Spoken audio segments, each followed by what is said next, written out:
Capital Casino has the best food, the best service, and the best action. But please always remember to gamble responsibly. 1-800-GAMBLER. With 25 award-winning years in Northern California, Ashton & Price is your local injury law firm. Pro attorney tip: if a firm presents as local but they're in L.A., red flag. If your first consultation is not with a lawyer, big red flag.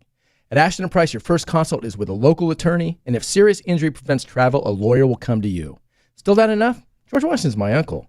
At Ashton & Price, no red flags, just red, white, and blue. Remember, for the best advice, don't think twice. Call Ashton & Price. The IRS finally caught up with Louie. I hadn't paid my taxes in 8 years. I owed the IRS a lot of money. Louie was in deep trouble. We're going to take your house, put a lien on your bank account, garnish your pay. They don't care. They're going to take your paycheck. Louie found out about Optima Tax Relief, the leading tax resolution firm. A-plus rated by the Better Business Bureau, they've resolved over $3 billion for their clients. Optima Tax, they help me. They calm me down. They make me feel comfortable, and I trust them. Louie has a lot to be thankful for. I don't owe the IRS anymore, and I'm able to live a comfortable life, a lot better life. It was because of Optima Tax. For tax help you can trust, call Optima now for a free consultation. Take it from Louie. If you owe the IRS, don't go it alone. Give Optima Tax a call. They can help you. Call 800-375-2322. 800-375-2322. 800-375-2322. Optima Tax Relief. Testimonial from an actual client. Some restrictions apply. For complete details, please visit OptimaTaxRelief.com. Hey, Sactown. High Flyer here. Something big is coming. DraftKings Games Day arrives a massive deal, exclusive deals, and all-day celebration built for fans in sports. The countdown has begun. All roads are leading to game day. The DraftKings Sports app is now live in all 50 states, from California to Florida. DraftKings Game Day is the kickoff of a new season, new era, and big day in sports history. Get ready to celebrate new DraftKings customers. Sign up with code SACTOWN. Spend $5 to get $200 in rewards within 21 days. That code, once again, SACTOWN, in partnership with DraftKings. The crown is yours. Event trading offers by DraftKings Predictions, a CFTC registered introducing broker. Tradings involve risk of loss. Market availability varies. Eligibility restrictions apply. $50 every 7 days via click-to-claim issued in non-withdrawable prediction dollars that expires in 1 year. Terms, dkng.co/predictions promo. Nationwide based on sportsbook, predictions, and free-to-play sports contest availability. Varies by state. Hey there, Mark and Tom, the travel and entertainment guys with you, brought to you by Sports Leisure Vacations. Time for our weekly travel tip, and with it, here's Mark. I received an email from a hotel I recently stayed in asking for a review on their website. Then they proceeded to tell me all the reasons they were perfect and why I should say just that. Maybe I'm alone here, but I resent businesses asking for a review, especially when they coach me as to what to say. I didn't respond to the request, even though things were fine during my stay. Nothing spectacular or notable, but no issues. Here's my point. In most cases, those glowing online reviews you see are of little value. Now they can even be generated by AI. What could be of value are the bad reviews. Look for the same issue being mentioned over and over. It won't tell you what the hotel or restaurant is good at, but it will give you the downside, which sometimes can be more important than the fake 5 stars. More tips to make you a smarter traveler. Saturdays at 11 a.m. right here on Sactown Sports 1140. Golf to Go is brought to you by the Hagen Oaks Golf Super Shop. Here's Frank LaRosa. Ben Hogan said, good golf starts with a good grip. It's true. If the golf club isn't in a square position after you grip it, you'll have to do something in the swing to manipulate it back to square. Otherwise, you're hitting big slices or duck hooks. Then you start gripping the club tighter, and that tension runs through the hands, up the arms, and into the shoulders. You're done before you even take the club back. 9 times out of 10, when I make a small adjustment in a friend's grip, the ball flight is much closer to straight or even a slight draw. You want to hold the club more in the fingers than in the palm, which allows your wrist to better hinge. The lifeline on your right hand will cover the thumb on your left. In this position, you'll see the top 2 knuckles on the back of your left hand, and the V created by the thumbs and forefingers should be parallel and point to your right shoulder. Grip pressure should be about 4 or 5 on a scale of 10. The correct grip is incredibly important, and if you're having issues, see your PGA golf professional. That's your Golf to Go. I'm Frank LaRosa. KHD1 Sacramento, KYMX HD3 Sacramento. Sactown Sports 1140, your local sports leader. It's Matt George and Kayla Anderson. Online at SactownSports.com or on the app. Kings, Niners, and Sacramento. The Matt and Kayla Show starts now.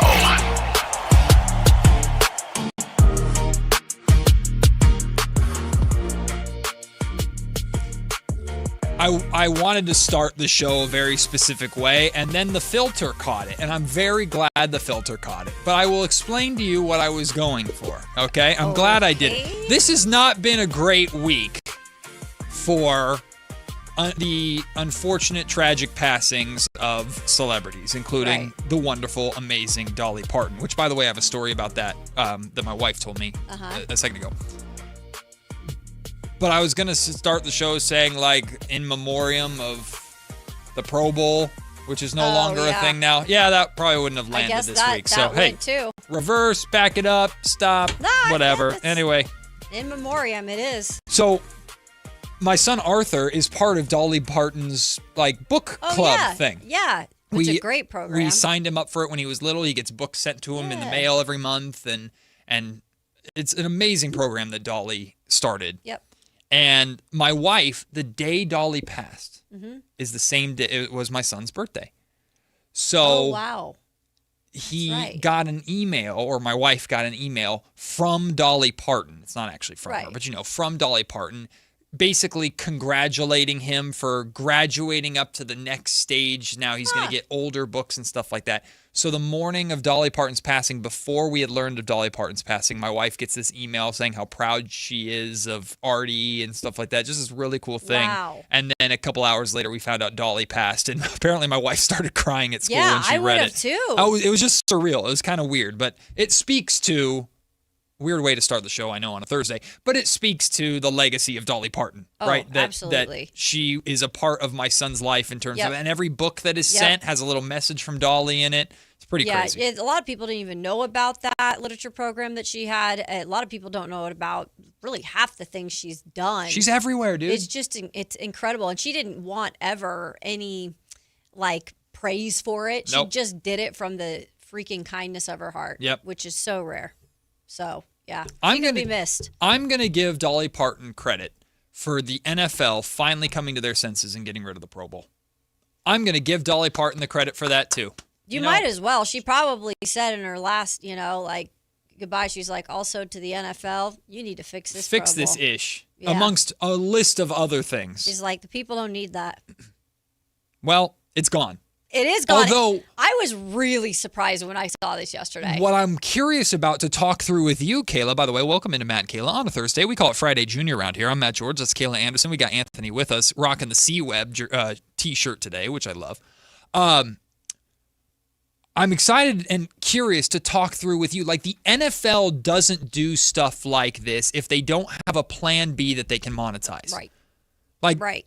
From what I'm understanding it, reading the Athletic article about it, reading all these press releases about it, from what I understand is they're just getting rid of the Pro Bowl game, but they're keeping Pro Bowl as an honor to where you can make the Pro Bowl even if you're hurt. There's no replacements or anything if you get hurt or anything like that. If you had a phenomenal season, you are a Pro Bowler and you're invited to this year, or next year, it'll be in LA for like a special ceremony or something to acknowledge you as a Pro Bowler. All of that is wonderful. My question is this, Kayla.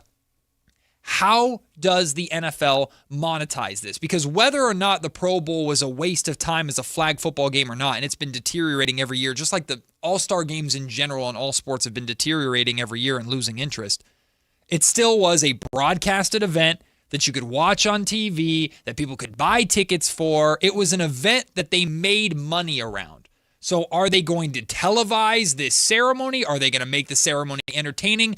How is the NFL going to monetize how they change the Pro Bowl? That's what I'm curious about, because they don't do anything just out of the goodness of their heart. Yeah, I mean, first of all, I just want to go back to when the news dropped yesterday that they were the first professional league in the United States eliminating a pro all-star game. Mm-hmm. So I guess I'm not surprised they did it. I'm surprised at the timing. Because I don't think anything had leaked about they could possibly shut this down. And this was, by the way, this came out yesterday, which we'll have other things in 2-Minute Drill that we're going to discuss that came out of the NFL owner meetings. I know that Roger Goodell spoke about Jed York, and possibly there might be some violations, fines coming down for that, or suspensions. I don't know the specific details, but they are investigating it. So a lot came out yesterday, but that was the least thing I was thinking about, that they were going to be like, oh, and by the way, side note, we canceled the Pro Bowl.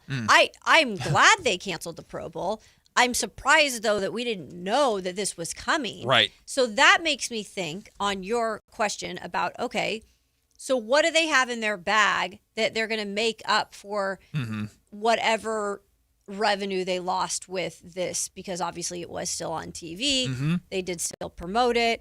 I think they have to have a plan, Matt, because you don't just come out, put this news out there, and then in the back of your mind, there's not a plan either for another event to be coming in, whether that be something that's new. And I'm not saying it would be like physical activity, but if it's something new that they're going to make money off of with the NFL, or like you said, they're going to make this into some sort of red carpet, like award ceremony type of thing. But they have to be careful with that, because you don't want to just watch the ESPYs. Well, they already do their own awards, though. That's what I'm saying. So I'm Super Bowl week, they do that. I don't really know if they are going to monetize this, because is it really something that would even be worth doing? People, you can vote on it still. That's fine. You can have Pro Bowler on your resume, Matt, because, again, voted on by fans. Right.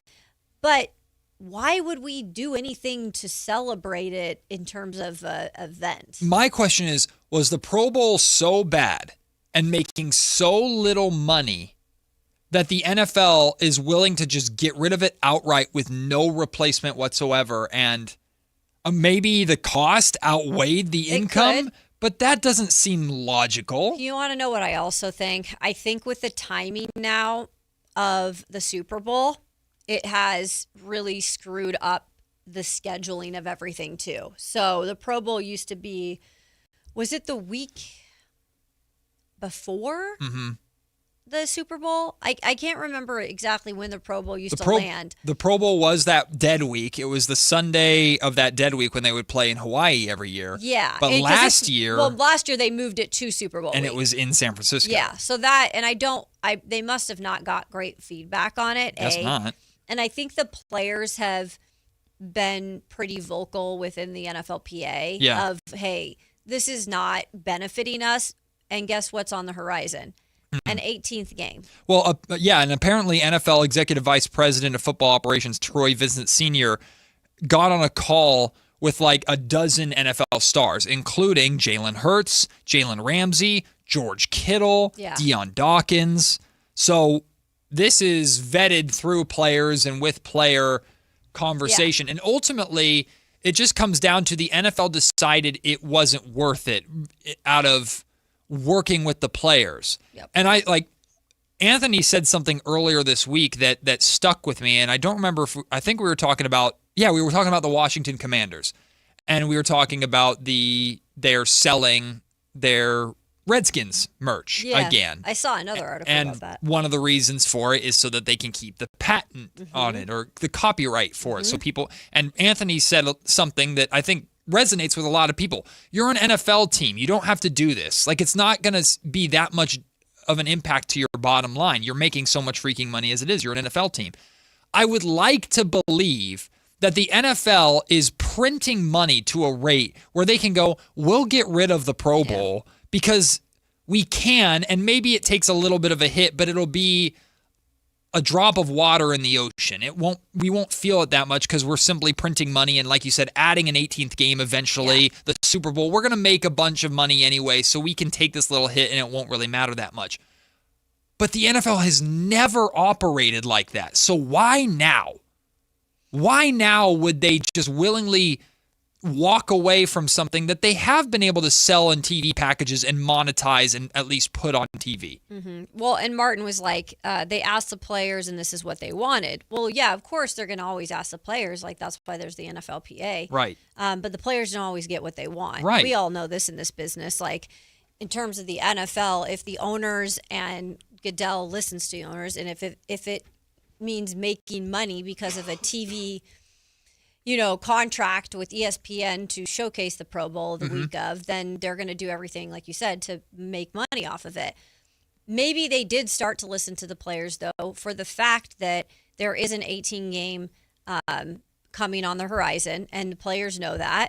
And that's going to be one extra, game, one extra thing to prepare for, one extra thing for on the body that these players are already, what's going on in training camp right now. I mean, dropping like left and right, and it's only training camp. Right. So I think it was almost, like Martin said, just like the players wanted this. And at some point, you got to give the players something because they're getting stuff thrown at them left and right. Yeah. And an 18 game is coming right around the corner. And maybe it just is in general the NFL going, we can bend here rather than bend on getting rid of the preseason, or we can do this little favor, mercy. Yeah. But then we'll do you a favor. But then we're gonna add the 18th game, and when you go, what the hell? We'll go, well, we got rid of the Pro Bowl for you. Like maybe it's the first step of it's like veiled.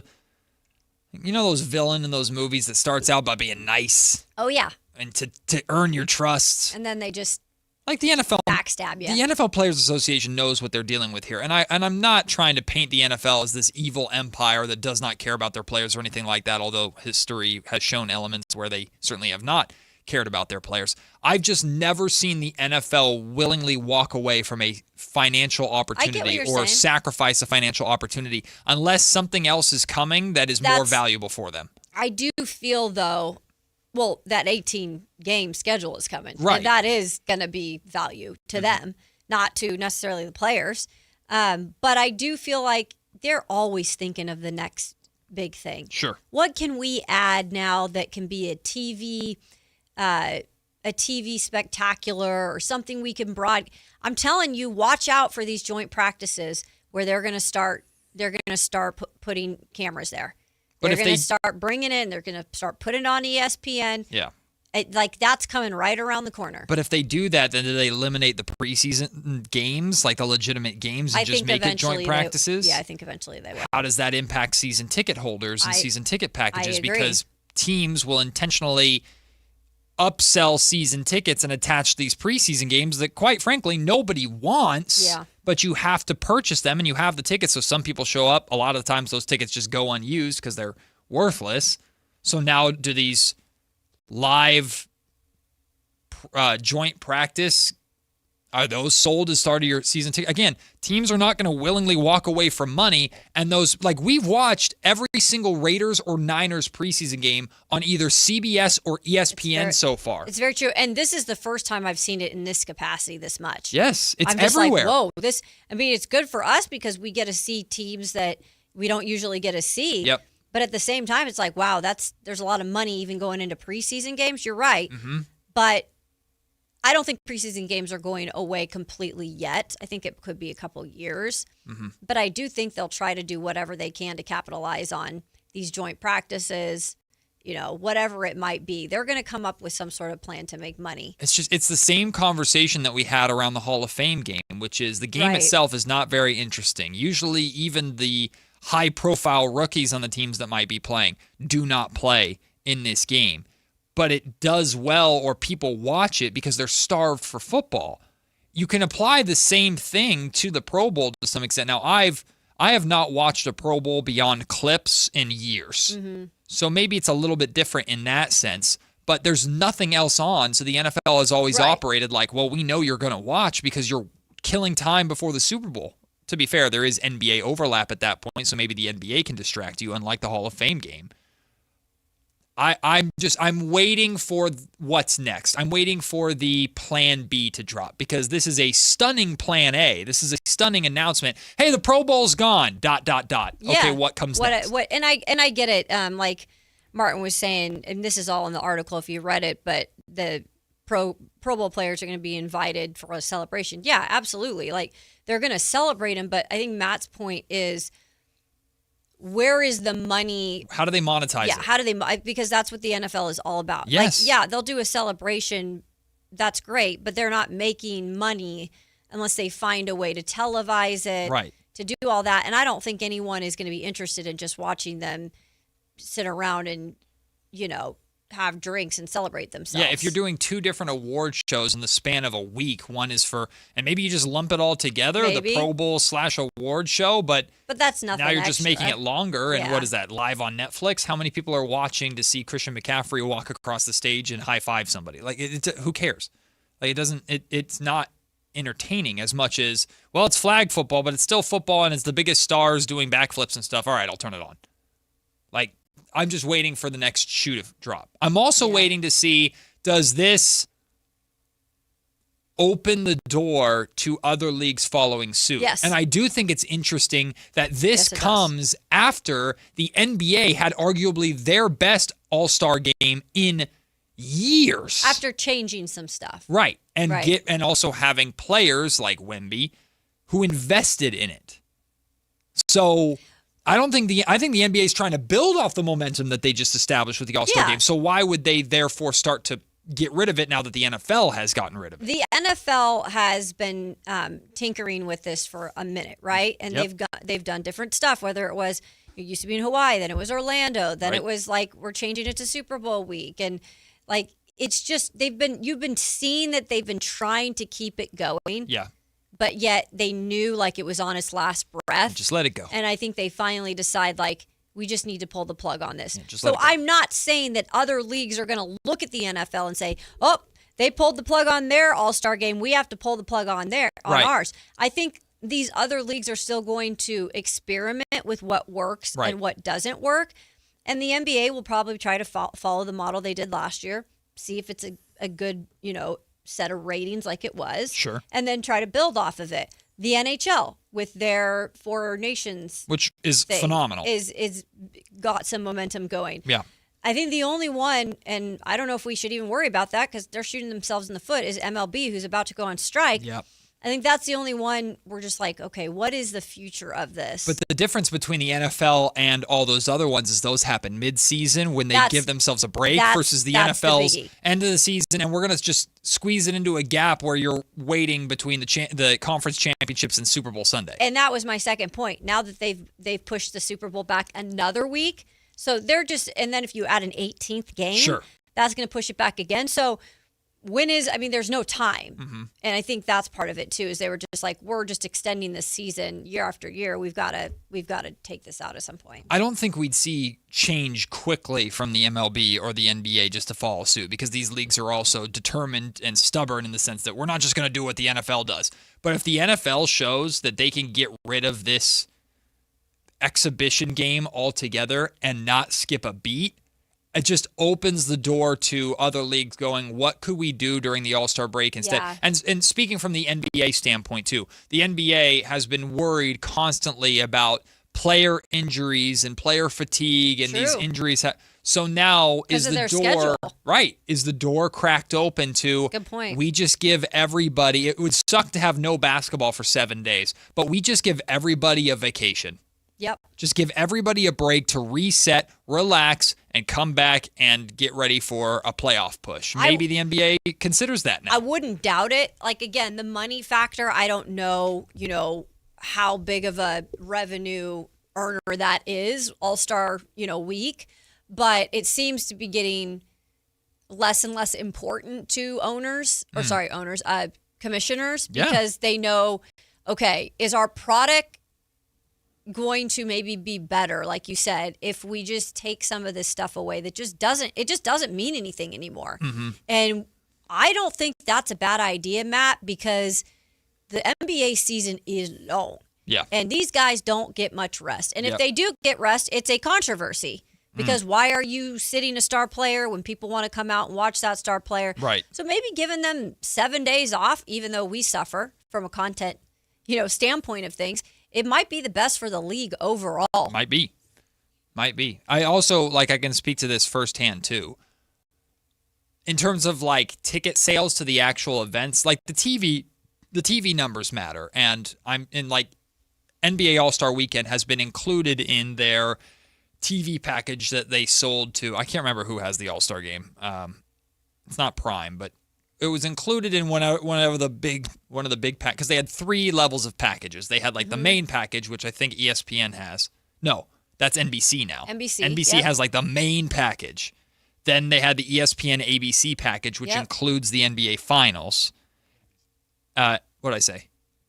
Oh, NBC has the All-Star game. Yeah. NBC has the All-Star game. They have Great. it too, Wonderful. yeah. So NBC gets the All-Star game, a lot of the playoffs, and a lot of like the marquee matchups throughout the season. ESPN/ABC gets the NBA Finals, a lot of the playoffs, and whatever. And then Prime gets a lot. Prime gets like the NBA Cup. Sure. And then that's how they sold it. Yep. So the TV ratings matter. But I can tell you, attest to it firsthand when I saw it in Utah, and some people experienced it when it was here in San Francisco not too long ago. The ticket sales of these events, it's all suits. Yep. It's all partners. Yep. It's all people who have some Go sort of Bucks. either connection with the NBA or a connection with the host team. So it's not like they're walking away from all this revenue from ticket sales. No, they're not. They basically give all this stuff away to their partners who pay a lot of money in other ways. So I don't think like the impact of losing the All-Star game or the three-point contest would be felt significantly in terms of viewership value. But considering those were just sold as part of TV deals, record-breaking TV deals that just began last season, I don't think the All-Star game, in the NBA at least, is going away anytime soon. Not right now. No, I don't think so either. But I think it does set kind of the NFL is the top dog in terms of professional leagues here in the United States. They make the most money. They bring in the most revenue. So it's like now they're doing something like this. It does kind of open the door for these other leagues to be like, well, maybe this isn't out of the realm at some point. They should keep Pro Bowl awards quiet. I'm trying to think of like what the NFL could do to monetize this. Keep it quiet or people don't know. And then have like some of your biggest personalities. Like imagine an award show hosted by George Kittle, where he just roasts everybody in his George Kittle way and announces Pro Bowlers that way. I don't know if that would work. I don't know if that would be entertaining, but like if you're trying to give somebody something to watch, a lot of people watch the ESPYs for the opening monologue to see their favorite athletes get roasted and to see these fun moments and stuff like that. I'm sure the NFL is going to find a way to monetize this somehow. But I think it's the right move, and I'm glad the NFL's making the move to get rid of the Pro Bowl. I just don't trust that they're doing it out of the goodness of their heart. Yeah, I just think that the timing and like I guess I was more confused of we hear all the time how many leaks in terms of things that come out. Came out of nowhere. 15 insiders that this case, like there was no insider that came out with this. Well, and even said, hey, so, look to the Pro Bowl being canceled next year. That's like how many times when we hear these league meetings, we hear this is being discussed. They're discussing this rule change. There was no mention of they're discussing getting rid of the Pro Bowl. I didn't even see there's discussion of changes to the Pro Bowl. No, nothing. That's what I was saying. That's why I was so thrown off guard. Right. And I see everything that's going on in the NFL. I mean, I don't miss much. And so that's why I was like, I had to take a second look at it because I'm like, is this for real? So Kimberly, by the way, has a really good question. Wonder how if it will have an effect on the resume of pro athletes when they can't say like 5-time All-Star. And it is an interesting question, Kimberly. So I do believe they're still going to do the Pro Bowl vote. So I do believe they are still going to cast that vote where fans can, vote on players they feel are worthy of the Pro Bowl. Yeah. Now, will there be much behind that moving forward compared to what is the most meaningful for football is if you're an All-Pro, which is not voted on by fans, right? So I think it will be voted on still. You can still put it on your resume, but whether or not there is as much behind it, I don't know. You still get the honor. You just don't have the gimmick of having to now compete in a meaningless game as a result of getting that honor. Right? Like you still get recognized.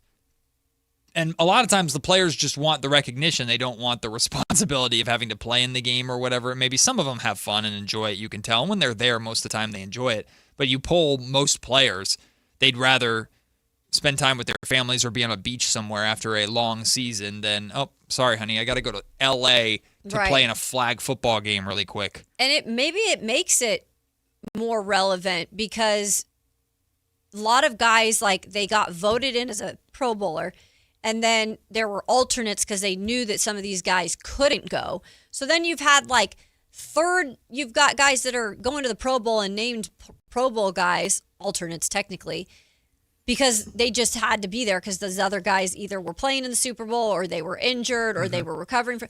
So then maybe it means more because you're just needing those guys that are Pro Bowlers. You don't need an alternate. You don't need any of that stuff because they're not going to be doing anything. They're just going to be named a Pro Bowler. And you'll never get rid of the awards outright in the NBA, NFL, or anywhere because there are contract incentives that are tied to whether you are an All-Star or not. Right? Like they're now All-Pro / All-NBA that's is a whole, way more important. Yeah. Those have legitimate incentives because that's very much your performance-based. But if you're an All-Star, in many ways, that recognition comes with some sort of boost to whether it's an endorsement or your contract or whatever it may be. Extra $1 million, like, who knows? Yeah, there's some money out there to get. So, good move by the NFL, but why? Strange move Why? In terms of the timing, but yeah. Why did you do it? Sometimes you just got to do it. We're just getting started here on Thursday, a.k.a. Friday Junior. We got a big show for you. At 11 o'clock, Sam Warren, Raiders reporter for The Athletic, will join us to preview Raiders and Niners tonight. And then at noon, a good friend of mine, Brad Rowland, he covers all Atlanta sports in Atlanta, Georgia, but he also hosts the Locked On Hawks podcast. Why are we talking to the Locked On Hawks host? Well, DeAndre Hunter's best years in his career were as a Hawk. And we've been trying to figure out, after a game and a half before he hurt his eye, what DeAndre Hunter could be for the Sacramento Kings. Brad Rowland has covered him for a long time, knows him very well. So we'll talk to Brad about DeAndre Hunter, his thoughts on what DeAndre Hunter could do for the Kings, for Keegan Murray. Plus, we'll talk a little bit about Kingston Flemings as well, who the Hawks drafted right behind Darius Acuff Jr. to the Sacramento Kings. He will join us at noon. We got a fun show for you. And up next, ESPN graded NBA offseason moves. We'll see what grades they gave, like the Nuggets signing DeMar DeRozan and the Nets signing Keon Ellis. We'll do that next right here on Sactown Sports. Like and subscribe to the Sactown Sports 1140 YouTube channel at Sactown Sports 1140 to get the Carmichael Dave Show with Jason Ross, Matt and Kayla, and the Drive Guys with Kevin Gleason and Alan Stiles on demand and at your fingertips. Get your fix of the Sacramento Kings, 49ers, Giants, Athletics, NFL, NBA, and the latest in sports and entertainment all in one place at Sactown Sports 1140 on YouTube. Your local sports leader, Sactown Sports 1140. Sacramento weather is brought to you by Bonnie. I'm Tamara Berg in the KCRA3 Weather Center. For your Thursday, we're looking at increasing clouds throughout the afternoon. We'll call it a partly cloudy landscape. Temperatures down slightly today, but still quite warm with highs peaking in the mid-90s. We'll see increasing clouds overnight tonight, maybe a muggy beginning to your Friday with temps in the low 60s. Get the latest forecast on the KCRA3 News and the KCRA3 app. Bonnie presents the end of summer AC tune-up, and it's just $19.99. A thorough once-over, check performance, even catch potential problems. So when summer hits next year, you're ready to roll. Limited time offer, Bonnie.com. Summer restrictions apply. License 696-355. You bought an RV, and you got an automatic discount from Progressive by bundling it with your home or auto insurance. That's great, but a serious word of warning every RVer should heed. You don't need to talk about things like dry weight or dump stations. And you don't need one of those expensive water filter straws either. Because the most extreme thing most RVers encounter is a campsite without hookups. So just enjoy yourself. And Progressive's automatic discount when you bundle your RV, boat, or motorcycle with your home or auto insurance. Progressive Casualty Insurance Company and Affiliates. Not available in all states or situations. Just take one bite. You're going to love it. Hey, my name is Ezekiel, a team member at my local Chick-fil-A. And the little thing I love about the new Chick-fil-A chicken and waffles is that I can enjoy it all day. It's the perfect combination of sweet and savory. The chicken, it was juicy, crispy, and all around it tasted amazing. The waffle is fluffy, and the syrup makes it 10 times better. You can have it for breakfast, lunch, or dinner. Chicken and waffles is definitely the way to go. Order chicken and waffles at your local Chick-fil-A restaurant. Menu switches from breakfast to lunch at 10:30 a.m. Real team member paid for their testimonial. Hi, I'm Justin Gingery. One of the most common questions I receive is, what makes us different from other law firms? At Gingery, Hammer & Associates, we handle your case from beginning to the end. Whether your case reaches a settlement, whether it must go into litigation, or whether it has to go all the way to trial, we will be with you along the entire way. And because we are committed to your case, we are as invested as you are in making sure you get the outcome you deserve. When you get an injury, just call Gingery. The IRS finally caught up with Louie. I hadn't paid my taxes in 8 years. I owe the IRS a lot of money. Louie was in deep trouble. We're going to take your house, put a lien on your bank account, garnish your pay. They don't care. They're going to take your paycheck. Louie found out about Optima Tax Relief, the leading tax resolution firm. A-plus rated by the Better Business Bureau, they've resolved over $3 billion for their clients. Optima Tax, they help me. They calm me down. They make me feel comfortable, and I trust them. Louie has a lot to be thankful for. I don't owe the IRS anymore, and I'm able to live a comfortable life, a lot better life. It was because of Optima Tax. For tax help you can trust, call Optima now for a free consultation. Take it from Louie. If you owe the IRS, don't go it alone. Give Optima Tax a call. They can help you. Call 800-343-6460. 800-343-6460. 800-343-6460. Optima Tax Relief. Testimonial from an actual client. Some restrictions apply. For complete details, please visit OptimaTaxRelief.com. What's up? We're talking to Chad Hoblet of Hoblet Dodge, Chrysler, Jeep, Ram, and Woodland. Chad, tell me what's going on for the Make This the Summer Sales event. Right now, you can save up to $9,500 off MSRP on one of the most capable Jeeps on the road, the new 2026 Jeep Wrangler Willys. It's hard not to make good memories with this Jeep and all you can explore. Ooh, those Willys are pretty cool. But what about something to move the family around with back-to-school season upon us? We got you covered there, too. Right now, you can lease a new 2026 Jeep Grand Wagoneer for 36 months for only $759 per month, with only $54.95 due at signing. If you need something to help get the family moving, this is the Jeep to do it in style and luxury. Search, select, and save through their whole inventory at HobletDodge.com. Nobody beats Hoblet, period. $9,500 total net savings on new 2026 Jeep Wrangler Willys after dealer discount, factory incentives. Incentives may include $1,000 Hoblet trade-in assistance for eligible trade, $500 military or first responder bonus cash for eligible members. Offer subject to residency verification. Do with this net savings. VIN number 296919, 296918. Grand Wagoneer lease on approved credit. 10,000 miles per year, 25 cents per mile over. Sample VIN 183978. MSRP 66790. Excludes tax, title, and license fees. See dealer for details. Summer's winding down and life is ramping back up. And Aleve is here for all those moments that matter. From early mornings to late afternoons, Aleve relieves pain in 30 minutes for up to 12 hours with just one pill. For busy schedules packed with school drop-offs, long meetings, and endless to-do lists, Aleve delivers long-lasting pain relief so you can keep on track. From sun up to sundown, you'll be ready for whatever's next. Feel Aleve. Use as directed for minor aches and pains. T-Mobile is launching something no other wireless network offers. Introducing Nothing. Pay nothing today and walk out of the store with a new phone. What did he say? Nothing. You definitely said something about nothing. Exactly. Go to T-Mobile, pay nothing up front, and leave with a new phone. Wait, nothing rules. She gets it. Hey, thanks for nothing. For the first time ever, switch to T-Mobile, pay nothing. No taxes, no fees, no money down. And walk out with a new phone. There are 250 reasons to choose T-Mobile, and now nothing is holding you back. On eligible devices with qualifying credit plan and 36-month finance agreement.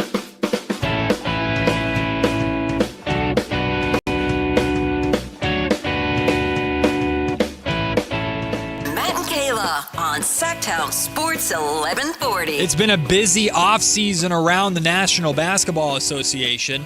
Not that the Sacramento Kings have partaken in a ton of it. At least they've done more than the New Orleans Pelicans have. But if you were to open one of ESPN's latest articles, which is grading all of the offseason moves, including signings and trades, you will scroll through and find very little, if not anything, about the Sacramento Kings. Because, what's up, Sacramento? Hey, hi, Keegan.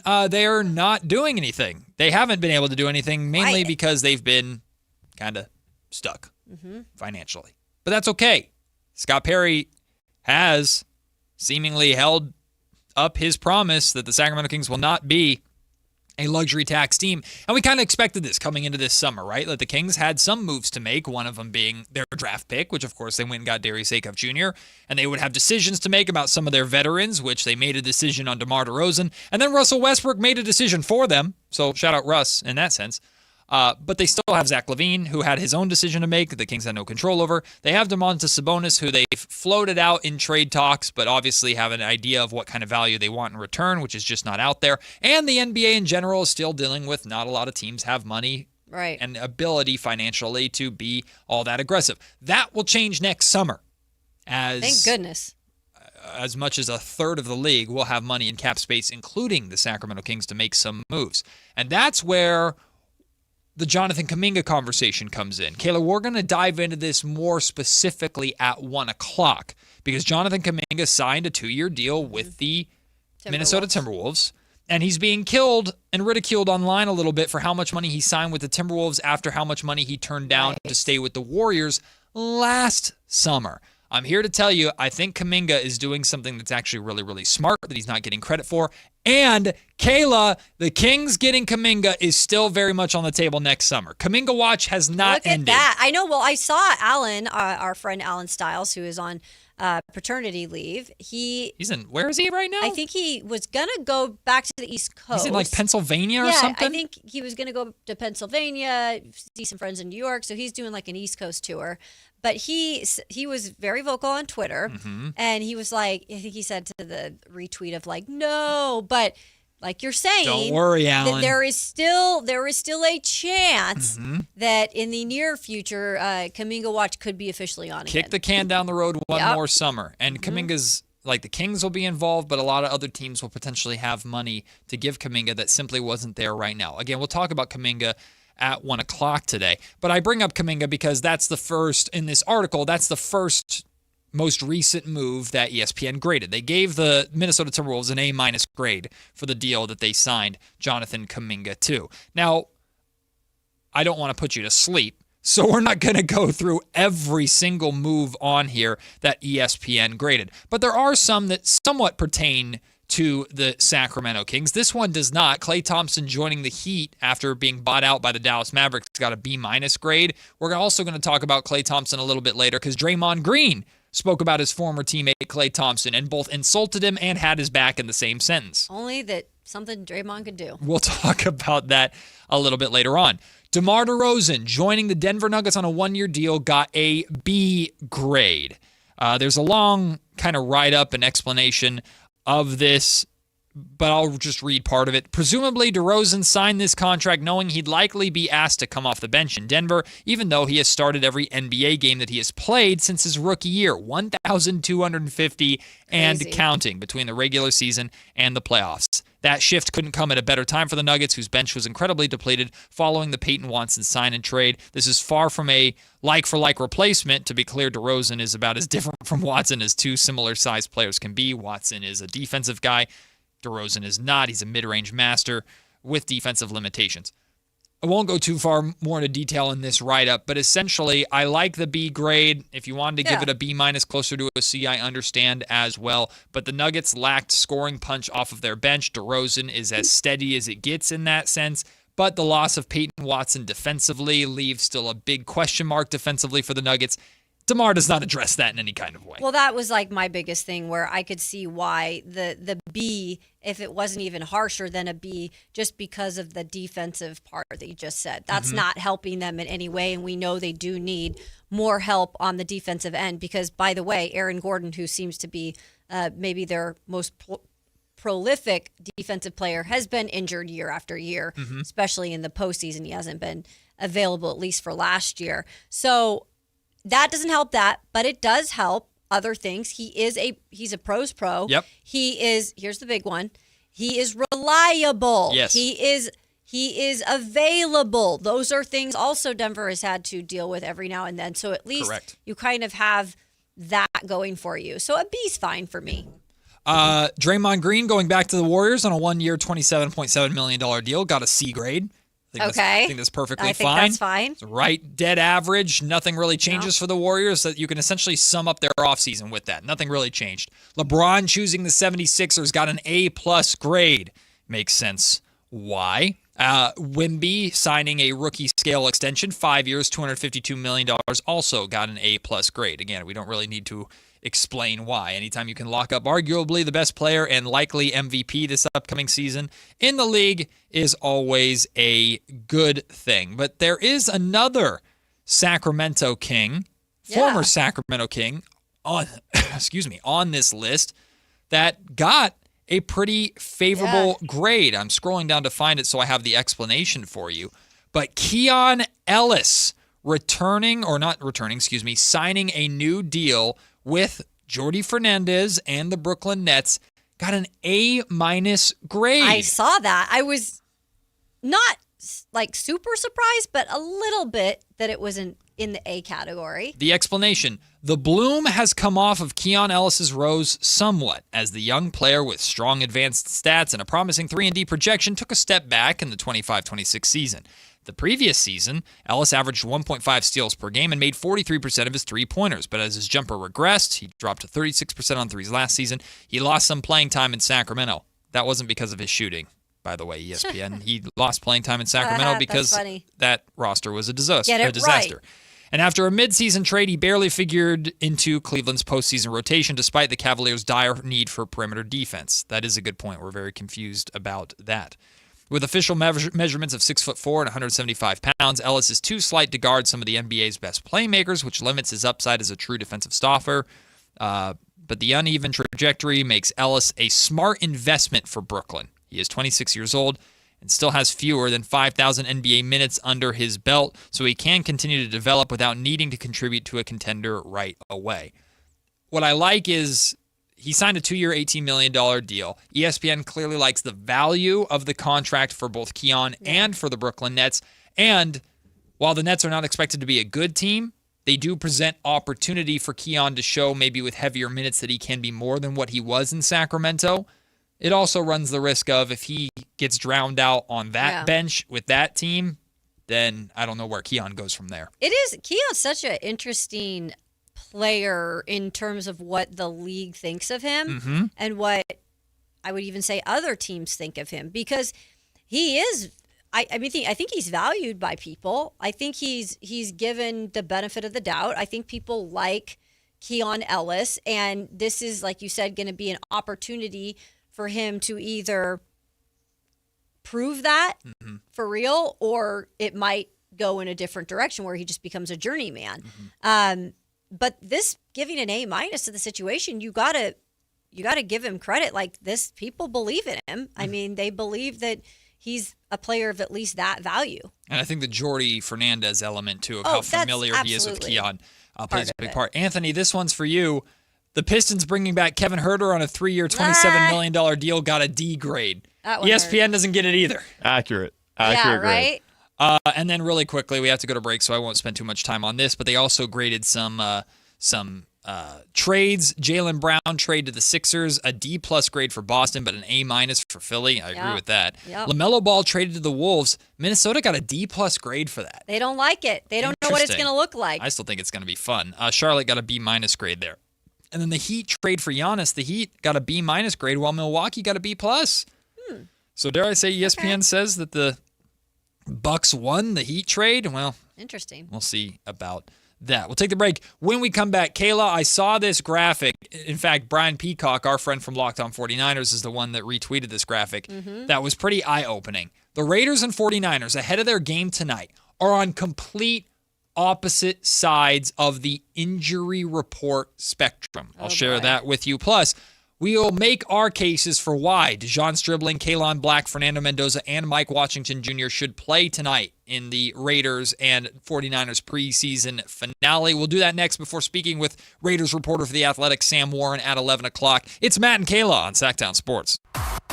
Like and subscribe to the Sactown Sports 1140 YouTube channel at Sactown Sports 1140 to get the Carmichael Dave Show with Jason Ross, Matt and Kayla, and the Drive Guys with Kevin Gleason and Alan Stiles on demand and at your fingertips. Get your fix of the Sacramento Kings, 49ers, Giants, Athletics, NFL, NBA, and the latest in sports and entertainment all in one place at Sactown Sports 1140 on YouTube.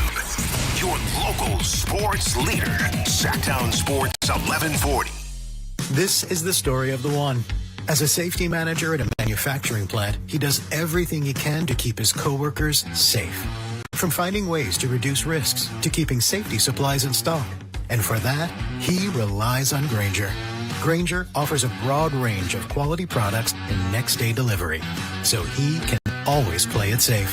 Call 1-800-GRAINGER, click Grainger.com, or just stop by. Grainger, for the ones who get it done. Sleep Number's new collections are designed to adapt to the changing nature of your life and your sleep needs. Whether it's the personalized comfort of the Comfort Mode mattress, the targeted pressure relief of the Comfort Next mattress, or the Climate Collection that actively cools or warms to help you fall asleep and stay asleep.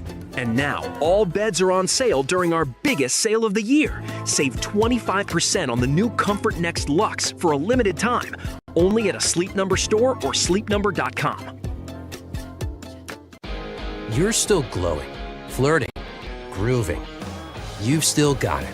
But your immune system weakens as you age, making it harder to fight illnesses like pneumococcal pneumonia and RSV. Vaccines are a key part of any health routine and can help protect you from getting really sick. Ask your doctor or pharmacist which vaccines you need. See more at PfizerForAll.com.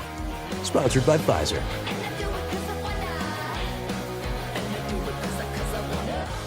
Hey, it's Carmichael Dave, and yeah, I've been on the air here just shy of 25 years, and you guys know that when I endorse something, I have a few very important things. Number one, I love it when they're local. Number two, I have to be willing to use them myself. This is where Pest Pros came in, or comes in, I should say, because I've known these guys as Kings fans a long, long time. I also have a mouse problem at my house. I also have a cockroach problem at my house. And I did it the old-fashioned way. Went through Facebook, got a hold of these guys. We became friends. And when I found out what Pest Pros does in the community, I thought, I've got to have you guys on the air. We've got a partner. Locally owned, locally operated. Their kids go to school with your kids. You're going to get pest control somewhere. Get it with Pest Pros. Here's how you get a hold of them. PestProsPS.com or call them at 916-588-9345. That's 916-588-9345 and tell them Carmichael Dave sent you. This is the story of the one. As a maintenance engineer at a beverage manufacturing plant, he starts his day knowing every line is ready to run because Grainger delivers the industrial-grade products he needs to keep mixers, conveyors, and packaging equipment moving. With Grainger's vast selection of bearings, belts, and motors, he keeps operations running smoothly, so nothing grinds to a halt. Call 1-800-GRAINGER, click Grainger.com, or just stop by.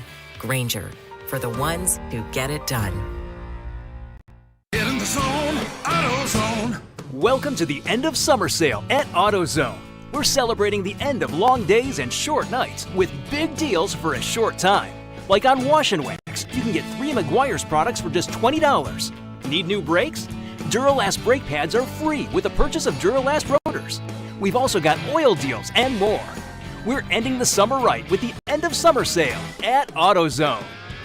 Get in the zone, AutoZone. Restrictions apply. Here's the deal. The government is over $38 trillion in debt, which means the IRS isn't slowing down. And the tax code is complex and unforgiving. So it's not surprising if you're one of the millions of Americans that owe back taxes to the IRS. Unfortunately, they're the world's most powerful collection agency, with the ability to garnish your wages, seize your bank accounts, and even take your home or business. But don't be stressed or worried any longer. We're Optima Tax Relief, America's most trusted tax resolution firm. We have resolved over $3 billion in tax debt for our clients. Our award-winning professionals deal with the IRS every single day, protecting our clients and preparing them for the best possible resolution. For tax help you need, for tax help you can trust, give Optima a call today. Call 800-375-2322. 800-375-2322. 800-375-2322. Optima Tax Relief. Some restrictions apply. For complete details, please visit OptimaTaxRelief.com. Need a reason to hit the range this week? Well, Hagen Oaks has too. Monday nights are happy hour all night long with special pricing on hot dogs and ice cold beer while you hit balls under the lights. Then Thursday, join the new Top Tracer competition nights. Play Pebble Beach, compete in closest to the pin, long drive, and more with fun interactive games for every skill level. Grab your friends and make Hagen Oaks your weeknight destination. Visit HagenOaks.com for more details. Hagen Oaks Driving Range. More games, more laughs, more reasons to play. This is the story of the one. The one who keeps multiple buildings running smoothly day after day. Plumbing that flows, HVAC that hums, cleaning supplies that keep surfaces sparkling. That's why she counts on Grainger. With easy reordering online and 24/7 support, Grainger helps her keep the products she needs on hand.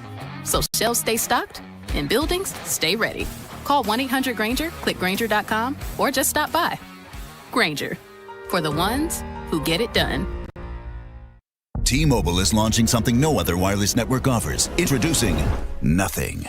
Pay nothing today and walk out of the store with a new phone. What did he say? Nothing. You definitely said something about nothing. Exactly. Go to T-Mobile, pay nothing up front, and leave with a new phone. Wait, nothing rules. She gets it. Hey, thanks for nothing. For the first time ever, switch to T-Mobile, pay nothing. No taxes, no fees, no money down. And walk out with a new phone. There are 250 reasons to choose T-Mobile, and now nothing is holding you back. On eligible devices with qualifying credit plan and 36-month finance agreement. Want the best movie experience in town? Join Sactown Sports IMAX Pass by visiting SactownSports.com. Sign up today. You can win tickets to see this week's films at the Esquire IMAX Theater.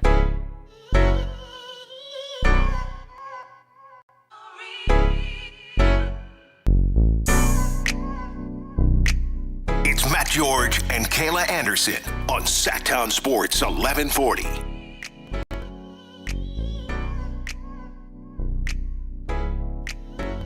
Kayla was introduced to K-pop Demon Hunters over the break. Well, I knew that one song. Golden. Yeah. Yeah, you don't know K-pop Demon Hunters until you hear the songs. You're like, wait a minute, because they're everywhere. I guarantee you it's been on your algorithm a billion times. I just never watched it. Apparently last night was K-pop Demon Hunter night at the A's game. Our program director, Richie, went out there. And they were giving away jerseys, which were pretty cool. Cool stuff. He said he actually liked the ballpark. Yeah, it was his first time out there. Sutter Health Park. Mm-hmm. It's great to catch a game at Sutter Health Park. Yeah, especially like being that intimate of a setting with professional baseball. It's crazy. I grew up in that ballpark, man. It looked a lot different back then. Sure. Have they redone it a lot? Well, they put the new clubhouse in left field. Yeah. Which they built with the A's coming here. The scoreboard in right center is brand new. The scoreboard used to be right in dead center field where the new batter's eye is now. Oh, okay. Because they upped it. They did a lot of work. They had to do a lot of work, right? So make it nice enough to be the A's couch to sleep on for a couple years before they go to Vegas. But yeah, it's a great place to watch a ball game. It is. I've been there a few times.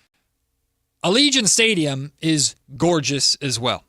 I got the opportunity to cover the Super Bowl at Allegiant Stadium, and as a bitter Raider fan who loved the Oakland Coliseum and went to watch the Raiders in Oakland, their true home, I walked into Allegiant Stadium for the first time and I went, oh, okay, I get it. Mm-hmm. Like, this place is gorgeous. And Allegiant Stadium will host the Niners and the Raiders tonight to wrap up the preseason.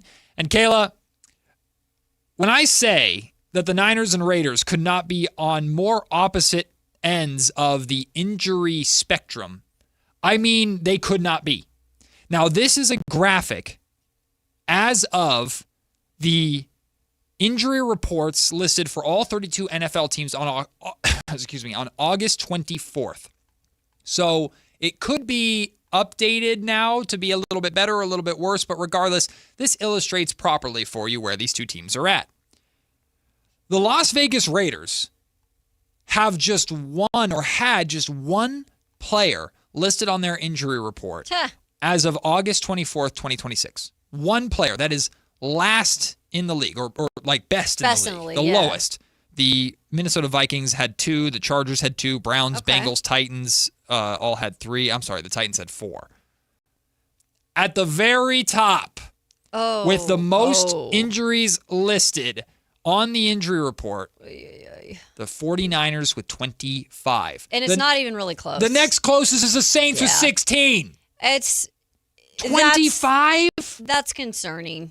So you have the healthiest team taking on the, at least in preseason injury reports. And we've talked about how the Niners, I think, are being very intentional about any little bump or bruise. They're listing you on the injury report just to be safe, and they'll take the PR hit to protect their players. But even so, like with whether it's Ricky Pearsall's season-ending injury or we were just talking about the groin injury to Mike Evans, which is a little alarming because I'm not saying you've dealt with a groin injury before, but you've covered players that have dealt with nagging groin injuries. That's the thing. If you don't do it properly in terms of fixing it or giving that player enough time to really rest and you re-aggravate it, it's something that will plague you for a really long time. I covered Elijah Molden, who actually plays for the Chargers. Love the kid. Dealt with it for 3 years in the Titans organization where he would just be on and off. He finally got it for the most part, figured out. But that's why I'm saying you don't have to feel like you got to rush these guys back if they are at the age of what 33 Mike Evans is. I mean, Elijah's like in his 20s. Yeah. If Mike Evans is dealing with a groin and he don't get it fixed the right way, that's very worrisome to me. Well, with the Raiders not dealing with too many injuries, it's easy to make a case for Fernando Mendoza should play and maybe get another whole half because he needs the reps and he's likely going to be the backup and just keep working, right? Mike Washington Jr. might be the starting running back week 1 with Ashton Genty's injury, but Mike Washington Jr. is a rookie, fourth round pick. He's been playing well. Hey, keep working. It's easy to make the case for them. The Niners, the biggest bright spot for them has been Deshaun Stribling. He's looked really good in preseason so far.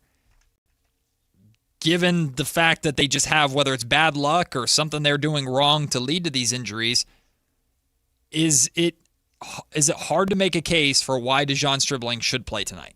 Should they protect him? Just shut him down based off everything he's done? I don't necessarily think you should go into it with, especially your rookies, if they're healthy. Like if he's healthy, and I know he dealt with some things at the start of training camp, but if he's healthy, I think it's okay to ask him to go out there for at least a series and continue to, I know it's not Brock Purdy tonight, it's going to be Mac Jones probably to start the game, but why not continue to get those reps?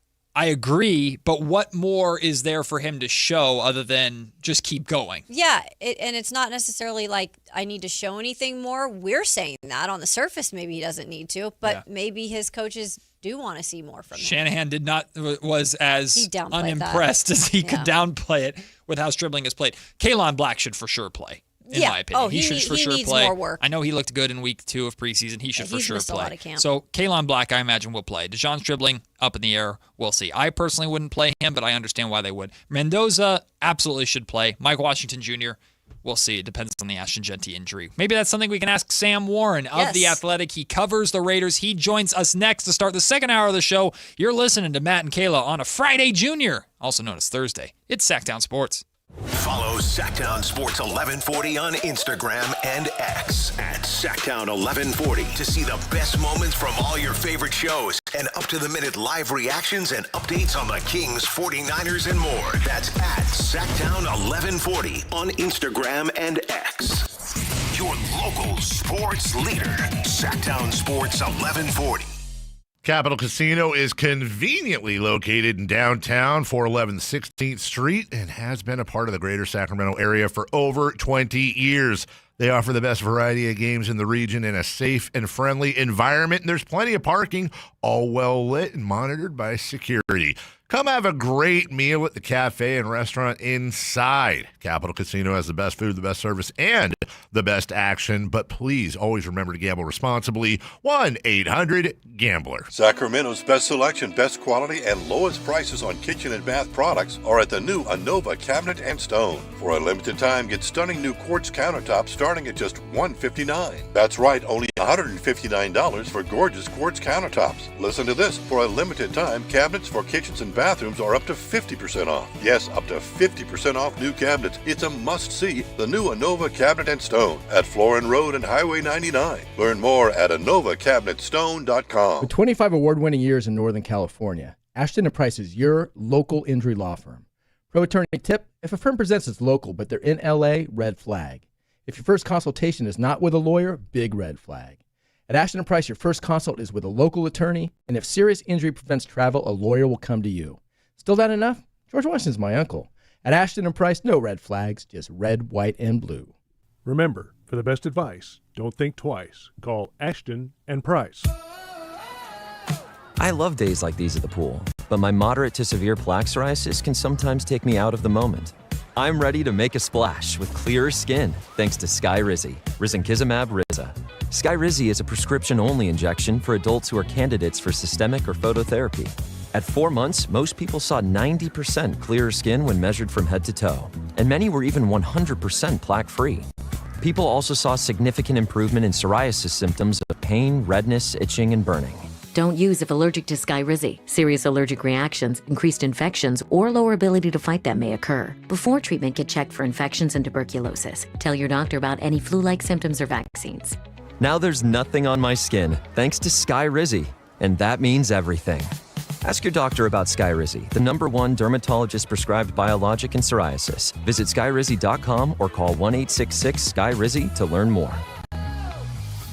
Hey, Sactown, High Flyer here. Something big is coming. DraftKings Games Day arrives a massive deal, exclusive deals, and all-day celebration built for fans in sports. The countdown has begun. All roads are leading to game day. The DraftKings Sports app is now live in all 50 states, from California to Florida. DraftKings Game Day is the kickoff of a new season, new era, and big day in sports history. Get ready to celebrate new DraftKings customers. Sign up with code SACTOWN. Spend $5 to get $200 in rewards within 21 days. That code, once again, Sactown, in partnership with DraftKings. The crown is yours. Event trading offers by DraftKings Predictions, a CFTC registered introducing broker. Tradings involve risk of loss, market availability varies. Eligibility restrictions apply. $50 every 7 days via click to claim issued in non-withdrawable prediction dollars that expires in 1 year. Terms, dkng.co/predictions promo. Nationwide based on sportsbook, predictions, and free-to-play sports contest availability. Varies by state.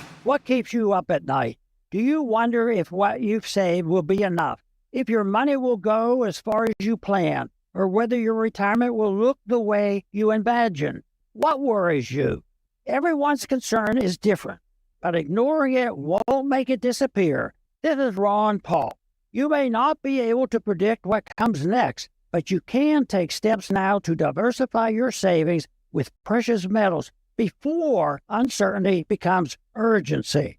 My friends at Birch Gold Group will send you a free info kit explaining how gold can help diversify your IRA or 401k.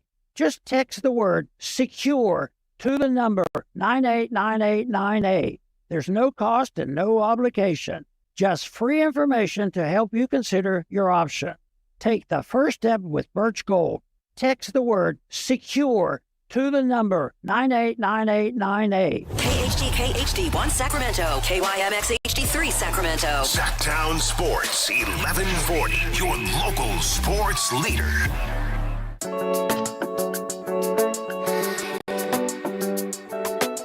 10 a.m. to 2 p.m. Matt and Kayla on Sactown Sports 1140. Kayla, there's a pretty interesting trend that I was doing during the break right now. I know, because you do not listen or answer anything when you're in some sort of a zone. I know, I'm pretty... It's like, hello, listen, Matt. Hey, Matt, I'm talking to you. When you have a kid, you learn to... Yeah. When you're locked into something, you learn to tune out. You're not at preschool right now. Well, I was working on something that I'm trying to share with you.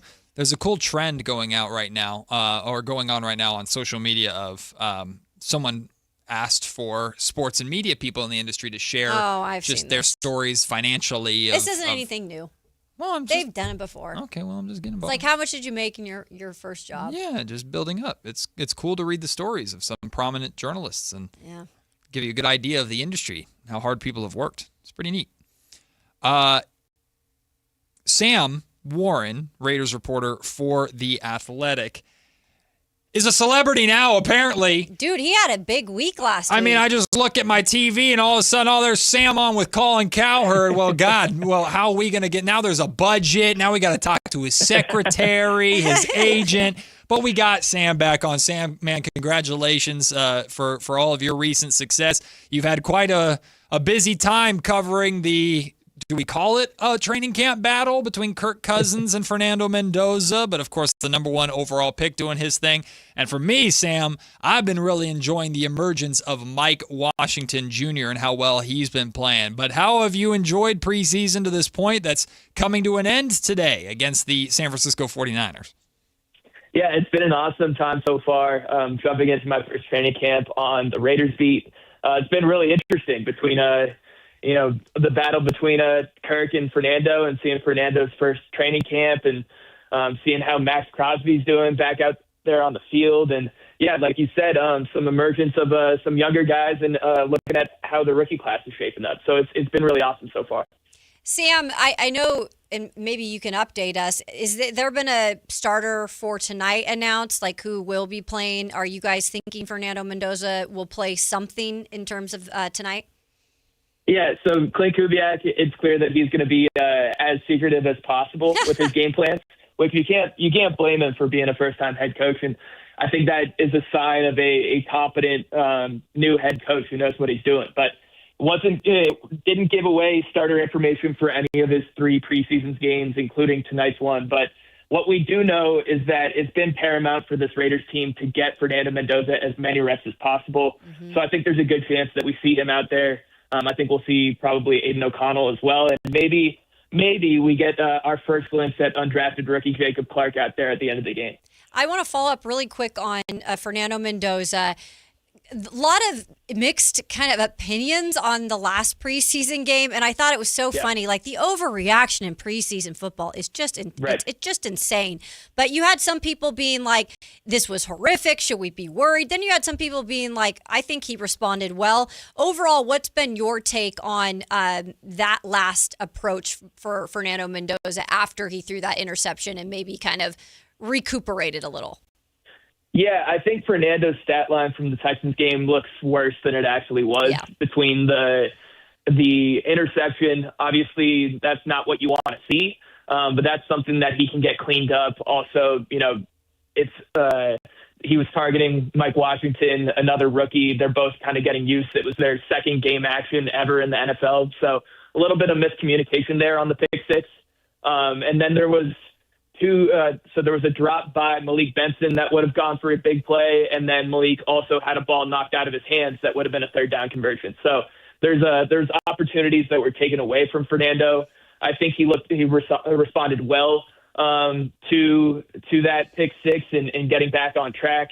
And he's also going up, like, even though the Texans weren't playing their starters, like, that still is a top tier defense in the NFL that's going to really get after any quarterback. So I think he handled the pressure pretty well. I think he handled, some of the mistakes that he made pretty well. Obviously took it a little bit hard on himself, but that's kind of the best. That's what the best quarterbacks in the NFL do. And I think they've been pleased with his approach and his mindset so far. Sam, I think Fernando won a lot of people over with how hard he hustled just to try and prevent the pick six from being taken all the way back, too. Not willing to give up on the play or anything like that. And I think that's something about Fernando that's sticking out to a lot of people. You're seeing a lot of more national media members or just NFL commentators almost trying to speak into existence Fernando starting week one. And while I know Clint Kubiak has said that it's Kirk Cousins' job to lose, he's not fully committing, though, to anybody as the starting quarterback so far. Do you think Fernando has any sort of chance, or is the plan proceeding as it's always looked out to be?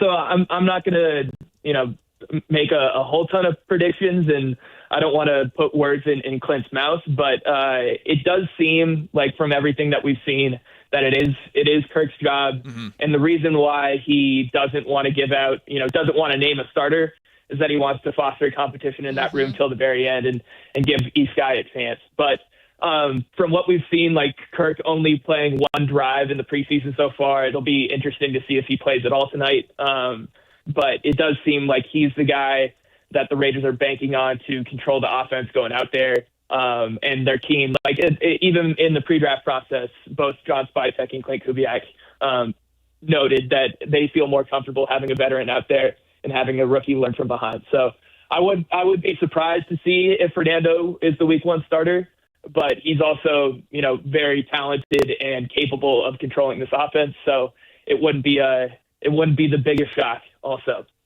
Sam Warren joining us from The Athletic. He covers the Raiders, does an excellent job at doing that, so make sure to go follow his work. Sam, when it comes to Ashton Jeanty, I know Kubiak being, not saying a lot when it comes to that, but what can you tell us in terms of the hope that he will be back week one?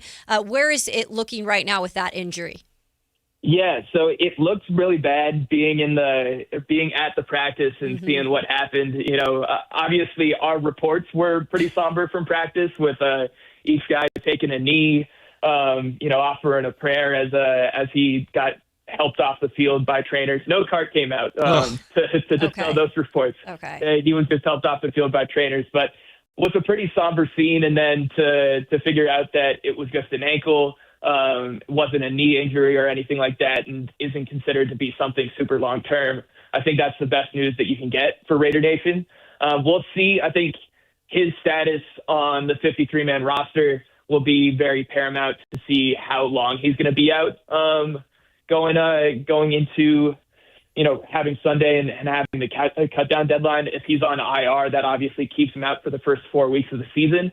But if he's not and he's on the active roster, that means that the Raiders have faith that he'll be ready to bounce back within those first 4 weks. So it'll be interesting to see if he's going to be able to be out there week one. But they also like the growth that Mike Washington is having. And I don't think they would be too concerned about having Mike Washington lead the backfield coming out in week one. Sam, you all scared the hell out of me with those reports. I thought we all immediately assume the worst when we read stuff like that or see stuff like that with Ashton Jeanty. So glad.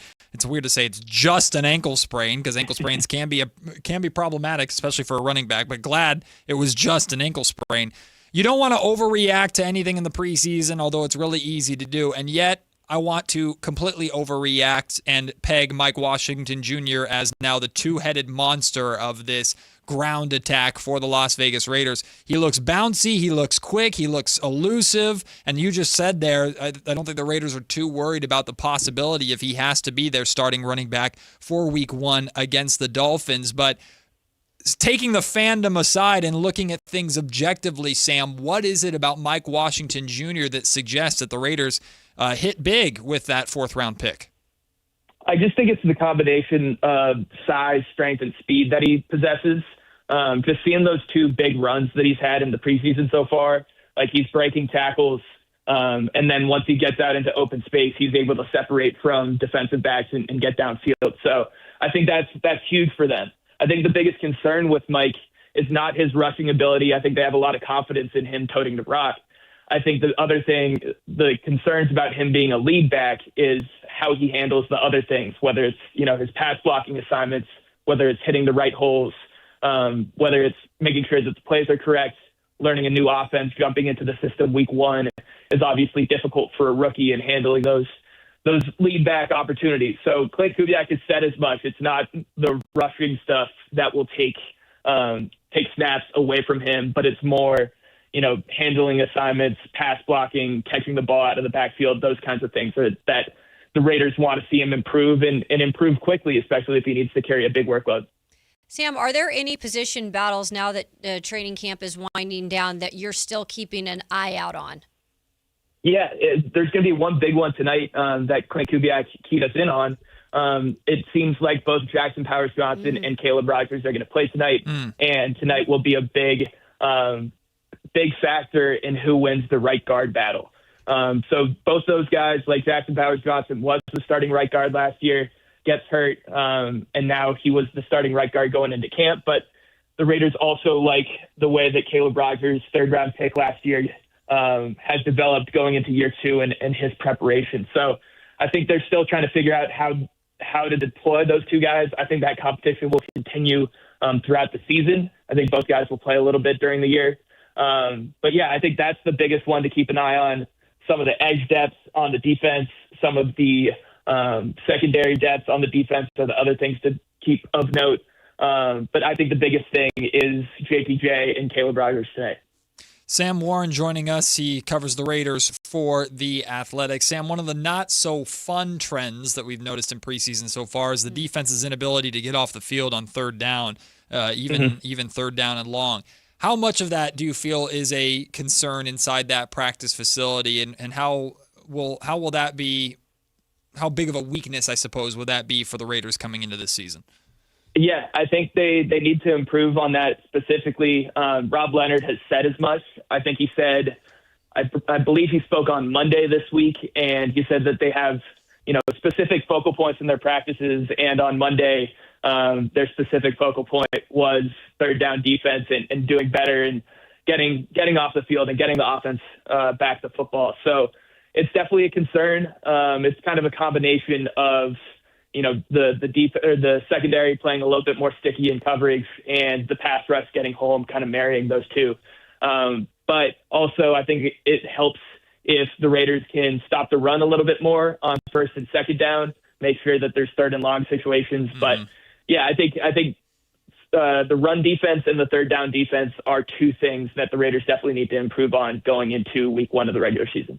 Sam, I don't know if you saw their there was a kind of list of the amount of injuries that have happened during training camp. And I believe the Raiders are like one of the least, I think they are the least injured, quote unquote, injured teams right now. And then on the opposite side is a team you guys are taking on tonight in the preseason, the 49ers, with like 25. Saying that, you're probably going to be seeing these guys go up against not the starters for the 49ers, but it is believed that, Mac Jones will be out there at least to start the game, giving, I would think, some of these defensive younger guys a chance to get some good reps in. Absolutely. Even just, Kyle Shanahan and Clay Kubiak calling the plays out there, I think would be a big test for this defense. So Mac is a starting caliber quarterback in the NFL. So any film that the Raiders can get against him will definitely be beneficial. But just even going up against a play caller like Kyle, and if he's not calling the plays, a play caller like Clay, Clint's brother, will definitely be a big help for this defense going forward.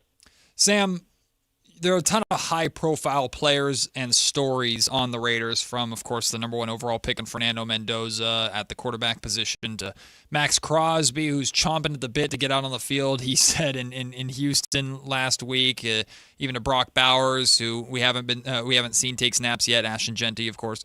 But are there other members, other stories, other individuals that have really caught your eye in camp, or that maybe you've written about them, maybe you haven't, but one of the most fun things about covering training camps is being shoulder to shoulder with your fellow media members and just having those conversations and pointing out little nuances that maybe you miss that don't always become stories themselves. Is there anybody on your radar that you think Raider fans should be keeping an eye out for come week 1?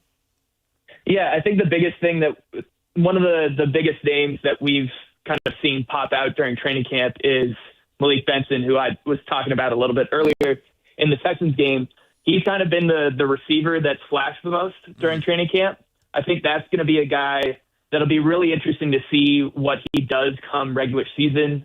He seems like he's really the fourth guy on the depth chart right now behind Jalen Nailor, Trey Tucker, and Jack Bess. So how a 6th-round rookie wide receiver kind of takes his game and establishes it in the regular season, seeing some stuff that he's done well in the preseason, some of the stuff that he's done well at training camp. What he's able to actually do when the games actually count is something that is going to be really interesting for me, and seeing what his role is for this team during the regular season. I'm glad you brought up a receiver, because even myself included, I think it's easy to point out that maybe the wide receiver room in Las Vegas lacks star power. But is it possible that they're being overly disrespected or a little slept upon, that one or two of these guys, if not more, can emerge as capable wideouts for Kirk Cousins to start and hopefully Fernando Mendoza down the road? Absolutely. But I think the thing with this offense that we're seeing is that the receivers are going to be more complementary pieces to the passing attack with the tight ends. Yep. And how can you blame Clint Kubiak in the offense when you have a guy like Brock Bowers who can kind of carry the team forward? So obviously you want to see production from your receivers, but I think Brock Bowers will be the number 1 target. We've seen him be super effective, and I think he's going to allow the receivers to get open a little bit more because he's going to draw so much coverage away from the outside.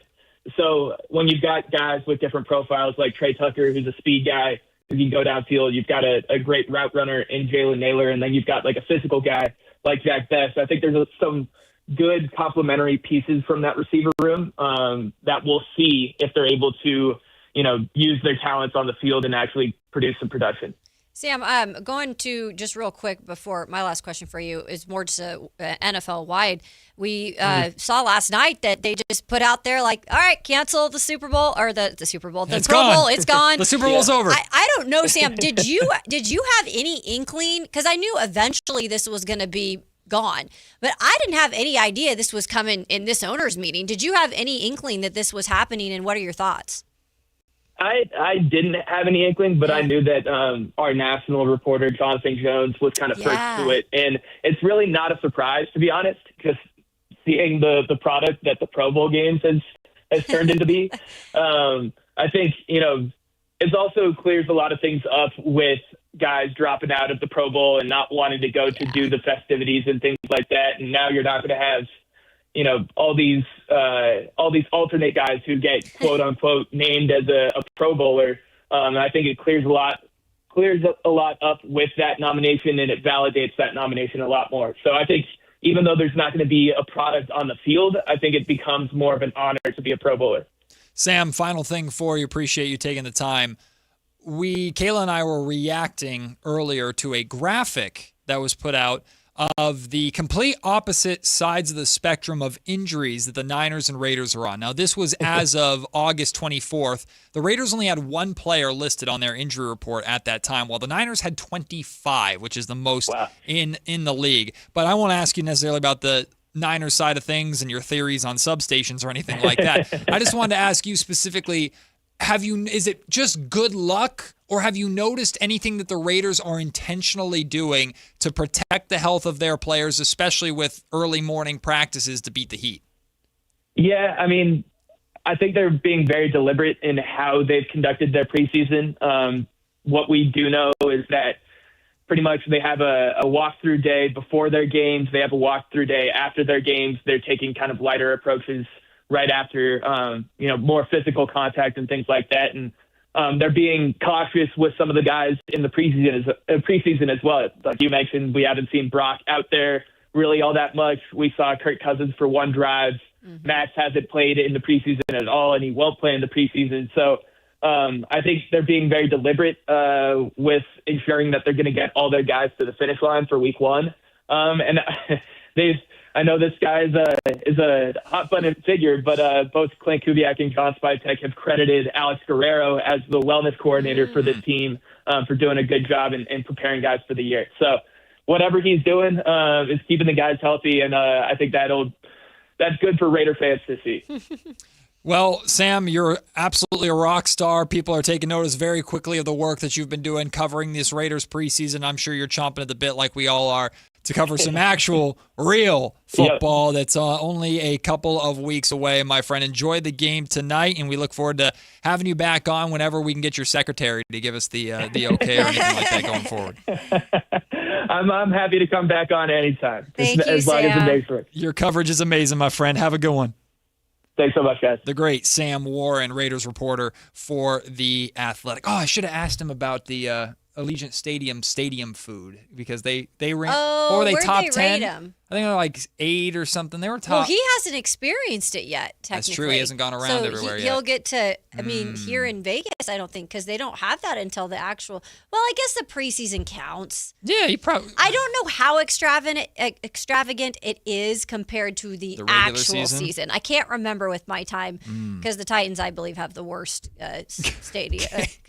Sorry, they Kayla do. hates the Tennessee Titans food. Y'all, it's not good. Was there a difference there between preseason and regular season? I can't remember. It was just all bad. I just think it all blended in. Like it was always just like in the regular season they brought out the stale ketchup. pretzels. Ooh, you get condiments during the regular yeah, exactly. Preseason, maybe, dry burgers. You get mayo packets. Maybe a that's few it. more cookies that will last on the tray before they get taken.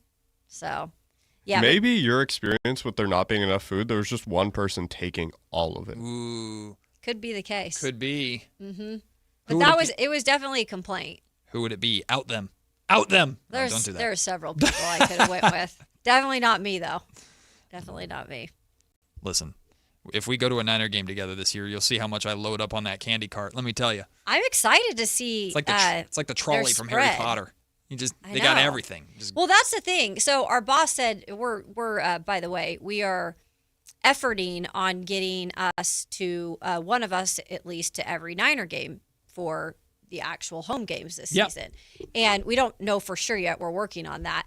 But what I think we need to do is we're going to have to find one game that you and I can both be the heads on. As long as it's before King season. Yeah. Once King season starts, then the real show begins. I bummed out. I learned that Niners Raiders is on a Kings home game night. Yeah, so are you not going? Nope. Dang. Kingly duties. Wow, Matt. I know. You're going to let down your Raiders. Well, they were probably going to let me down in that game, if we're being completely honest. But wow. Yeah. What if it's Fernando's first game?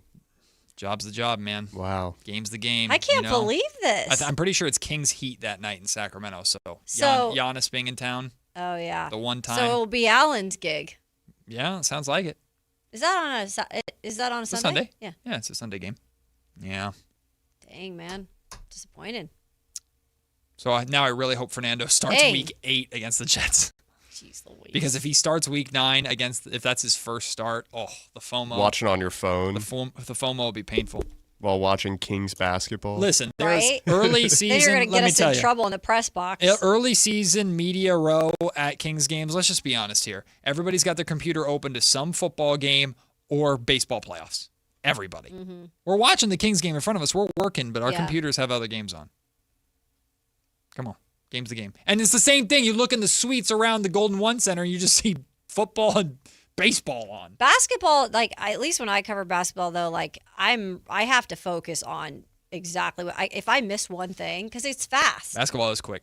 Yeah. So you can't really miss a lot. Hey, I'm you know? locked in. Don't worry. I'm locked in. Multitasker here. Oh, not well. You've experienced that. You've experienced my multitasking ability. Well, Bleacher Report debuted or brought out their panic meter for NFL teams. How much should Raider fans and Niner fans panic on the meter? Great. Out of 10? We'll find out. Hit the panic button next on Sactown Sports. Like and subscribe to the Sactown Sports 1140 YouTube channel at Sactown Sports 1140 to get the Carmichael Dave Show with Jason Ross, Matt and Kayla, and the Drive Guys with Kevin Gleason and Alan Stiles on demand and at your fingertips. Get your fix of the Sacramento Kings, 49ers, Giants, Athletics, NFL, NBA, and the latest in sports and entertainment all in one place at Sactown Sports 1140 on YouTube. Your local sports leader, Sactown Sports 1140. Toyota's national sales event is on. Save big on Toyota's 21 hybrid and electrified models. Score deals on the 50 MPG Corolla Hybrid and 51 MPG Camry. Get 1.99% APR on the all-electric 2026 CHR. Or get 0% APR plus $500 finance cash on the fully electric 2026 BZ and the BZ Woodland. Toyota's national sales event is on now. Stop by your local Toyota dealer today. Toyota, let's go places. Offers available through TFS to buyers with premium rated credit. Not be combined with other offers. Ends date 31/26. Hi, this is Adam Johnson, owner of Golf Fitness Solutions. Most golfers practice their swing, but ignore the body swing in the club. We help golfers move better, get stronger, reduce pain, build power, and play longer. Join us for a free trial week and see how golf-specific training can help you support your body and your game. Try a class, meet the team, and find a right program for your goals. Call 916-802-5175 or visit golffitnesssolutions.com. Golf Fitness Solutions. Move better, feel better, play better. Get in the zone, AutoZone. Welcome to the end of summer sale at AutoZone. We're celebrating the end of long days and short nights with big deals for a short time. Like on Wash and Wax, you can get 3 Meguiar's products for just $20. Need new brakes? Duralast brake pads are free with the purchase of Duralast rotors. We've also got oil deals and more. We're ending the summer right with the end of summer sale at AutoZone. Get in the zone, AutoZone. Restrictions apply. Tired of hearing scary radio ads about the IRS? Tax Relief Advocates is different. TRA is here to tell you that if you owe money to the IRS, whether it's $5,000 or $500,000, we have a solution. TRA can eliminate or reduce what you owe to the IRS with zero risk to you. We have over 1,000 5-star reviews on Google and an A+ with a BBB. End your tax nightmare today by visiting TRA.com or call 800-583-6681. That's 800-583-6681. The Travel Guys on KHTK 1140 every Saturday at 11 a.m. We'll make you a smarter traveler. Tips you can use on the road and at the airport, plus reports from top consumer advocates. The Travel Guys, 11 a.m. on Sactown Sports 1140. Remember when a driving range was just a driving range? Yeah, Hagen Oaks doesn't remember either. Reserve one of 3 top Tracer bays from 6 to 11 p.m. at HagenOaks.com. Only 3 bays are reservable, while the rest of the range remains open for walk-ups. Play virtual golf, then grab food, drinks, and a seat in front of the TVs at the hangout. Throw in live music, and suddenly your quick stop at the range turns into hours of fun. Hagen Oaks Golf Complex. Side effects may include laughter, bragging rights, and one friend insisting he would have won if the wind wasn't blowing. This is the story of the one who keeps multiple buildings running smoothly day after day. Plumbing that flows, HVAC that hums, cleaning supplies that keep surfaces sparkling. That's why she counts on Grainger. With easy reordering online and 24/7 support, Grainger helps her keep the products she needs on hand. So shelves stay stocked and buildings stay ready. Call 1-800-GRAINGER, click Grainger.com, or just stop by. Grainger, for the ones who get it done. Kick back and escape to Margaritaville night with the Sacramento Rivercats on Saturday, September 5th at Sutter Health Park. Island vibes, laid-back fun, and Rivercats baseball all in one place. Grab your flip-flops and your tickets now at rivercats.com. We're talking to Chad Hoblet, a Hoblet Dodge Chrysler Jeep Ram in Woodland. What's happening for the Make This the Summer sales event? Right now, you can save up to $20,000 off MSRP on new 2026 Ram 2500 and 3500s. Search, select, and save through our whole inventory at HobletDodge.com. 20,000 total net savings after dealer discount and factory incentives. Incentives may include 1,000 Hoblet trade-in assistance with eligible trade, 1,000 business owner cash for verified businesses, 500 upfit military first responder bonus cash for eligible members. Incentives may not be combined with other offers or special APR programs. Excludes tax, title, and license fees. At least 5 of this net savings. See dealer for details. Is the volatility of the stock market driving you crazy? Is your retirement account sinking, yet you're getting older and you're starting to worry about, will I have enough for retirement? What about the money in the bank? These banks pay nothing these days. How do we get growth to get to retirement account? It's simple. Move into gold and silver. Want to know how to do it? Listen to my show, Striking Gold, with me, Kenny Michaels.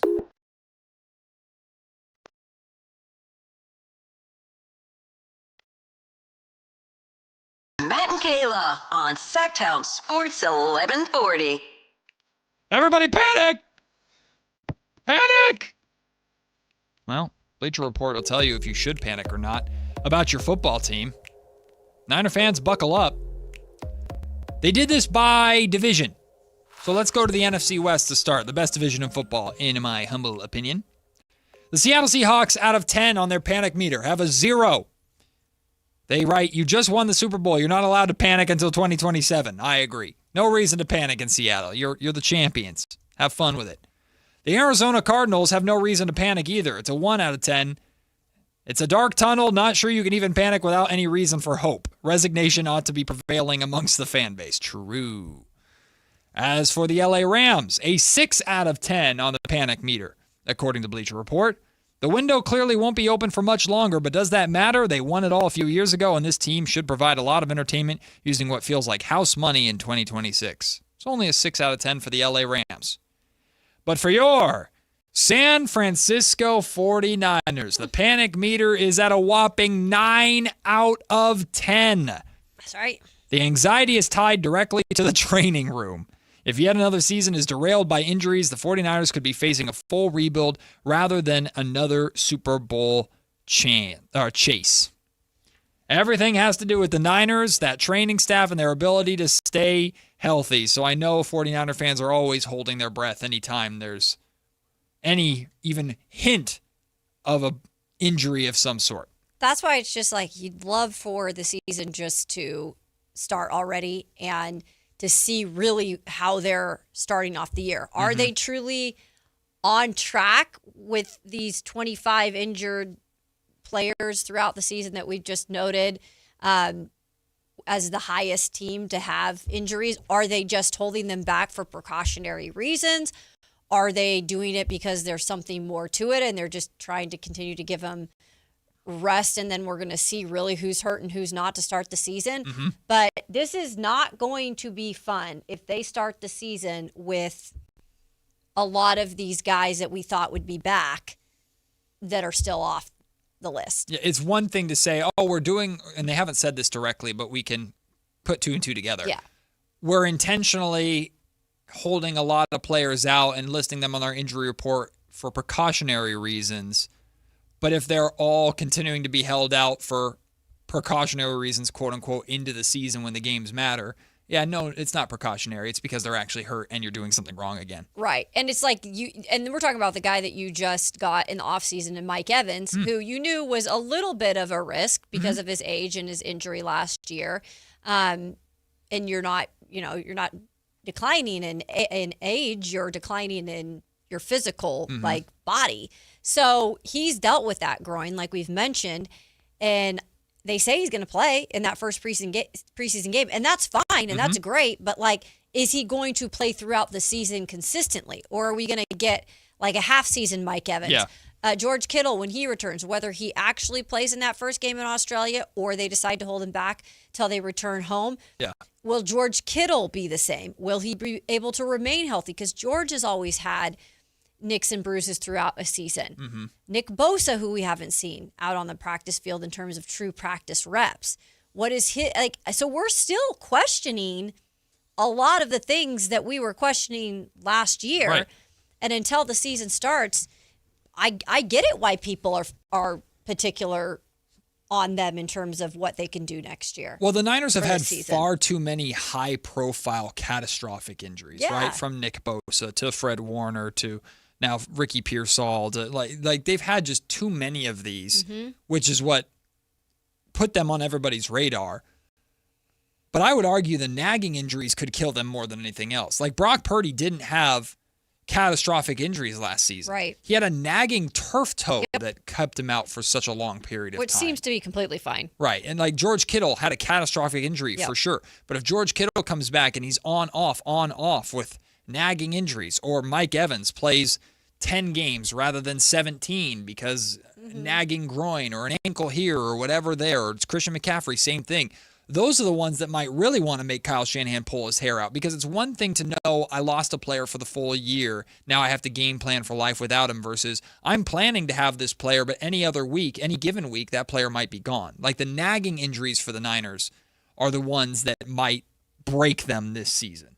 Well, and so in the chat, Be Like Water Kings said 49ers won 13 games last year, split the division, have an original thought, please. So I don't even know who he's talking to. It doesn't matter. But the point is yeah, that's true. But do you know how rare that is and how that's not going to just keep happening year after year if their main guys especially can't stay healthy? Like that is why a lot of people last year thought Kyle Shanahan should have won Coach of the Year, because it's just almost impossible to do what they did with pretty much half of their team out of, like, not being able to play, or at least their stars. Look, Be Like Water, I would say this. I'm not a 49er fan.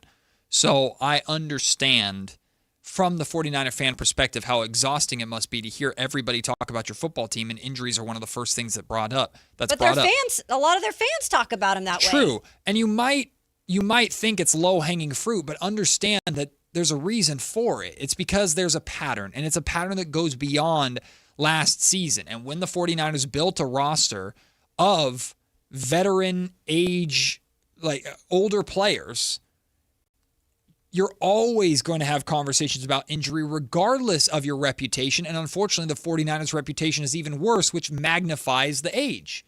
So I understand. Have an original thought, Pete, please. I understand you're probably tired of everybody bringing up health with the 49ers, but it is their biggest question and the biggest thing that holds them back. We're not questioning Kyle Shanahan. We know he's a damn good coach, and if anything, credit to him for being able to maneuver through the injuries as well as he has over the handful of seasons, especially last year. But we have to question who George Kittle is after this injury. We have to question who Nick Bosa is coming off of this injury. Mike Evans may have never gotten hurt as a 49er, but he's coming off of a season where he dealt with the most injuries in his career, and he's joining the Niners.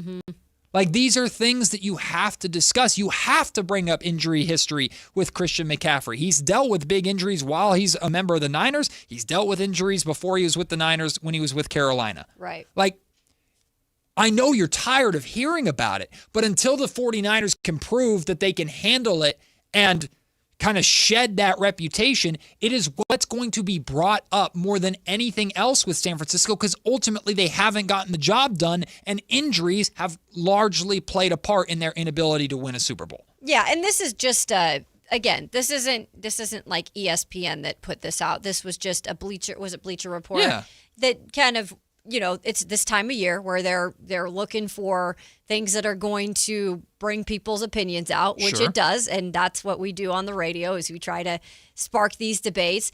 Now, do I feel 9 out of 10 is necessary in terms of panic meter? No, I don't. I don't think it should be 9 out of 10. I think there's enough talent there, and you got to give you got to give some sort of credit to the Niners coming into the season. Like, you can't just think they're all going to be injured. Mhm. Like, that's not going to be the case. Sure. So you got to give them a fresh start. Sure. You got to push the reset button again. Sure. And give them benefit of the doubt. 9 out of 10 is ridiculous. I don't think the panic meter should be that much. I think it takes a pulse of the fan base in a proper way, which is anytime we hear anything, it's immediately like you clench. Mhm. Like every Niner fan, I think, naturally does this. Yep. You just clench. What does this mean? And then you read what it is, and you're like, okay, we're good.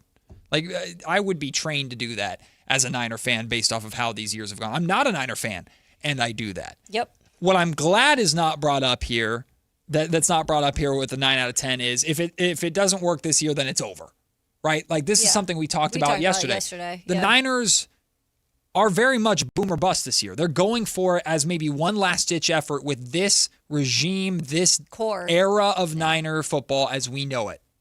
But that does not mean that if it fails this year, then the Niners are headed to where the Cardinals are now or where the Dolphins are going. Now, they might take a couple steps back. Sure, but their franchise quarterback's still here. Fred Warner's still going to be around. Christian McCaffrey probably will still be around. If it doesn't work this year, it's not like it's over for the Niners, and you have to fully reset. Yeah.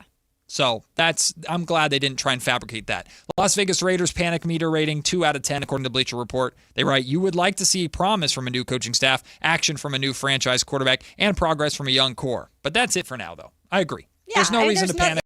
It's all brand new. You kind of just get to sit back, relax, and watch. Be a Raider fan. Watch the ladder. Watch the Raiders hopefully start to climb the ladder. Which, in Matt's interpretation, will be like, oh my God! Every single week. Every time Fernando Mendoza gets hit, I'm going to freak out. Yeah. Ashton Genty's already dead. Or they made it out to be he died on the practice field. No, he just sprained his ankle. Oh, he's dead. They're all taking a knee and praying. By the way, the cart never came out. Thank God. Yeah. Fernando Mendoza's going to get hit and lie on the ground for 3 seconds, and I'm going to be reading funeral rites. Funeral rites. Kirk Cousins, take one for the team, my man. He is. That's why he's going to start. Get that offensive line ready, old man. They don't More even than know one for the team. Right. man. They don't even luck. know who the right guard is yet. Good luck, my friend. We'll take the break. When we come back, it's time to pick a side on Matt and Kayla at Sactown Sports. This is Sactown, baby! Follow Sactown Sports 1140 on Facebook at facebook.com/Sactown Sports. To keep tabs on the Kings, 49ers, UC Davis, and the entire Sactown Sports lineup all season long. Facebook.com/Sactown Sports.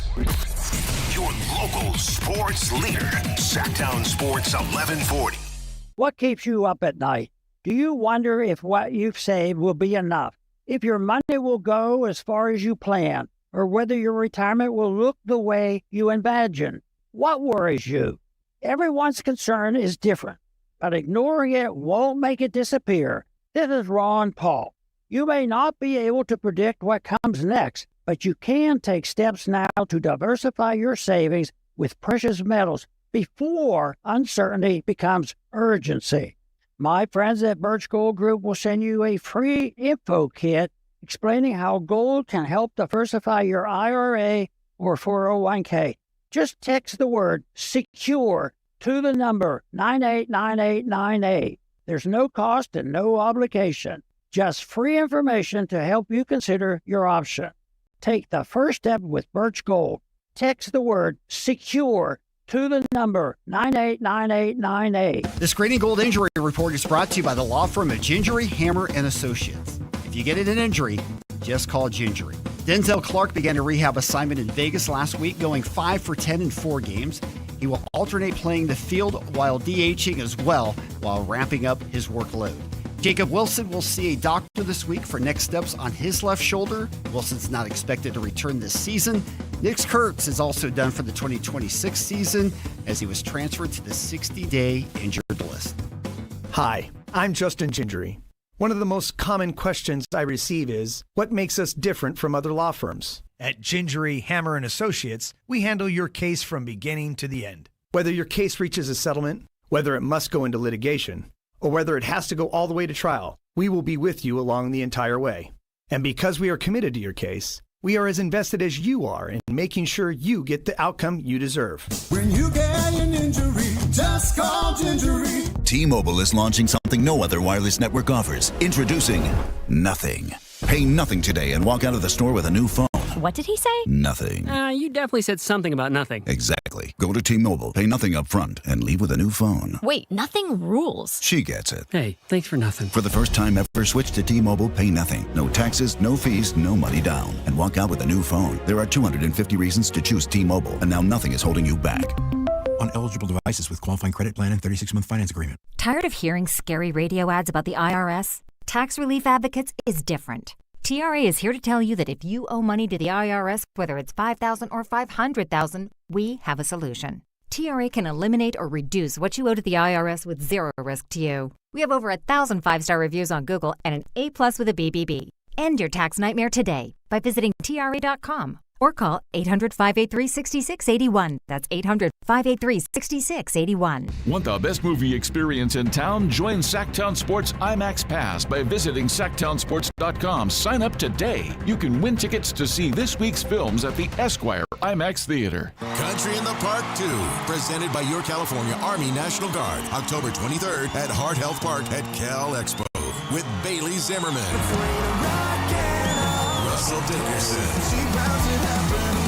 plus more. Enjoy line dancing, live DJs, mechanical bull, and food trucks. Tickets start at just $70. Country in the Park 2, October 23rd at Heart Health Park at Cal Expo with Sky River Casino and Joel Gott Wines. More info at CITPFest.com.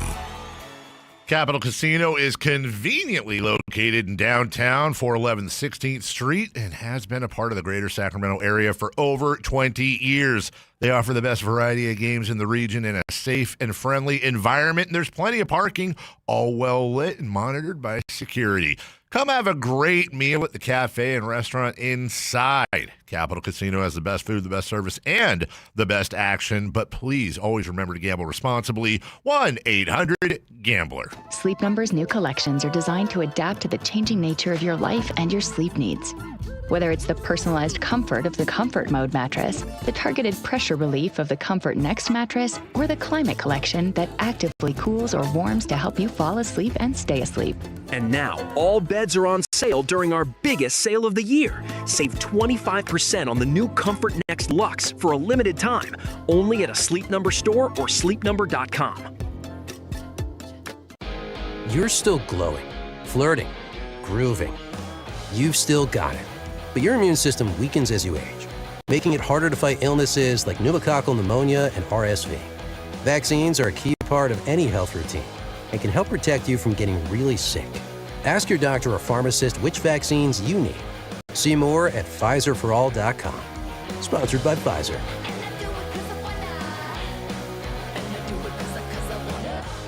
High Voltage live boxing action returns to the venue with Thunder Showdown number 5 on Saturday, September 5th. Uppercut Promotions list a lineup of 10 fights with a stacked lineup of pro fighters. Thunder Showdown number 5, Saturday, September 5th at the venue at Thunder Valley Casino Resorts. Fight card subject to change.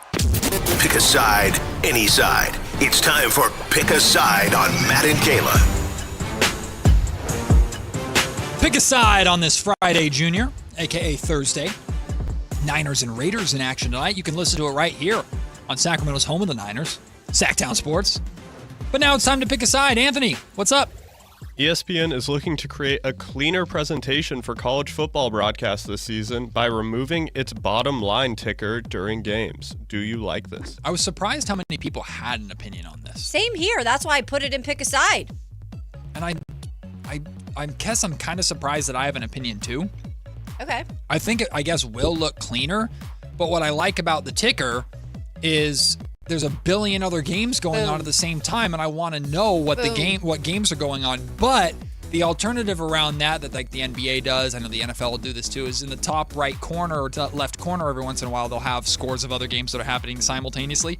As long as I can still see in the broadcast what other games are going on at the same time that matter, like those scores, just to keep an eye on it. Wait, so you're saying you're hoping that they put them on there, but they just be in the right corner? Well, they're like transparent. Some leagues will do like either a transparent overlay or something of just like, hey, Florida State versus Clemson. Here's the score. And this game there's 11 minutes left in the third quarter or whatever.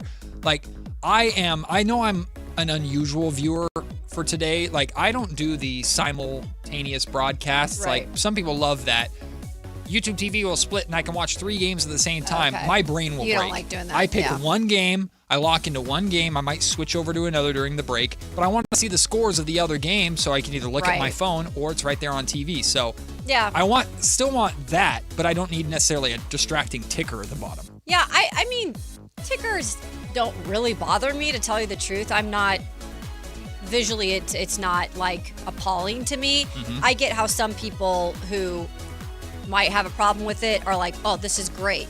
Take that off. It'll be a lot cleaner. Mm-hmm. You know, you're not going to have all the extra stuff going on. Because I do believe, too, they have a new bug. Score bug? Yeah, they have like a new score bug and stuff. And so I am actually a little bit annoyed by it, because this is how I keep up with what games are going on, like just scores, so that if I do see a score that's close, I'll actually flip it over to another channel and like tune into that game. Or if something just happened and you see it in the score changes, you're like, oh, this is a 1-point game, you can switch over. So I think it's more annoying.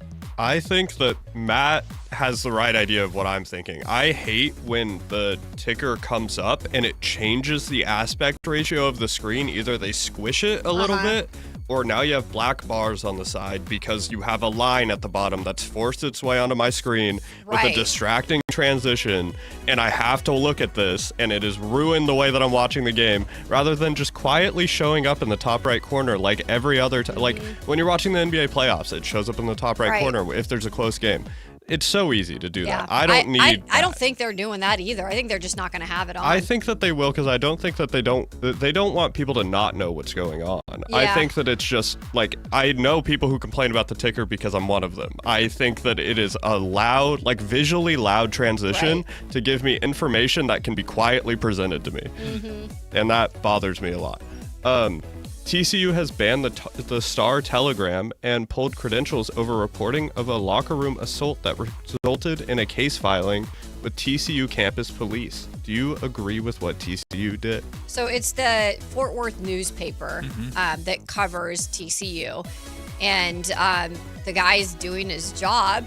I mean, I don't know necessarily if you can go to someone and say you can't report this. If he has he can go to the files or public files and you can get this.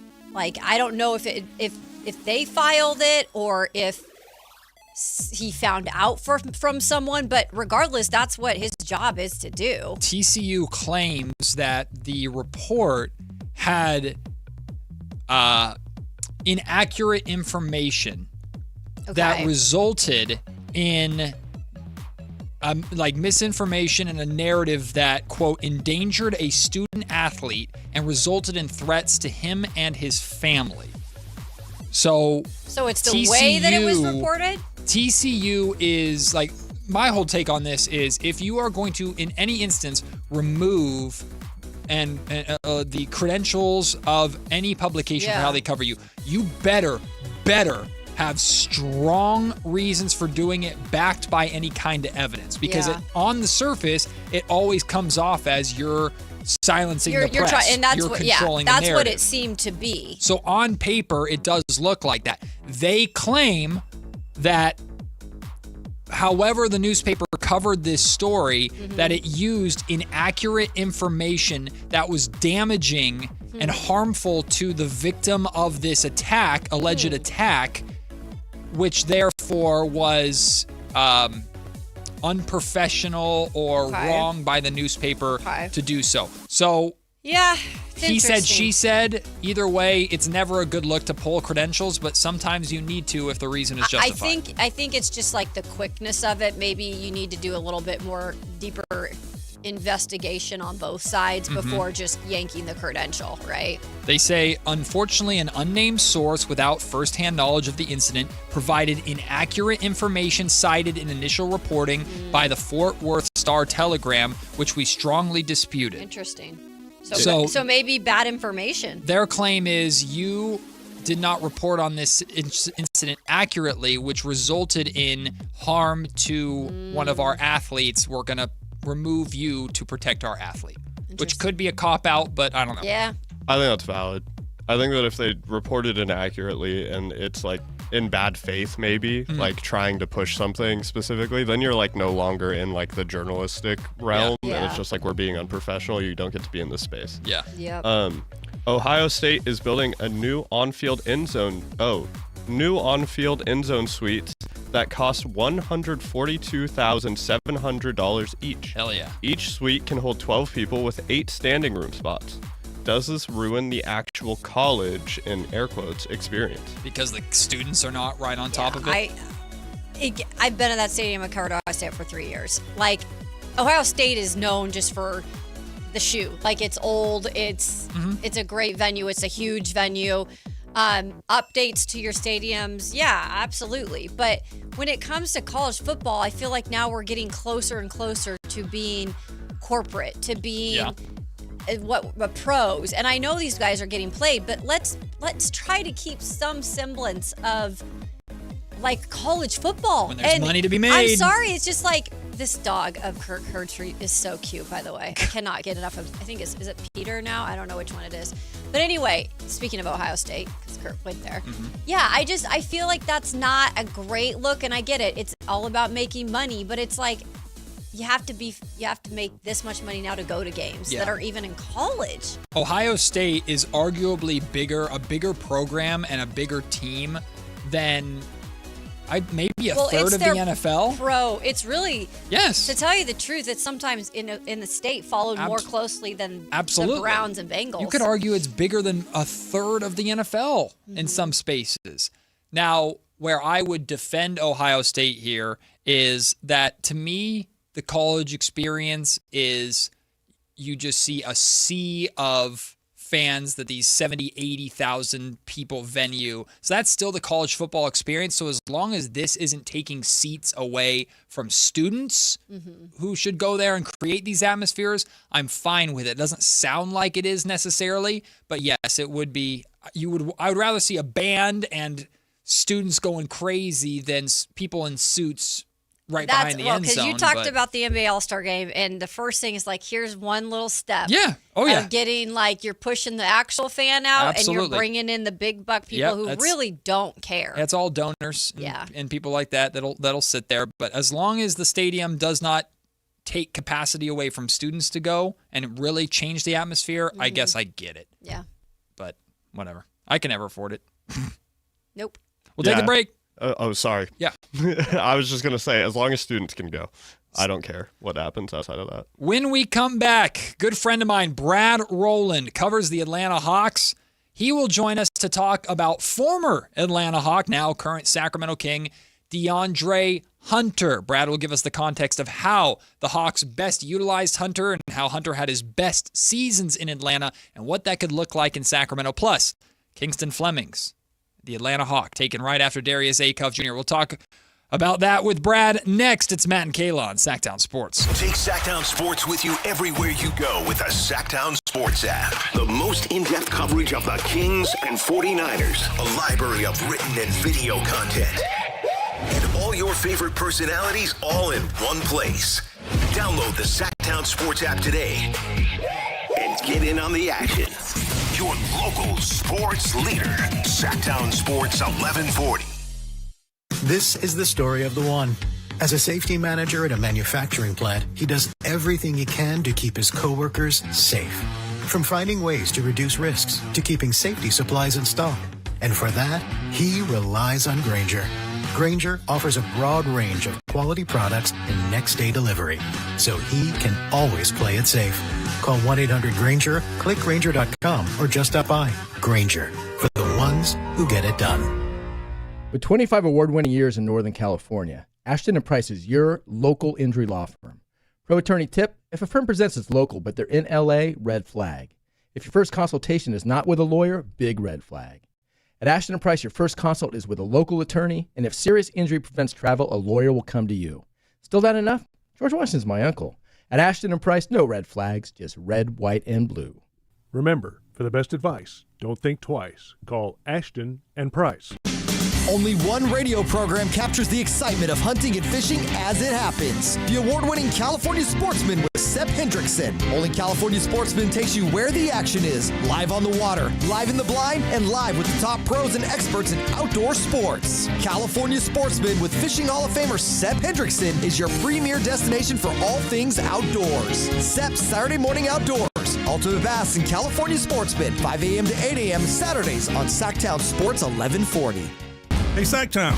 High Flyer here. Something big is coming. DraftKings Games Day arrives a massive deal, exclusive deals, and all-day celebration built for fans of sports. The countdown has begun. All roads are leading to game day. The DraftKings Sports app is now live in all 50 states, from California to Florida. DraftKings Game Day is the kickoff of a new season, new era, and big day in sports history. Get ready to celebrate new DraftKings customers. Sign up with code SACTOWN. Spend $5 to get $200 in rewards within 21 days. That code, once again, SACTOWN. In partnership with DraftKings, the crown is yours. Event trading offers by DraftKings Predictions, a CFTC registered introducing broker. Tradings involve risk of loss, market availability varies. Eligibility restrictions apply. $50 every 7 days via click to claim issued in non-withdrawable prediction dollars that expires in 1 year. Terms, dkng.co/predictions promo. Nationwide based on sportsbook, predictions, and free-to-play sports contest availability. Varies by state. The groundbreaking advanced FUE treatment from Advanced Hair is finally here in Sacramento and the Bay Area. Some of you might have a receding hairline or thinning, or if you're lucky, a bald spot. Thankfully, you no longer have to travel far to get the very best in hair restoration. Advanced Hair has decades of experience using breakthrough technology that regrows your own natural hair, even in the places where it's disappeared for years. It's a simple one-day treatment, and your new hair, it begins regrowing the very next day. And the best part, it's guaranteed to grow for life. In celebration of Advanced Hair's grand opening in Sacramento and the Bay Area, get special financing, 250 free hair grafts, and $250 off. Schedule your free consultation to find out if you qualify. 916-314-HAIR. The best team in technology in hair restoration are finally here. 916-314-HAIR, or become inspired with before and afters at advancedhair.com. Need a reason to hit the range this week? Well, Hagen Oaks has two.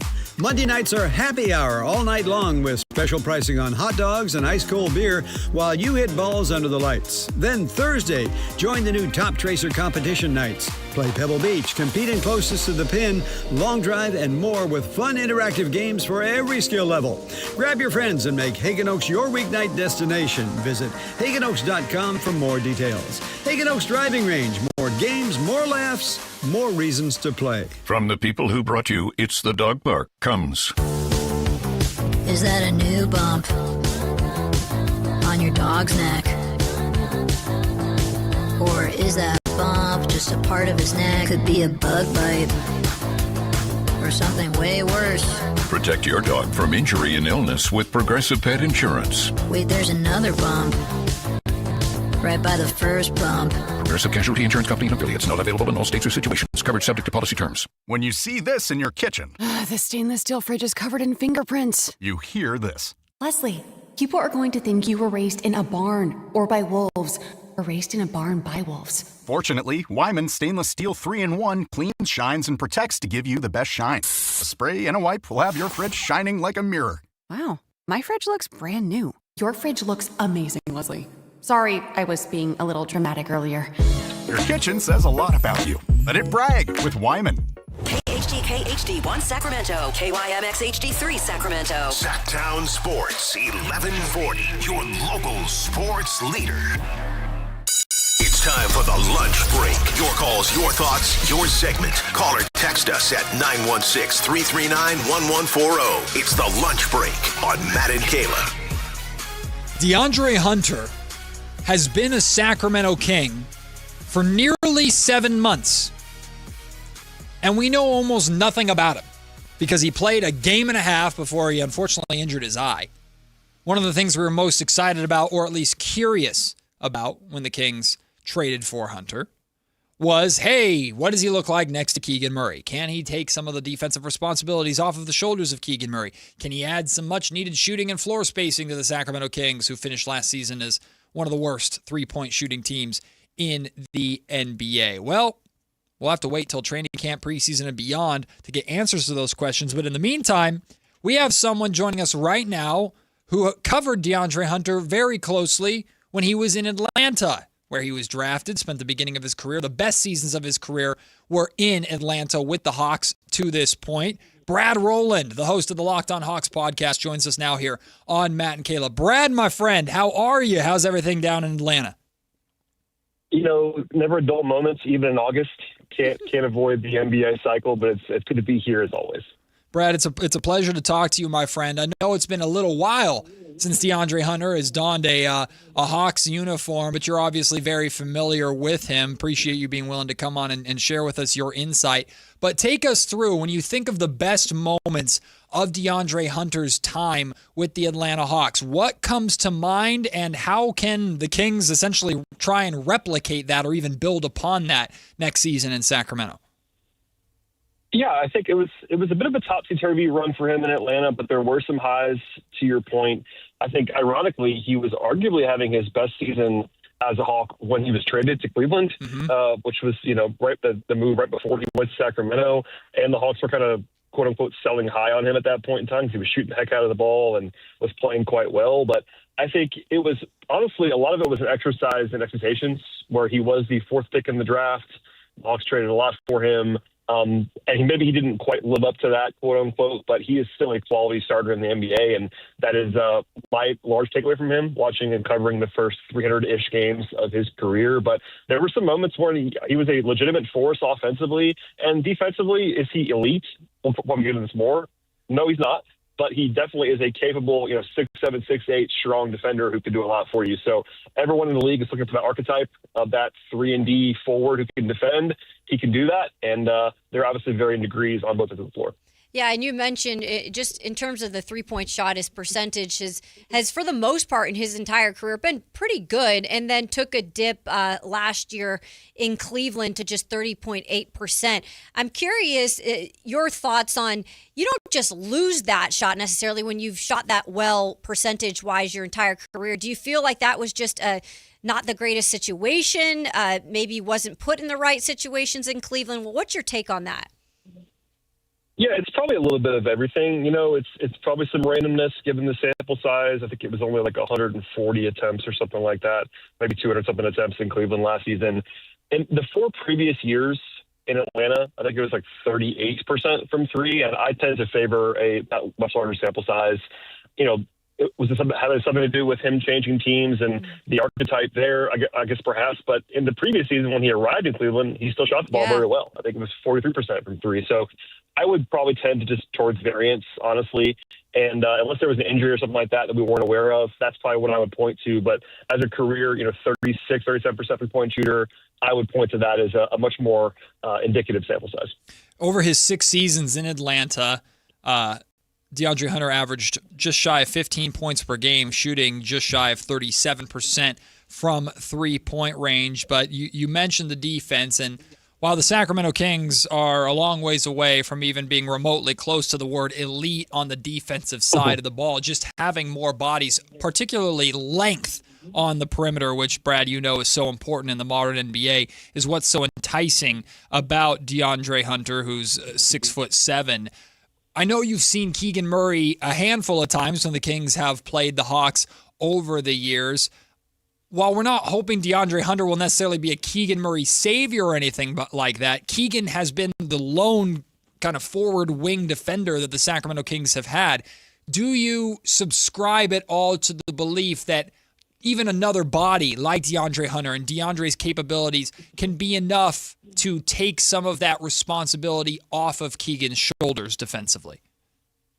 Yeah, I think that's very reasonable. I wouldn't count on him to be like a total culture changer defensively. That was maybe the hope when he was drafted. That hasn't really come to fruition. I think he's never going to be a guy that gets a ton of blocks and steals, which maybe makes some of his more advanced metrics don't look so great defensively because there's just very, very little. It's actually kind of shockingly little blocks and steals for a player of his athleticism and size. But he can definitely take an assignment against a high-level wing player, high-level forward. Like, he's very comfortable in that role. He's also been doing that for his entire career. for the most part. Not always the number one guy, but certainly either the number one or number two guy for the Hawks the entire time he was there in that role. He's done well against guys like Luka, for example, guys you might see more in the Western Conference. And again, I'm not saying he's a stopper, but he is more than capable of taking some heat off of Keegan Murray, giving him a little bit of a break every once in a while, being the only guy who can kind of do that. And as long as you're not asking Hunter to like anchor you in that way, I think you're going to be okay with him defensively. Brad, I am, when you look at games played over his career, it is interesting because I think most games he's ever played is 67 in 2022-23 in Atlanta. But then he's had some seasons where it's 37, 27. Obviously, there's been some things where he's maybe been a little banged up. What would you react to in terms of is he injury prone a little bit? Because the eye injury is a freak thing, but what else maybe would you be worried about on the injury front? Yeah, I think it's obviously, like you said, not something I would worry about too much. Okay. The one thing that has always kind of dogged DeAndre is his knee. He's got a knee issue that's been, I don't know what percentage of the absences have been that, but I would say the majority of them. I think there's some tendonitis issues. I haven't seen him up close in a little while now, but that's something that probably is not going to ever go away in full. That was something the Hawks were at least mildly concerned about along the way when they traded him. Again, not debilitating. Like he's never been out, other than his second season where it was kind of a fluke thing. He's never missed like 50 games in a row, but he might miss a month every once in a while with a knee issue. And until I hear otherwise, and usually as guys get older, that doesn't get better, So it's one of those things where I would expect it to not be like to your point, like a 75 game player. Yeah. I think 60-ish would be a reasonable projection for him if he's healthy. And that's not too bad in the modern landscape. We're joined by Brad Rowland. He covers the Atlanta Hawks closely, the host of the Locked On Hawks podcast. The Hawks were the former team, the original team of now Kings forward DeAndre Hunter, where he spent 6 seasons. Brad, there's only one basketball, and the Sacramento Kings have a lot of mouths to feed on offense from Darius Acuff Jr., who we'll talk more a little bit about in just a second because your guy Kingston Flemings was selected just after him. To Zach LaVine still being here, the Kings are going to play through Domantas Sabonis, and they have more hopes for Keegan Murray to make more of an impact on the offensive end. DeAndre Hunter is widely considered to be, without knowing for sure, the 5th starter for the Sacramento Kings. He'll likely slot in next to Keegan Murray to give the Kings some versatility, at least defensively. But that also might result in DeAndre getting the role offensively of space the floor, stand in the corner, and be ready to shoot. Is that a role that you think DeAndre Hunter could excel in as much as you'd expect anyone to excel in Sacramento?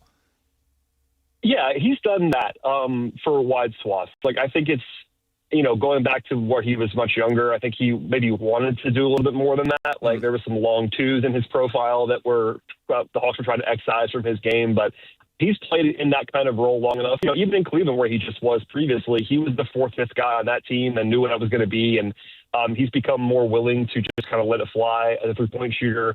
Still not like a guy that I would say is an absolute bomber, but has taken about half his shots from three for the last few seasons, which is pretty reasonable for that archetype. And I think that he's more of a play finisher. So not a guy that was ever going to be like have the ball in his hands and create a lot. So he's probably used to being that play finisher, playing off of he played most of his career with Trae Young, who was setting him up. And like he was not asked to go ahead and do a lot of that. So I think play finisher is his best role.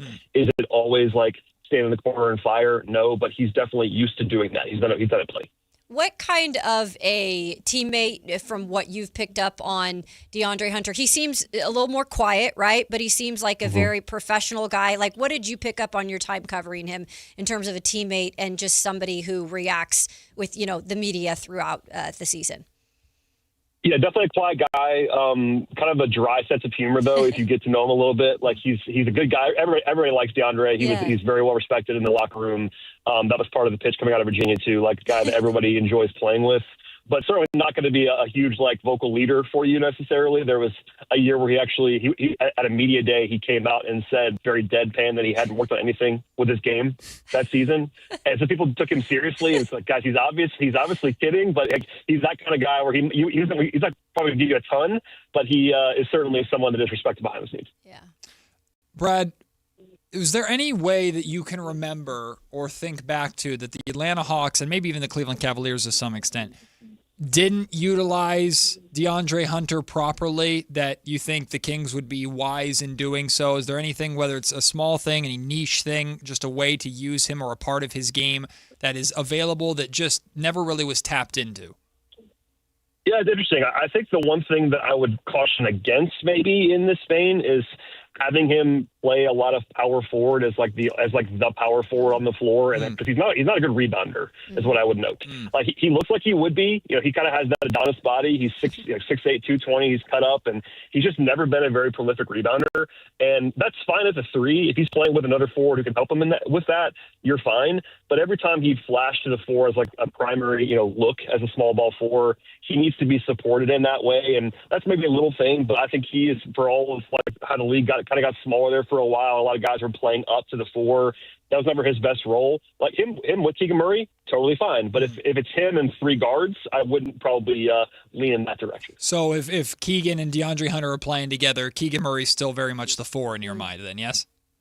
Yeah, I mean, and it's a little bit of this and that. Obviously, those guys they're both kind of combo forwards, which is fine. As long as you have 2 of them, I think you're okay. It's more of like if you're leaning on Hunter to anchor like a 3-guard lineup at the 4, that's where I would probably be a little bit more worried. And I think people had this perception of him, and the Hawks tried this too for a long time, of him maybe being able to play up to the 4, and it just wasn't ever his main thing. Brad Rowland of Locked On Hawks, kind enough to join us here on the Matt and Kayla Show, and they, in terms of the fans here, they loved Kingston Flemings. A lot of them loved him. It was A-Cup, Kingston Flemings, go back and forth all the time leading up to this NBA draft. You guys obviously in Atlanta have drafted Kingston Flemings. What has been the initial thoughts from the fans and just what you've seen out of him in this short time from NBA Summer League? Yeah. Kingston is someone who has like 100% approval rating, basically. Personality-wise, I mean, dating back to the pre-draft stuff, everybody loves the kid, and I say kid, he's 19, but everyone loves him. He's very mature for his age, and at the end of the day, you got to be able to play. And I think he flashed a lot in summer league. The passing was real and all that stuff, but I think people really like him. Obviously, a very different archetype than Acuff. Although they play the same position, Acuff's much more of a scorer in some ways. Fleming's more of a pure, quote unquote, pure point guard, but a guy that people really liked. And I was getting the same thing in the other direction, by the way. If Flemings had been gone and Acuff hadn't been, I would have been asked about Acuff up and down. So we're probably in the same position there, I would imagine. That's what I was going to ask you. Was there's an alternate universe where the Kings decide to go Kingston Flemings with the 7th overall pick, and then Darius Acuff Jr. is there at 8. Do you think he would have been the pick there for Atlanta? I don't know is the real answer. I think he would have certainly been in consideration. They were not focused only on point guard. Yep. I think that they obviously could use one, and they took one. As you guys know, Acuff is a very I would say polarizing prospect. People either really liked him or were a little bit cooler on him. Yep. I never got the best reel with the Hawks. And honestly, part of that was that it was pretty much out there the last month that Acuff was not going to be available at 8. And it was all right, I kind of crossed him off in my head. You know how that goes? Not entirely, but it was there's pretty strong intel. He was probably going to be at worst going to Sacramento on the board. So, I honestly don't know. It would have been interesting, though. Brad, I wanted to ask you about this, too, because the Atlanta Hawks are going into an interesting season there in the Eastern Conference that just has stolen the Thunder from the West. And I'm not talking about the basketball team, the Thunder. All of a sudden, the Eastern Conference is deep as hell, and the champions in the East, of course, with the New York Knicks. I mean, you talk about a year of having to scratch and claw your way, maybe even just into the play-in in the Eastern Conference, let alone into that one of those top 6 spots. Oh, yeah, LeBron James coming back East, joining and creating a super team all of a sudden in Philadelphia with the 76ers. In terms of season outlook for the Atlanta Hawks, we'll get to see them twice this year unless they make it to the NBA Finals together here in Sacramento. But what is the vibe? What is the feeling around expectations around a very impressive defensive unit there in Atlanta? Yeah, like you said, the first time in a very long time, the East is the consensus better conference and deeper conference. It's been a long time since that's happened. No, I think the Hawks are in the middle of that playoff front. Not at the top. Last year they were tied for the 5th seed. that's kind of where I think they're going to be again, like in that 5, 6, 7 range. With some upside beyond that, but they're still a young team. They didn't really push a lot of chips in this last summer. They added to the team, but they didn't make a huge splash. So they're still trying to figure out what they are, I think, big picture. But you mentioned the defense. They're already good there, and I think they'll be in that very, very busy mix for the Eastern Conference. I mean, there's kind of the Knicks at the top, and then there's a bunch of teams below that. Maybe Philadelphia separates too, but Hawks and Magic and Heat and all these teams, and they'll probably be similar, I would say, to last year. One more really quick for you, Brad. This is kind of a hybrid one, so go with me here. This is a great podcast topic. Trae Young just signed, or not just, but he signed a pretty significant deal with the Washington Wizards. And, of course, Trae Young will hawk his entire career until being traded to Washington. There were rumors and rumblings that Trae Young was potentially on the Sacramento Kings radar, although we learned pretty quickly that maybe he's not exactly Kings general manager Scott Perry's cup of tea. There were thoughts about a potential, was Clutch Sports trying to orchestrate Zach LaVine being traded to Atlanta as part of a Trae Young deal. So taking all that information into account, one, what do you make of the bag that Trae got from Washington? And two, do you think there would be any or was any legitimacy in any kind of way? Did you hear any legitimacy to the possibility of a Trae Young, Zach LaVine swap at the time? Yeah, my reaction to the deal in Washington was the same one everybody had, which was like, wow, that's a lot of money. I found myself by the end of the Trae Young era in Atlanta, being high on Trae Young. I think when he was at his apex of popularity, I was seen as maybe being a little bit lower on him than others. And by the end, it was the opposite. I think he was mostly the same player that he was the whole time, and his perception changed, which is interesting. But I think that it was at least on the radar maybe that the Kings were interested. I don't know how serious they were about it. And the Hawks were never openly shopping him in that way till the very, very end. So it would have probably depended on how much Sacramento's interest would have manifested in what they were willing to offer. But yeah, it wouldn't have been crazy. Two guys making a lot of money that weren't long for their current situations. I know LaVine is still there now, but he probably won't be super long, I would guess, at this point in time. So yeah, a fascinating thought experiment. But yeah, I don't think anybody had Trae getting the max in Washington. That was pretty shocking. Hey, put in a word for the Atlanta front office if you could. We would love Dyson Daniels over here in Sacramento. So if you could just help a friend out and get a little bit of defense in Sacramento, we'd really appreciate that too. I got to say he's my favorite player on the roster, so I can't possibly take that to honesty. But maybe he'll love that there's some interest elsewhere, I'm sure. Well, screw you, bud. Then whatever, fine. You can keep your favorite player. I don't care. It doesn't even matter that much to me. Brad, you're the best, brother. Thank you so much. It's good to reconnect with you. Hope you're doing well over there in Atlanta. Enjoy Falcons season, I guess. And then, of course, with the Atlanta Hawks starting up here very, very shortly. Should be a fun year in the Eastern Conference. Appreciate you taking the time. Thanks, Brad. Thanks for having me. The great Brad Rowland, host of the Locked On Hawks podcast, covers all things Atlanta sports down there in A-Town. Couple of interesting things that he said there. I know one about of the things you're going to say. DeAndre Hunter. What is it? The 4 spot? Yep. I thought that 4 That's spot exactly what I thought. was very interesting because people were hoping, hey, if you have DeAndre Hunter, that could move Keegan to the 3 spot. Yep. Maybe not so much. We know Keegan is a little bit taller than DeAndre, but we're talking like an inch, so it's not that big of a difference. Brad seems to think having 2 of them and the versatility of the 2 of them, which is the one thing that stands out to me the most about playing them together, is the switchability. Keegan doesn't have to chase everybody around through his screen. He can now switch with DeAndre to take some of that pressure off of him. So that's nice.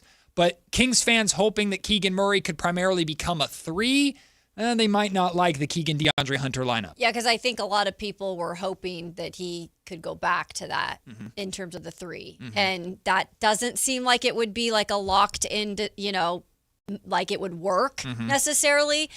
He mentioned, he looks like he could be a guy who could go up and get like he's not a good rebounder. Yeah. Like he mentioned that. But the plus sides of DeAndre, which we kind of knew, and it made me feel better when I asked about the rough season last year in Cleveland, with the percentage being just about 30% or so. He said, I don't foresee that necessarily being, it's like a one-off thing, is kind of what he was saying. Because for majority of his career, what did he say? He averaged about 37%. Just shy of 37%. Yeah, so I think that they can find that in him again with that 3-point and the percentage. The volume matters too. Like that season he was traded, for the entirety of the season, he shot 40% from 3 on just over 6 attempts a game. Yeah. I don't know if he's going to get 6 attempts a game in Sacramento unless, again, he's just getting a lot of wide open looks because of how much attention the other four on offense are drawing. But that's going to be his offensive superpower for Sacramento is corner or wing threes. Just be ready to catch and shoot. And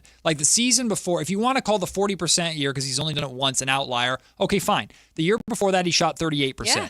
2 seasons before that, he shot 37%.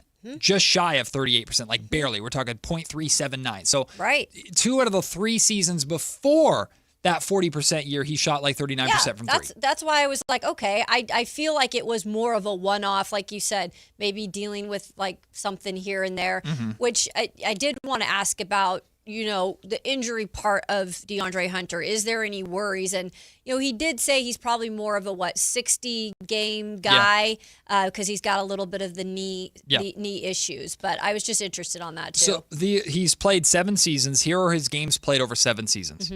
63, 23, 53, 67, 57, 64, and then 45 last season. After he was traded to the Kings. He only played 2 games, got hurt in the second game.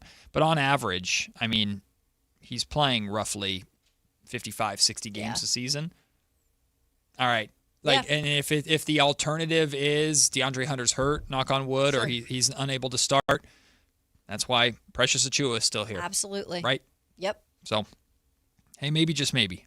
But there you go. Brad Rowland's perspective on what made DeAndre Hunter, or where DeAndre Hunter played his best basketball, which was in Atlanta with the Hawks. We'll take the break. When we come back, Ben Solak ranked every team in the NFL by how watchable that's interesting. They are. We'll see these rankings. Then we'll get into Kayla's 2-minute drill. Matt and Kayla rolls on right here on Sactown Sports. SactownSports.com is your online home for sports in Sacramento. Dive deep into the Kings, 49ers, Raiders, Giants, athletics, and more with your favorite local personalities and some of the most trusted sports voices in the community. Stream Sactown Sports 1140. Watch original video content and read in-depth analysis all in one location. SactownSports.com. Your local sports leader. Sactown Sports 1140. 2 quick questions. Would you describe your current wireless service as 5-star? Are you paying more than $34.99 a month for unlimited data? I only ask because in a recent industry survey of 120,000 wireless customers, Pure Talk was the only wireless company out there to receive 5 stars in every category: coverage, support, value, and data. And now for just a few more weeks, Pure Talk's offering unlimited data for just $15 a month for your first 3 months. After that, you'll get unlimited data for as low as $34.99 a month with no contract and no commitment. Just dial pound 250, say micro, and Pure Talk's 5-star U.S. customer service team will switch you in minutes. And at just $15 a month for your first 3 months, there really is no better time to switch to Pure Talk than right now. Dial pound 250, say micro, and switch to a 5-star American wireless company. Capital Casino is conveniently located in downtown, 411 16th Street, and has been a part of the greater Sacramento area for over 20 years. They offer the best variety of games in the region in a safe and friendly environment, and there's plenty of parking, all well lit and monitored by security. Come have a great meal at the cafe and restaurant inside. Capital Casino has the best food, the best service, and the best action. But please always remember to gamble responsibly. 1-800-GAMBLER. Sacramento's best selection, best quality, and lowest prices on kitchen and bath products are at the new Anova Cabinet and Stone. For a limited time, get stunning new quartz countertops starting at just $159. That's right, only $159 for gorgeous quartz countertops. Listen to this. For a limited time, cabinets for kitchens and bathrooms are up to 50% off. Yes, up to 50% off new cabinets. It's a must-see. The new Anova Cabinet and Stone at Florin Road and Highway 99. Learn more at AnovaCabinetStone.com.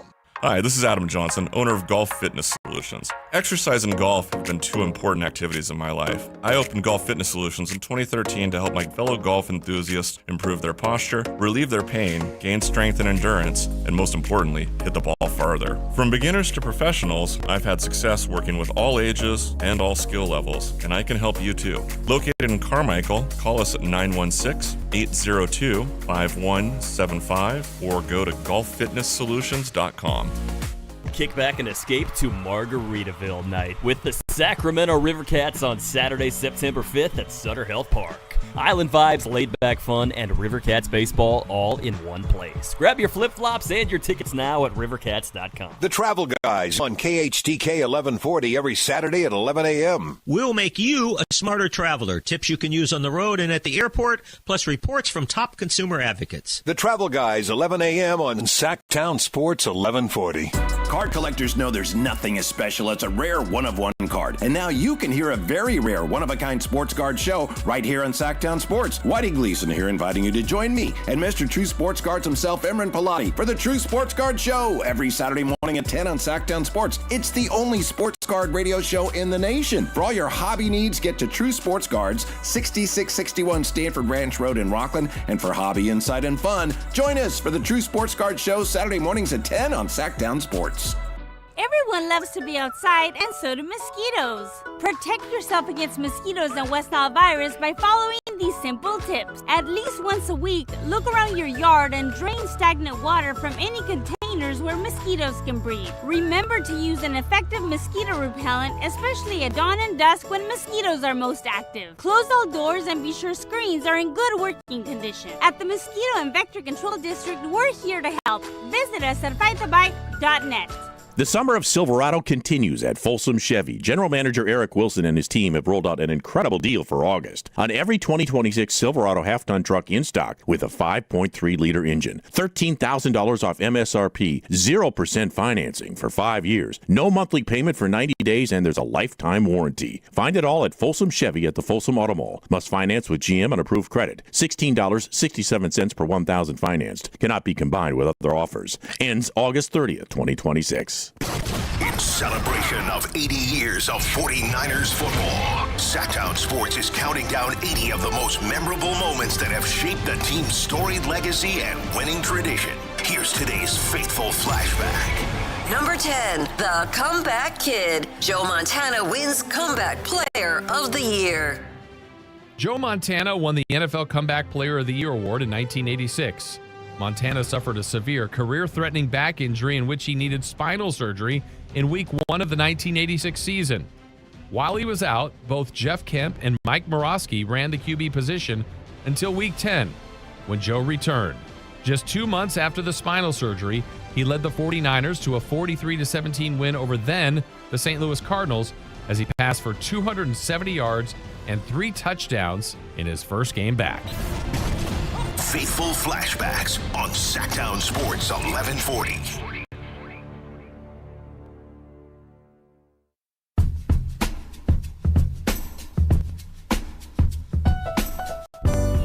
It's Matt George and Kayla Anderson on Sactown Sports 1140.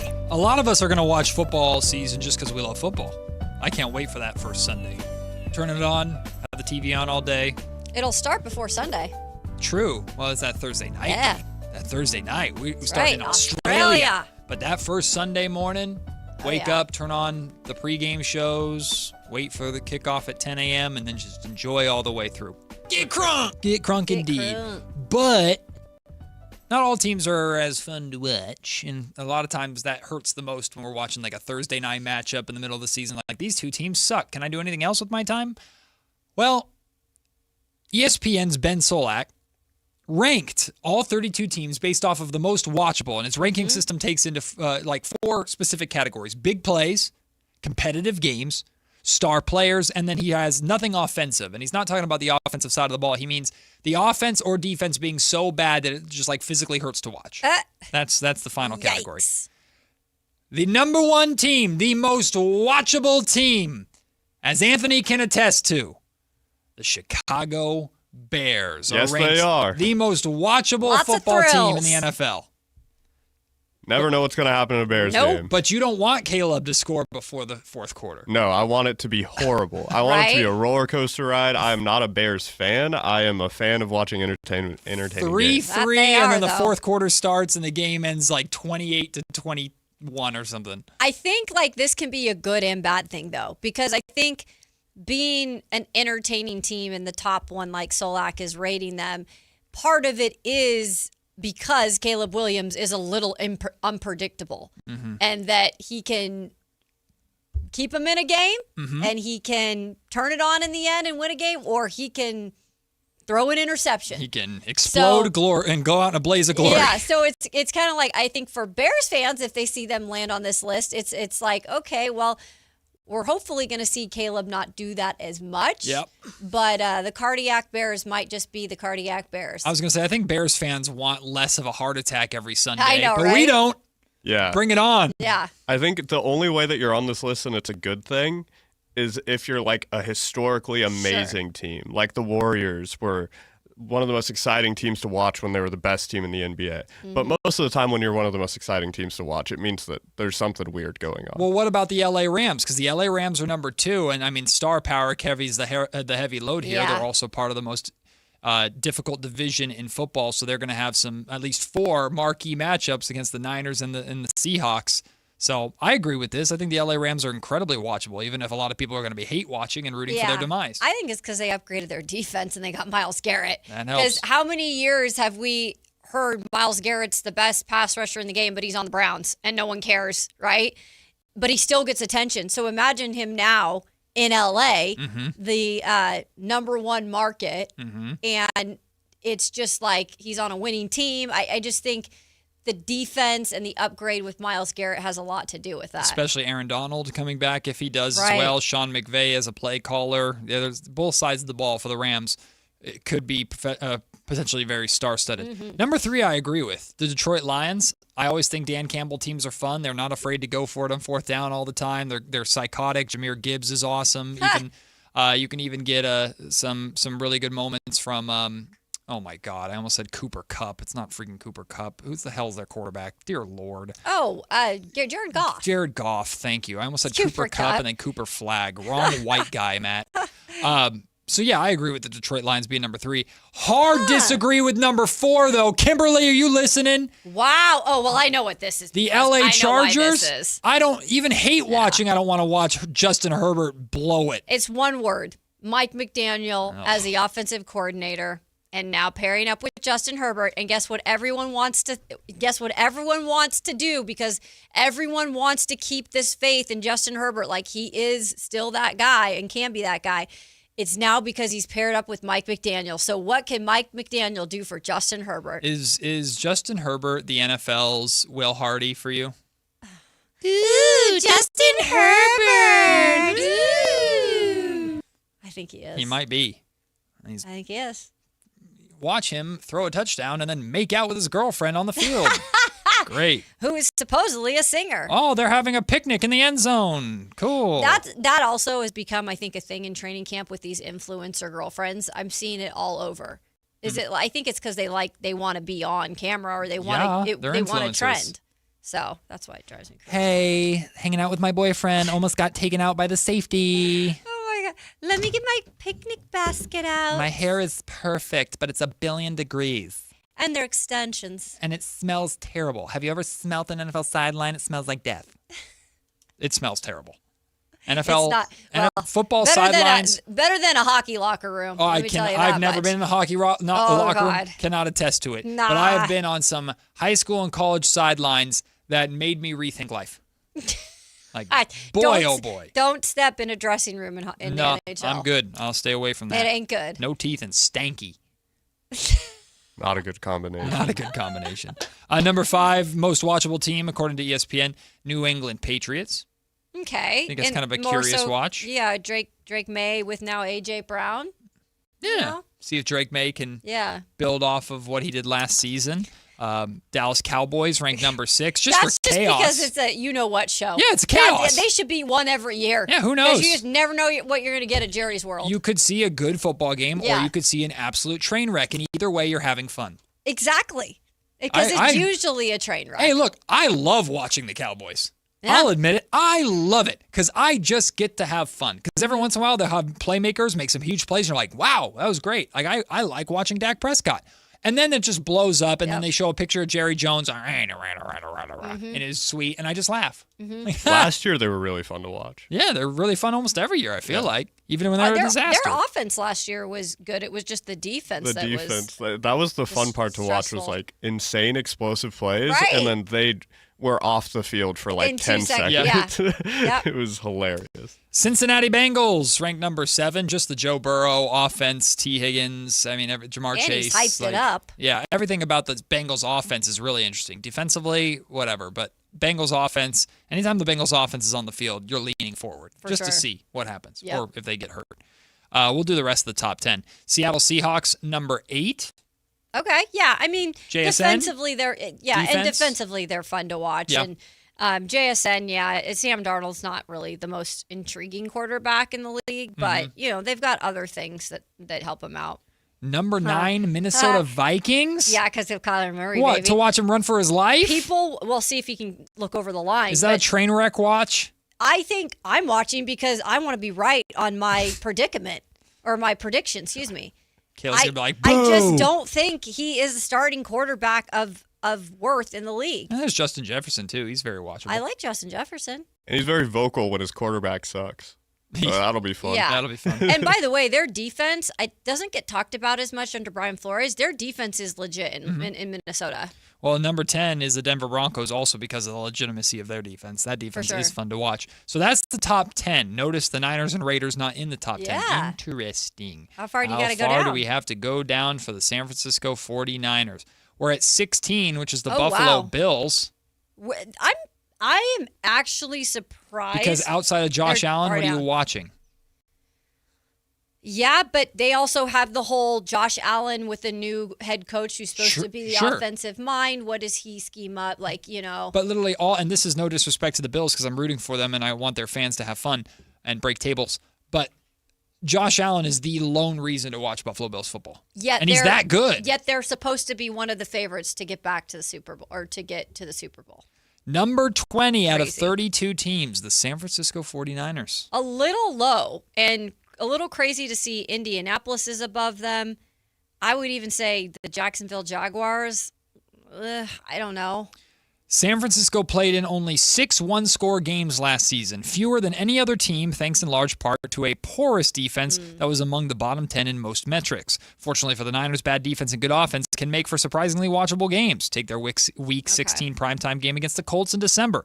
It was the only watchable Phillip Rivers game after he came out of retirement to be Indianapolis' quarterback at 44 years old, and it was because the 49ers defense was shaky enough to make it so. The 49ers should be healthier on both sides of the ball this season, so they might just be a boring version of pleasantly good.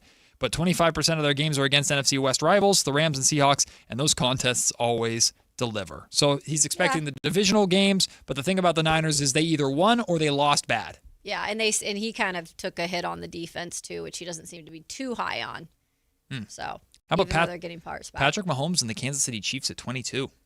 How the mighty have fallen. Yeah, what do they look like for real? Bro, you have the New York Jets above the Raiders. Take a lap. That New York Jets are 20. Wait, where are the Raiders at? New York Jets are 25, Pittsburgh Steelers 26, the Raiders are 27. The least watchable team, the Cleveland Browns. Yep, Deshaun Watson starting. I ain't paying a damn lick of attention. They got that right. Y'all. Screw y'all. The Titans are 30, by the way. Oh, that doesn't surprise me. Anyway. Arizona should be down there Arizona needs to be way further down there. I mean, at least I'm watching for Jeremiah Love. What am I watching the Browns stay for? Healthy, and they don't have a quarterback. Run him out there on a bum ankle and let Jacoby Brissett ride into the sunset. Arizona needs to be down there. Freaking Cleveland Browns. Can the Browns be 33 out of 32? They suck. Who cares? Deshaun Watson starting? Give me a break. What a choice. Hey, it's time for Kayla's 2-minute drill when we come back. Puns and NFL stories next on Sactown Sports. Football is back. This is Sactown, baby! And Sactown Sports 1140 is your home for primetime NFL games this season. This is Kevin Harlan of Westwood One. Catch all the NFL primetime action. Catch Monday, Thursday, and Sunday night football, international games, the NFL playoffs, and the Super Bowl right here on Sactown Sports all season long. Your local sports leader, Sactown Sports 1140. This is the story of the one. As a maintenance engineer at a beverage manufacturing plant, he starts his day knowing every line is ready to run because Grainger delivers the industrial-grade products he needs to keep mixers, conveyors, and packaging equipment moving. With Grainger's vast selection of bearings, belts, and motors, he keeps operations running smoothly, so nothing grinds to a halt. Call 1-800-GRAINGER, click Grainger.com, or just stop by. Grainger, for the ones who get it done. Get in the zone, AutoZone. Welcome to AutoZone. What are you working on today? Truck started slow. Battery might be toast. Slow starts are the first sign of heat damage to your battery. We'll test it, no charge. Thanks. And if it is dead? We'll set you up with a new, fully warranted battery, some up to 5 years, and we'll recycle the old one. Thanks for the rundown. Lead the way. Get free battery testing, charging, and recycling at AutoZone. Get in the zone, AutoZone. Restrictions apply. This Green and Gold Injury Report is brought to you by the law firm of Gingery, Hammer, and Associates. If you get an injury, just call Gingery. Denzel Clark began a rehab assignment in Vegas last week, going 5 for 10 in 4 games. He will alternate playing the field while DHing as well, while ramping up his workload. Jacob Wilson will see a doctor this week for next steps on his left shoulder. Wilson's not expected to return this season. Nick Kurtz is also done for the 2026 season as he was transferred to the 60-day injured list. Hi, I'm Justin Gingery. One of the most common questions I receive is, what makes us different from other law firms? At Gingery, Hammer, and Associates, we handle your case from beginning to the end. Whether your case reaches a settlement, whether it must go into litigation, or whether it has to go all the way to trial, we will be with you along the entire way. And because we are committed to your case, we are as invested as you are in making sure you get the outcome you deserve. When you get an injury, just call Gingery. Hey, Sactown, High Flyer here. Something big is coming. DraftKings Games Day arrived a massive deal, exclusive deals, and all-day celebration built for fans in sports. The countdown has begun. All roads are leading to game day. The DraftKings Sports app is now live in all 50 states, from California to Florida. DraftKings Game Day is the kickoff of a new season, new era, and big day in sports history. Get ready to celebrate new DraftKings customers. Sign up with code Sactown. Spend $5 to get $200 in rewards within 21 days. That code, once again, Sactown, in partnership with DraftKings. The crown is yours. Event trading offers by DraftKings Predictions, a CFTC registered introducing broker. Tradings involve risk of loss. Market availability varies. Eligibility restrictions apply. $50 every 7 days via click to claim issued in non-withdrawable prediction dollars that expires in 1 year. Terms, dkng.co/predictions promo. Nationwide based on sportsbook, predictions, and free-to-play sports contest availability. Varies by state. The IRS finally caught up with Louie. I hadn't paid my taxes in 8 years. I owed the IRS a lot of money. Louie was in deep trouble. We're going to take your house, put a lien on your bank account, garnish your pay. They don't care. They're going to take your paycheck. Louie found out about Optima Tax Relief, the leading tax resolution firm. A-plus rated by the Better Business Bureau, they've resolved over $3 billion for their clients. Optima Tax, they help me. They calm me down. They make me feel comfortable, and I trust them. Louie has a lot to be thankful for. I don't owe the IRS anymore, and I'm able to live a comfortable life, a lot better life. It was because of Optima Tax. For tax help you can trust, call Optima now for a free consultation. Take it from Louie. If you owe the IRS, don't go it alone. Give Optima Tax a call. They can help you. Call 800-375-2322. 800-375-2322. 800-375-2322. Optima Tax Relief. Testimonial from an actual client. Some restrictions apply. For complete details, please visit OptimaTaxRelief.com. What's up? We're talking to Chad Hovlet of Hovlet Dodge Chrysler Jeep Ram in Woodland. What's happening for the Make This the Summer sales event? Right now, you can save up to $19,000 off MSRP on new 2026 Ram 1500 crew cabs. You also get the 10-year, 100,000-mile warranty. Search, select, and save through our whole inventory at HovletDodge.com. Nobody beats Hovlet, period. 19,000 total net savings on select new 2026 Ram 1500 crew cab after dealer discount and factory incentives. Incentives may include 1,000 Hovlet trade-in assistance with eligible trade. 500 military first responder bonus cash for eligible members. At least 5 of this net savings excludes tax, title, and license fees. See dealer for details.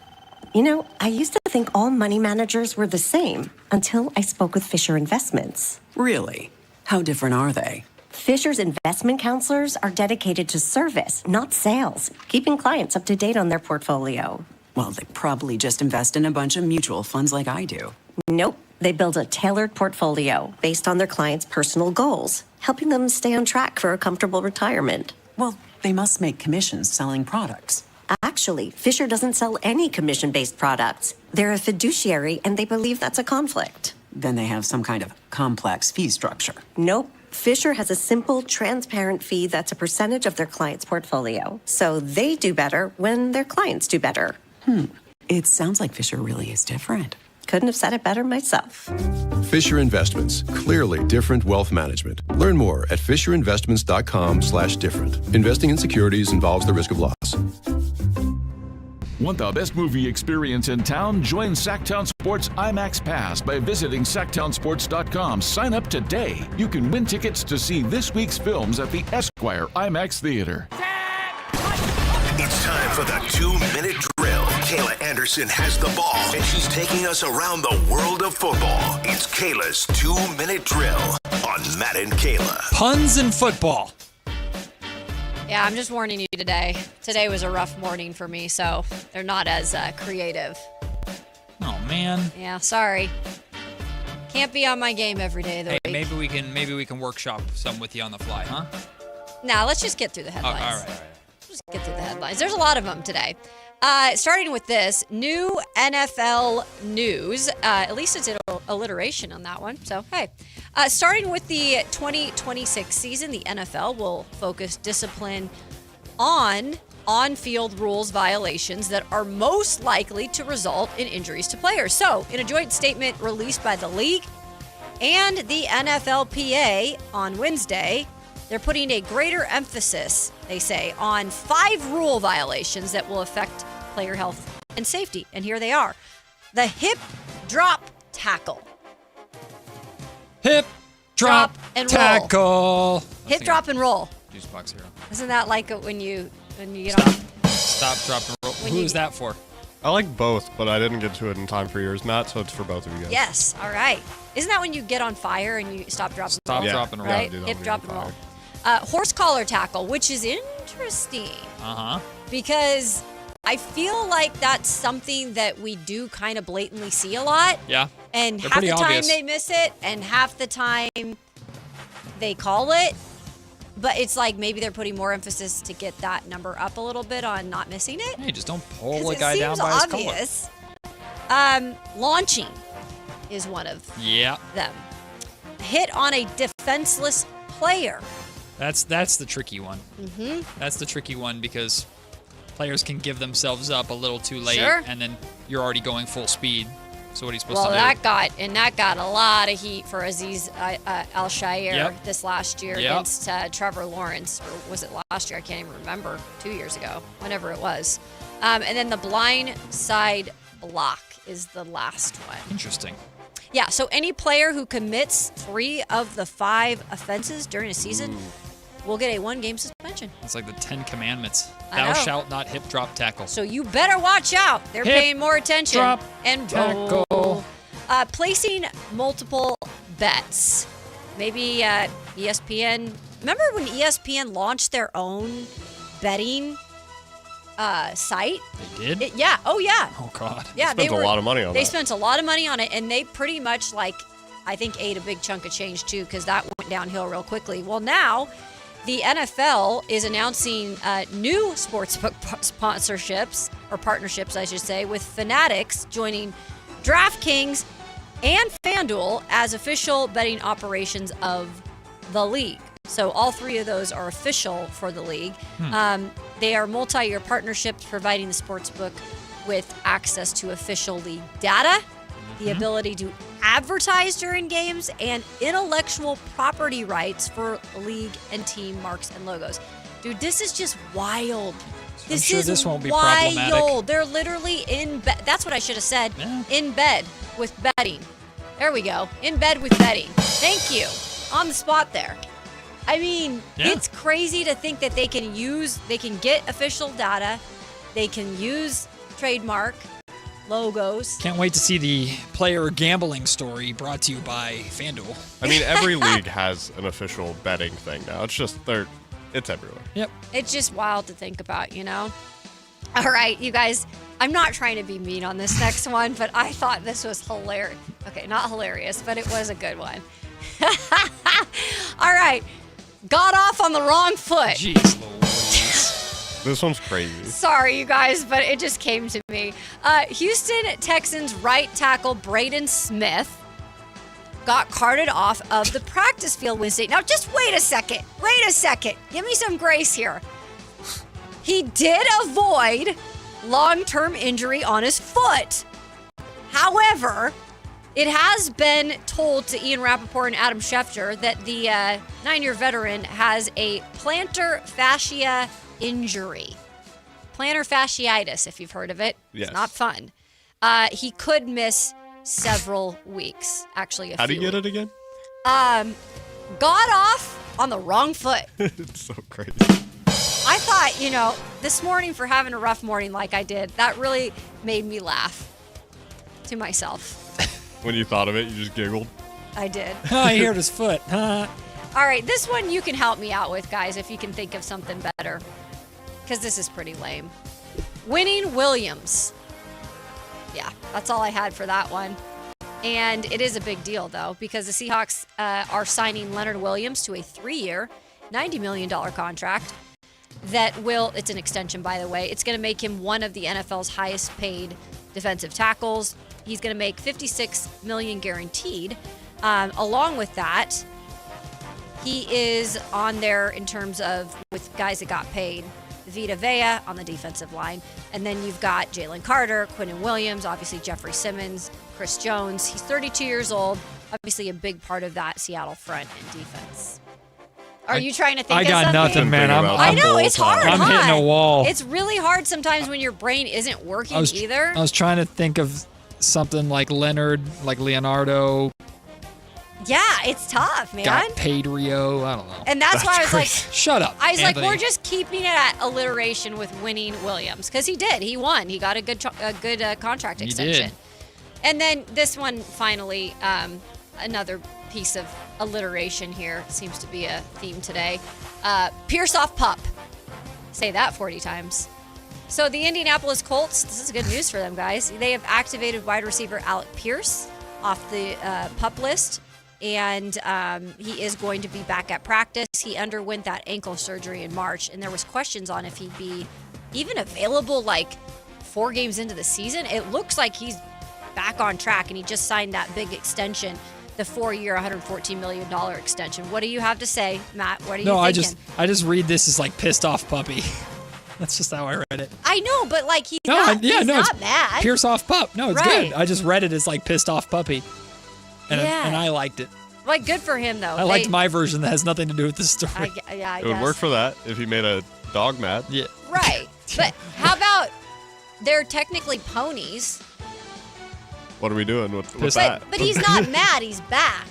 They're not mad he's back. So the pissed off thing wouldn't work. No, he just read it wrong. I read it as something different, and I liked what I read it as. Pierce ready to play? Playful More pony? alliteration. Pierce playful pony? The hell? Where are we going? We're digging deep. We are. Puppy piercing. Pup piercing. Okay. No? All right. I got Pierce nothing. of the heart. What? That would have been if he didn't come back. Oh, God. That would have been no. That would have been crazy. Why are you better with injury ones? I know. It's so sad. Got off on the wrong foot, man. That was great. The one that had to do with injury, not the celebrating people getting paid or getting back from injury. Nope, he hurt his foot. That's always gonna be easier the best when one. they're like getting carted off the field. Let's make a joke for Kayla. There was none other that I got on there that was well today or that was good. Yeah, a lot of alliteration. Jeez. Yeah, come on. That's your 2-minute drill. When we come back, Jonathan Kuminga is getting mocked and ridiculed for the deal that he signed with the Minnesota Timberwolves compared to the money he could have had with the Golden State Warriors last summer. But he also had more money on the table from the LA Lakers, which he turned down. Why did he do it? And why does it mean the Kings still have a chance to land him in the future? I'll explain and throw my pen when we come back. It's Matt and Kayla on Sactown Sports. Follow Sactown Sports 1140 on Instagram and X at Sactown 1140 to see the best moments from all your favorite shows and up-to-the-minute live reactions and updates on the Kings, 49ers, and more. That's at Sactown 1140 on Instagram and X. Your local sports leader, Sactown Sports 1140. This is the story of the one. As a safety manager at a manufacturing plant, he does everything he can to keep his coworkers safe. From finding ways to reduce risks to keeping safety supplies in stock. And for that, he relies on Grainger. Grainger offers a broad range of quality products and next-day delivery, so he can always play it safe. Call 1-800-GRAINGER, click Grainger.com, or just stop by. Grainger, for the ones who get it done. Thunder, feel the thunder. It's the energy all around you. Lightning and the thunder, thunder. The thrill of the moments to come. The flash of lights. The rush of pure exhilaration. Thunder. The roar of the crowd. See it, hear it, feel it. Thunder, feel the thunder. Lightning and the thunder. Thunder Valley Casino Resort. Feel the thunder. So, hamburgers, sodas, ice, and a DJ. A DJ? Relax, Pa. With T-Mobile, we're saving when we bundle home internet and phone lines. Oh, wow. Here to bundle and save big. Stay connected con tu gente with 4 lines from T-Mobile with fast, easy to set up 5G home internet and save up to $1,000 a year. Switch now on T-Mobile.com/conectate.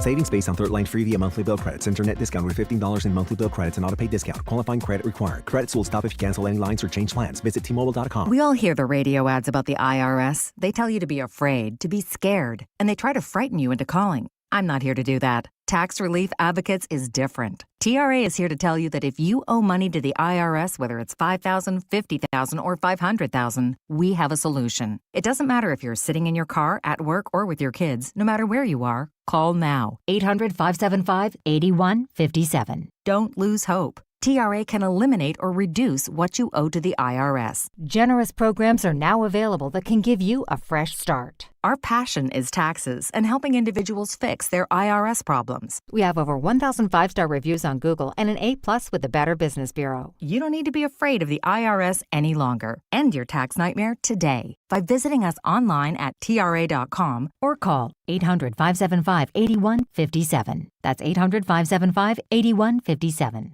Tax Relief Advocates. Real solutions for real people. Hi, this is Adam Johnson, owner of Golf Fitness Solutions. Most golfers practice their swing, but ignore the body swing in the club. We help golfers move better, get stronger, reduce pain, build power, and play longer. Join us for a free trial week and see how golf-specific training can help you support your body and your game. Try a class, meet the team, and find a right program for your goals. Call 916-802-5175 or visit golffitnesssolutions.com.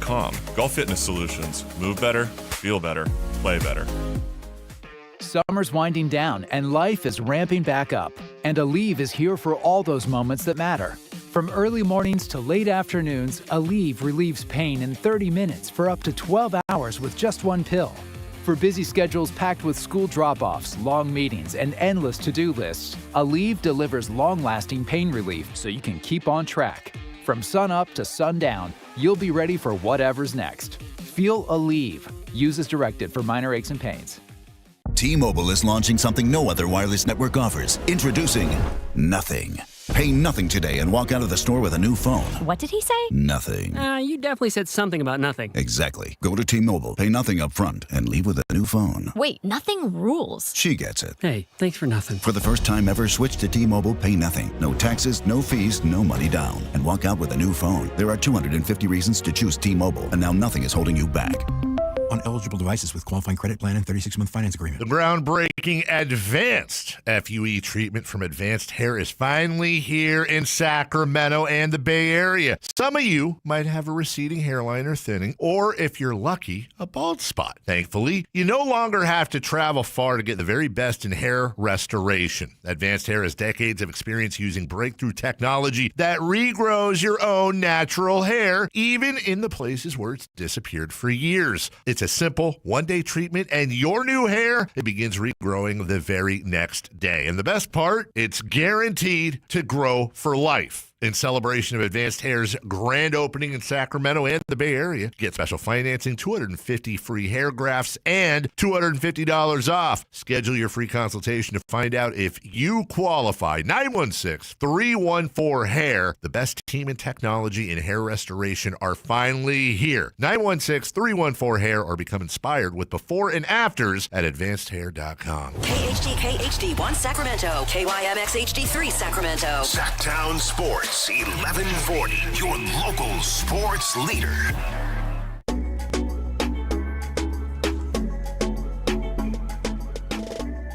$10 a.m. to 2 p.m. Matt and Kayla on Sactown Sports 1140. All right, wait a second. I even waited for Big Voice Guy to stop. Matt and Kayla Theater. Oh. On the Matt and Okay. Kayla Show. Hold on. Hold on. No, we got to get the music. Got to do it right. Do you want to do the intro or you want me to do the intro? You can do the intro. Okay, hold on. Let's get the music right. You got to warn Anthony ahead of time. Sorry, you it just can't. Hey, sometimes the best radio is spontaneous. Every time you do something spontaneous, I get scared. Eh. Because I never know what it's going to be. Well, it's FCC approved. Oh, okay. All right, hold on. Set the scene. Set the mood. Welcome in to another episode of Matt and Kayla Theater. Today's show is a special one, for it is not Matt George who will be putting on the performance, but Kayla Anderson. Anthony, have your finger ready on the dub button. And now, here is Kayla Anderson. I'm so parched. I've spent my whole afternoon in this studio and I've been very parched. And I simply just couldn't get up off my seat. So I asked my co-host, Matt George, if he would go get my water filled, I should say, in the break. And so I handed him my Yeti. And I said, Matt George, would you please fill my water? Blank you, Kayla! Blank you! And then he took my Yeti and he filled it up. That is the Matt and Kayla Show, Theta Edition. It's all accurate. In case we needed further proof after yesterday's How Well Do You Know Your Co-Host game that I am the better co-host, today I have both purchased a snack for Kayla from the vending machine. I said I was going to. Of my but heart. I said I was going to pay for it. You said no. I will offered get it out of the Yes, goodness you of did. my heart. Right. And then I get up to go get water, to which Kayla goes, "Hey, Matt! No, I did not. Can you fill mine?" What am I supposed to do? No? Well, no. Screw you? You said blank you, Kayla. I did. Blank you. I did. Because you know what you're doing. Oh, Matt, can you fill up my poor water? My legs suddenly don't work. You're already going. That's what he was going to get a cup of water. Have my side literally once. I feel like I have at least once. Literally once. I think it's about like 90-10. Yeah, I think that's a fair ratio. Very fair. Oh, I scared my dog. Good. He's very confused right now. Next time I see you go get water, I'm going to yell through this door with my water bottle. Getting you nothing. It was just like the reaction was so funny though. And again, I can't say it, but he's like, but it was very calm. I did it extra. I wanted to, you know, give a little bit of theatrics to it, but he was just like, blank you, Caleb, blank you. And then walked out the door. So there's a reason. My wife has me get water for her all the time. Oh, that's not all. Oh. That's not all. Okay. I don't mind. Her boyfriend might be listening. Shout out Nate if you are listening, because he's an avid listener of the show. Wait, her boyfriend? What are we talking about? Hold on. Let me set it up. Say what? Stop interrupting me. We're on the what is it called? Maury Povich show now? At ABC 10, I worked with a producer named Mariah Pearson. Okay. I love Mariah to death. She's like a little sister to me. Sure. Mariah would ask me to get her water or do something or throw her trash away at all times. That's funny. She abused my chivalry. So I thought I escaped it. Nope. Here's Kayla. Get me water! I need water! So F you. And I got it. No, you didn't. I said wanted to put thank you. coffee creamer in it so bad. Yeah, he goes, there's coffee creamer It was in coffee creamer and sugar, and I was like, I want to do it. Muff. There's coffee creamer in this. Let it be known, I am the best teammate here. My producer never has my back, and my co-host uses me for snacks and water. Stole my Skittles last week, too.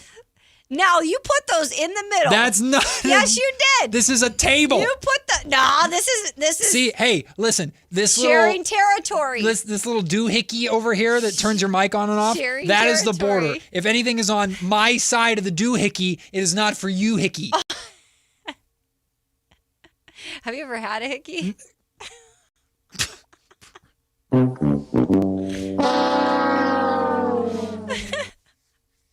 Yes.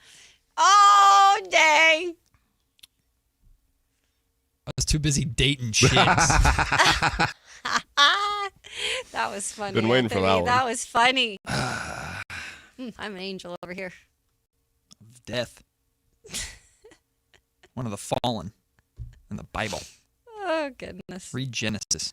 I love how asking him for water as he's going to get water was such a chore. Mitch, can you get me water? I have it's a 7-minute break and I can't walk across the hall. No, I just don't have it in me today, guys. Can't move. I can't. It's just, you guys know that I've been thinking about this the entire show since noon to get up and go get water. And I just didn't have it in me. And so I've been sitting here with no water and I've been parched all day. You have also pointed out my new post-show tradition this week. Oh, yeah. So that his post-show offended tradition, me. I'm not doing it today. You've scared me out of it. So I'm pay attention to detail, okay? Yeah, too much so, I would say. Maybe. So he usually, Anthony, you have to sometimes stay in here and do some stuff before the show starts for the drive guys. But Matt and I usually walk out together. And we usually just go, we discuss like what's going to go on the show tomorrow. And then we walk down and go out to the parking lot. Well, this week, Matt has had an interesting trend detour, I should say. He, the first day I thought, oh, maybe he drank a lot of water, goes to the restroom. So I just was like, I'm not going to wait around. So I went down, and out the garage part of the building. Also had to get a Diet Pepsi. And then he has now continued that trend for the last 3 days. New schedule. And I said, what's going on here, Matt? Have you been drinking more water? Trying to hydrate. There you go. Maybe you will have to after freaking the big gallon of water just put in your thing. These Yeti things are ridiculously big too, by the way. That one's actually pretty. Yeah, that's this one's a small. My wife is the my other size of a ones- cannon. Yeah. I can't drink that much water, man. Yeah. Chivalry is dead. I hereby declare it dead. Never doing that again. It's your own damn water. Yeah, I don't know what type. Someone called me the Muffin Man voice. Do you know the Muffin Man? Like from Shrek? The little, what is he, gingerbread cookie? Yeah, he's a gingerbread. The Muffin Man? The Muffin Man! That one. Yeah, he's cute. That was pretty good. My gumdrop buttons! Oh. Shrek, great movie. Anyway. Tortilla Jackson says Matt is hiding his Skittles in the bathroom. That's funny. Not that one. That is really funny. His Skittles. Not that bathroom. That's the solo bathroom. Oh, yeah, that's where people go That's to take. That's the poopy bathroom. That is where everybody That's where I in this washed building. my shoes off That's when I stepped into dog crazy. That bathroom already can smell terrible, and Kayla made it smell horrible for an entire day because she stepped in dog poop and then rinsed it off in the sink Where else was I going to do it? outside. There's no water out there. You stunk that day. I'm not gonna lie to you. You stunk that day.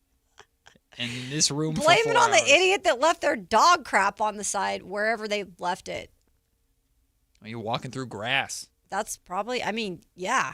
When I take him on a walk, I had one instance where I was walking my dog and I forgot to bring a poop bag.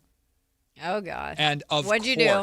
Of course, this dog decides to poop on the lawn of a neighbor whose outside. You Oh, have no. I think they do that on purpose. I think dogs places do that on anywhere purpose. you could have gone. Yep. Anywhere you could have gone. You picked the one house where the neighbors stared at me and I was like, I'm going to have to come back. I'm so sorry. And I did. I came back. Well, of course. Yeah, I can't not come back. Sometimes I'll forget I ran out of a bag or I run out of bags. But yeah, I'll always go and grab them out of the little doggy thing. Those doggy bags that they have too that are like that big. What the hell? Oh, What is that? Can't even put over your Doesn't hand. make sense. And they're thin too. I don't want to Unless feel you got anything. a Chihuahua. Yeah, that's true. Those little rat dogs. Mm-hmm. Anyway. You're What welcome. about, is Kuminga considered a rat dog? What? No. What is that segue? Just kidding. JK. Just kidding. Anthony missed that joke, and I'm glad he did. That was really good. No, he would 100% have given you a good JK. a good rating. I said, just say. Yeah. Just kidding. She said, yeah, never mind. Had to be there. You had to be there. Yeah, it's not. It doesn't involve you. Okay. It's for between us. Stay out of it. TC's on hold. I don't know if TC wants to be a part of whatever the hell this is. He called back. We'll get to Jonathan Kuminga in just a second. What up, TC? Where you been? Man, hey, just vibing, moving around, man. What's going on? You know, I just tap in with the homies. Kayla, Matt, what's up? What's up, friend? I know. I said we haven't heard from TC in a while, man. He's just hating on us Nah, now. because listen, I've been kicking back, bro, and I just been kind of trying to peep and see what the homies is going to do. I really ain't gotten too much Niner talk, right? Because y'all know how I feel about them. I'm not going to get on here and be super gloomy and high on Brock Purdy and Kyle Shanahan. I don't need to do that. I've been there and done that already. That's why I'm so over it. I'm like, if they going to win one, bro, they going to win it. True. I'm not going to blow you guys' ears off. I'm more excited about the Kings. Yeah. What do we have got going on? Are we trying to bring in Ben Simmons? What's the next move? Like, are these guys going to come together? The Kings, it sounds crazy, but they're more exciting than the Niners. I've been there and done it already, bro. Kayla, you haven't been here. Matt knows what I'm talking about. That's why he can fill you in. That's why when I told you, Kayla, from day one, I'm a different Niner fan, bro, than any other Niner fan that you'll ever meet. And I'm a diehard Niner fan. I'm just over the whole giddiness of Kyle Shanahan, and I'm past that. You get what I'm saying? Oh, yeah. No, you've called in this past year, even during last year towards the end of the football season. I remember you saying, like, I'm not going to drink the Kool-Aid until they actually go and do it. Because I've been there and done that already, Right. right? And I'm cool. So as far as Ben Simmons, Matt, I'm all for it, Kayla. 6'11", can play 1 through 5. If that's the move we're doing, let's do it. Bring him in, put him in with the guys, and let him run together with DeAndre. Now we have a lot of length on the team with him. DeAndre Hunter and Keegan Murray being switchable, bro, that can be something scary. I still have us in the 10 seed, and I still have us winning 37 games.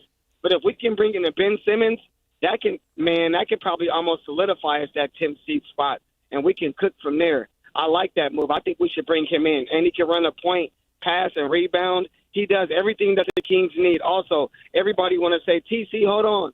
What about his head trip? The guy has hair problems. We all have hair problems a little bit, right? But if the guy comes down here in Sacramento, he's settling down. That's what I was talking about with Ja Morant, Matt, when I said, you get him out here in Sacramento, Kayla, that dude will settle down. This fan base will love on him. We're not going to treat him how Philly did him. We're going to get him out here and love him up and build him up, bro. And it's going to be the best spot he ever could have been in.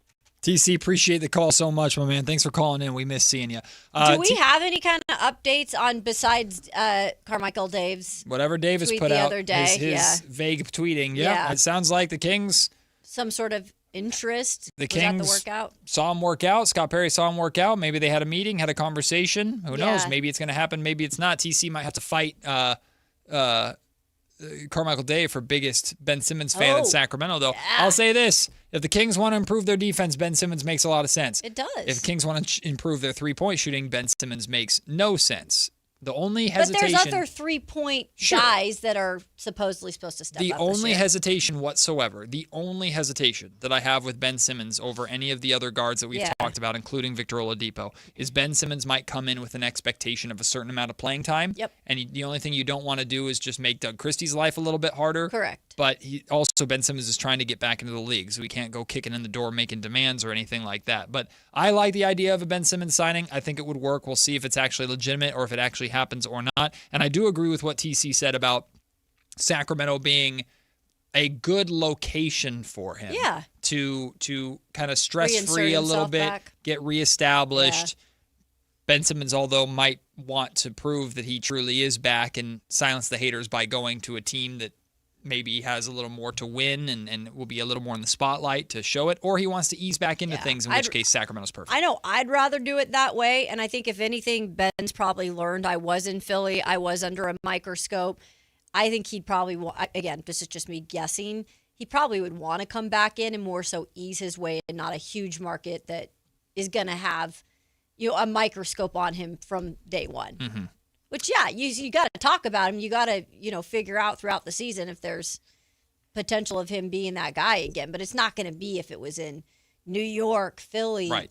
One of these bigger places. Jonathan Kuminga has finally found a home. He signed a 2-year, $12.4 million deal with the Minnesota Timberwolves yesterday. So he's making just over $6 million a year. That is a large drop-off from the $30 million per year he could have made had he signed one of the initial offers from the Golden State Warriors that he turned down hunting for more money. He bet on himself, and in the short term, it looks like he took the wrong bet. He's getting clowned for this a little bit, but it's been reported that Kuminga chose this offer with the T-Wolves over an offer from the Lakers for more money. Yeah. Why would he do that? Because what's not being discussed in this deal is that Jonathan Kuminga has a second-year player option, meaning he can play for this year at $6 million on a team that is competitive, that I think Jonathan Kuminga is a good fit for. I think Jonathan Kuminga makes a lot of sense for the Minnesota Timberwolves. He'll come off the bench, provide some scoring, some athleticism, good length defensively for that team, and will probably play some pretty high-profile games this year. Sure. Now he has the choice to become a free agent or not next summer when significantly more teams have cap space. This is my thing with Jonathan Kuminga. This is why I will not join in on the people making jokes about Kuminga taking a $6 million deal when he could have had $30 million from the Warriors in a bad situation a couple of years ago. Jonathan Kuminga is a $6 million per year player, not because he's only worth $6 million. It's because there was no money. The market was as dry as can be because so many teams are dealing with the aprons and are capped out right now. Teams like the Kings, who we know have interest in Jonathan Kuminga, had no financial flexibility to be able to go out and get him at all right now, and the Kings weren't the only ones. Next summer, whether it's the Kings or another team, and as many as a third of the league, 10 teams, could have significant cap space next summer. If they're still interested in Kuminga, a bigger payday than $6 million, or even what the Lakers were willing to give him this year, is out there for him, I think. So I think this is actually a really smart move by Kuminga as long as he, 1, stays healthy, and 2, plays halfway decent in Minnesota. What are we going to do? We're criticizing players if they take the bag. We're criticizing players if they want to just go more so for the strategic plan or a team fit. Why? So people are just taking the hit at him because he...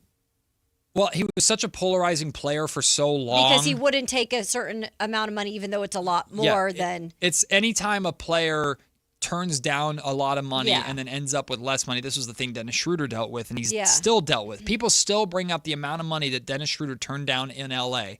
to do his thing, and now he's bounced around the league and has never made close to that money. People still use that as a joke to take shots at Dennis Schroeder, who still has made more money in a year than many of us will make in our lifetime. Yeah. But we use, you idiot.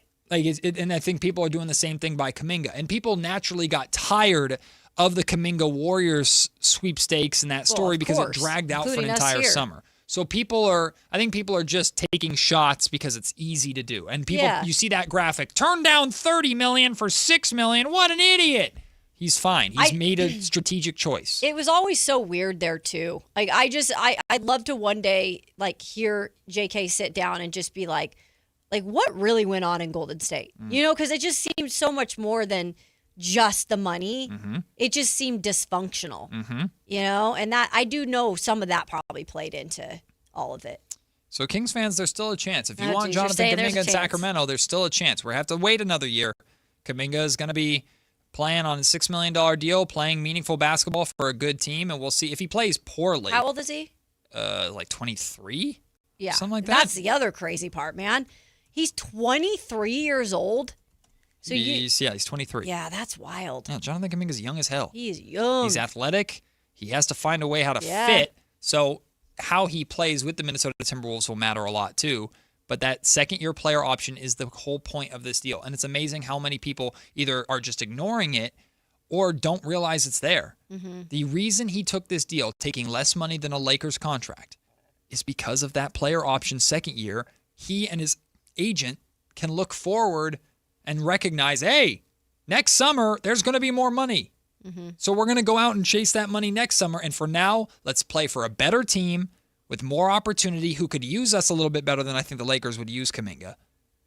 And go from there. This is a smart move by Kuminga. That's my whole thing. I think it's actually smart. Now, he has to stay healthy and he has to play well because there is a chance that you could play yourself into a worse contract. But Jonathan Kuminga is more than a $6 million per year player. He is. Yeah. He's going to get $15 million a year next year, I think, minimum. Yeah. As long as he plays as well as he's capable of. And hell, the Kings might swoop in, like I saw Carmichael Dave talking about this morning. Hey, should Kings fans be mad? And I'm not mocking Dave by any means. It's a fair question. But, should Kings fans be mad that we had all this talk about Kuminga for a while, and then he ends up going to Minnesota on a $6 million per year deal? Why didn't we get him? Well, because circumstances changed over the course of a year, and the Sacramento Kings found themselves in a position financially where they couldn't do it even if they wanted to. Even though it's not a ton of money. Right. But if the Kings still have interest in Jonathan Kuminga, and we know Scott Perry's all about establishing relationships, he's established a relationship with Kuminga already going back to last summer, I guarantee you they're going to get to next summer, and at the very least, Kuminga and his people might call Scott Perry and go, yo, should we talk again? Mm-hmm. What are we talking about? And Perry might go, well, the money that we had on the table initially ain't there anymore because your value has kind of gone down, but we can still work something out for this figure, and maybe Jonathan Kuminga accepts it and is a King. You never know. I think it's a smart play, a very smart play by Jonathan Kuminga, and he's getting clowned for it, and wrongfully so. That's now, crazy. We'll see how he does. But Jonathan Kuminga to the Kings is not dead. The watch is not over. Don't worry, Alan. It's not dead, Alan. We'll talk about it with him, I'm sure, when he gets back from his paternity leave. But when we come back, ESPN has more predictions for the 2006-2007 NBA season that is about to start, including which teams will be the most surprising and make major leaps, which teams will be the most disappointing, the next big star to request a trade, and more. That's coming up next before Crosstalk with Whitey Gleason right here on Matt and Kayla, Sactown Sports.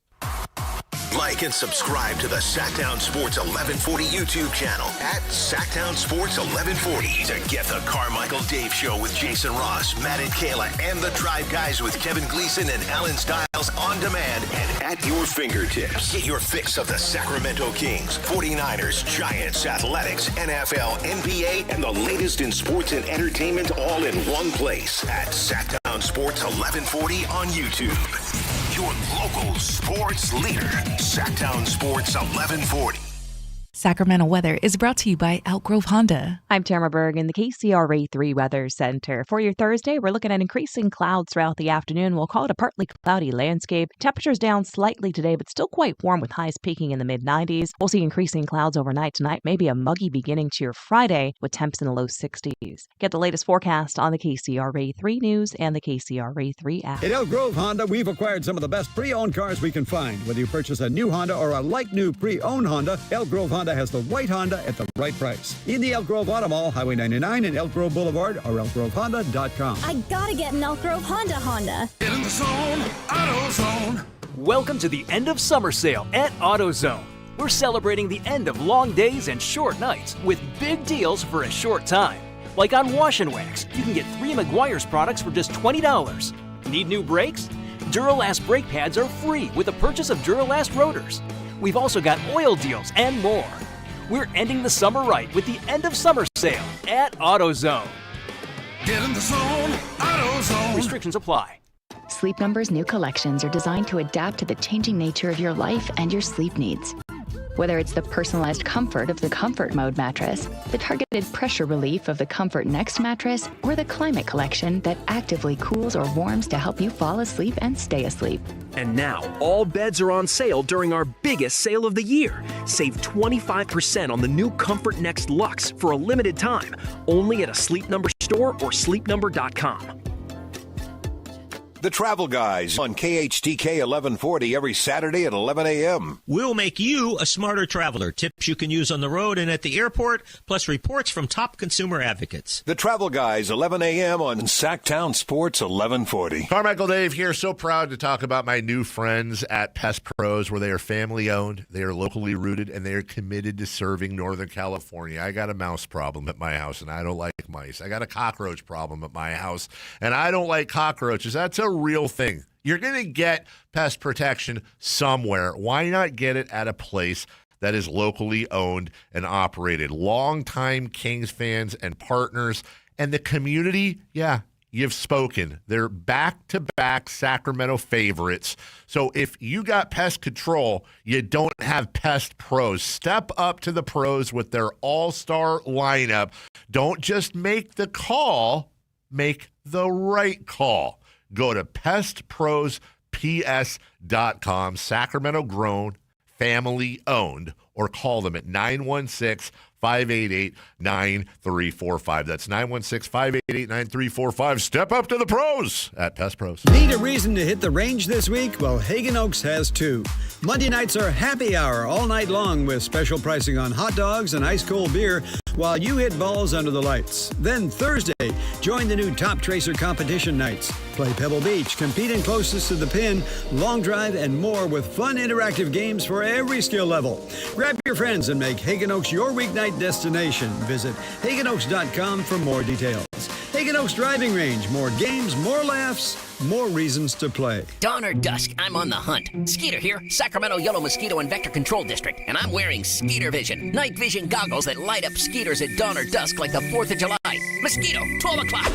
Got 'em. So fight the bite by wearing long sleeves and pants at dawn or dusk when they're most active. Apply insect repellent and drain stagnant water. It's a breeding ground. Dawn or dusk, the Sacramento Yellow Mosquito and Vector Control District reminds you to fight the bite. For more information or to report problems, go to fightthebite.net. Thunder, feel the thunder. It's the energy all around you. Lightning and the thunder.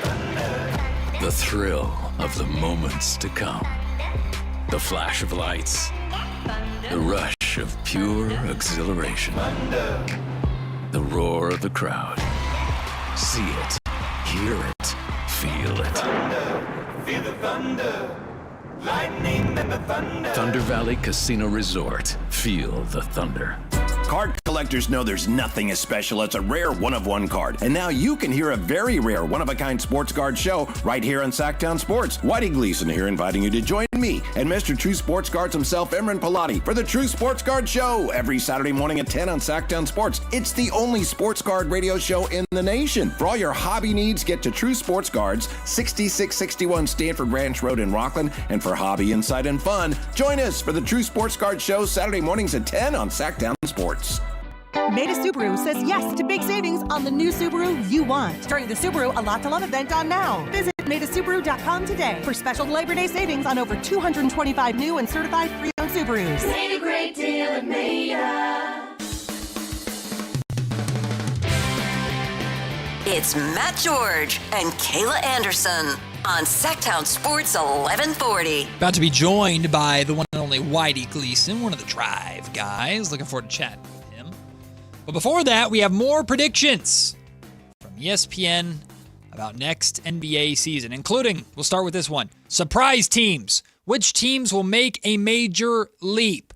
We have a tie for first place between the Indiana Pacers, who are getting healthy with Tyrese Halliburton back, and finally, Kayla, finally someone acknowledges what I see in the Utah Jazz.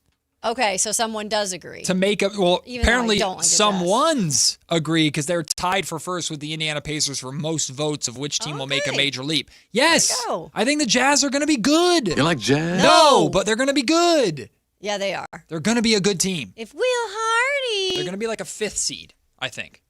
Not this like play-in team that, well, maybe they might be. I don't know. I think the Jazz are going to be like a 5th I expect more out of them for just, thing in terms of roster additions. Triple J didn't even really play last year, but he's there. Obviously, you know who they drafted. Mm-hmm.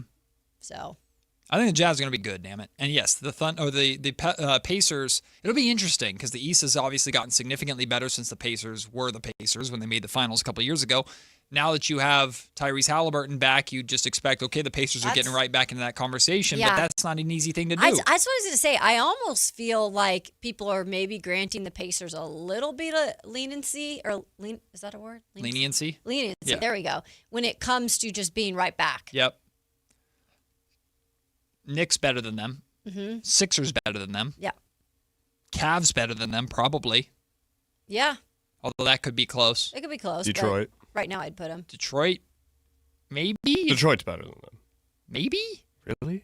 Maybe. Maybe I'm too high on Detroit. I'm very high on Detroit. Defensively, Detroit should be way better than them. But Indiana's superpower was their offense. So can Detroit slow them down? And will Detroit be better with Jalen Duren back as disgruntled? And Cade Cunningham is that dude. Yeah. They do have Asar Thompson. So yeah, maybe. I think it's close. Anyone? Detroit?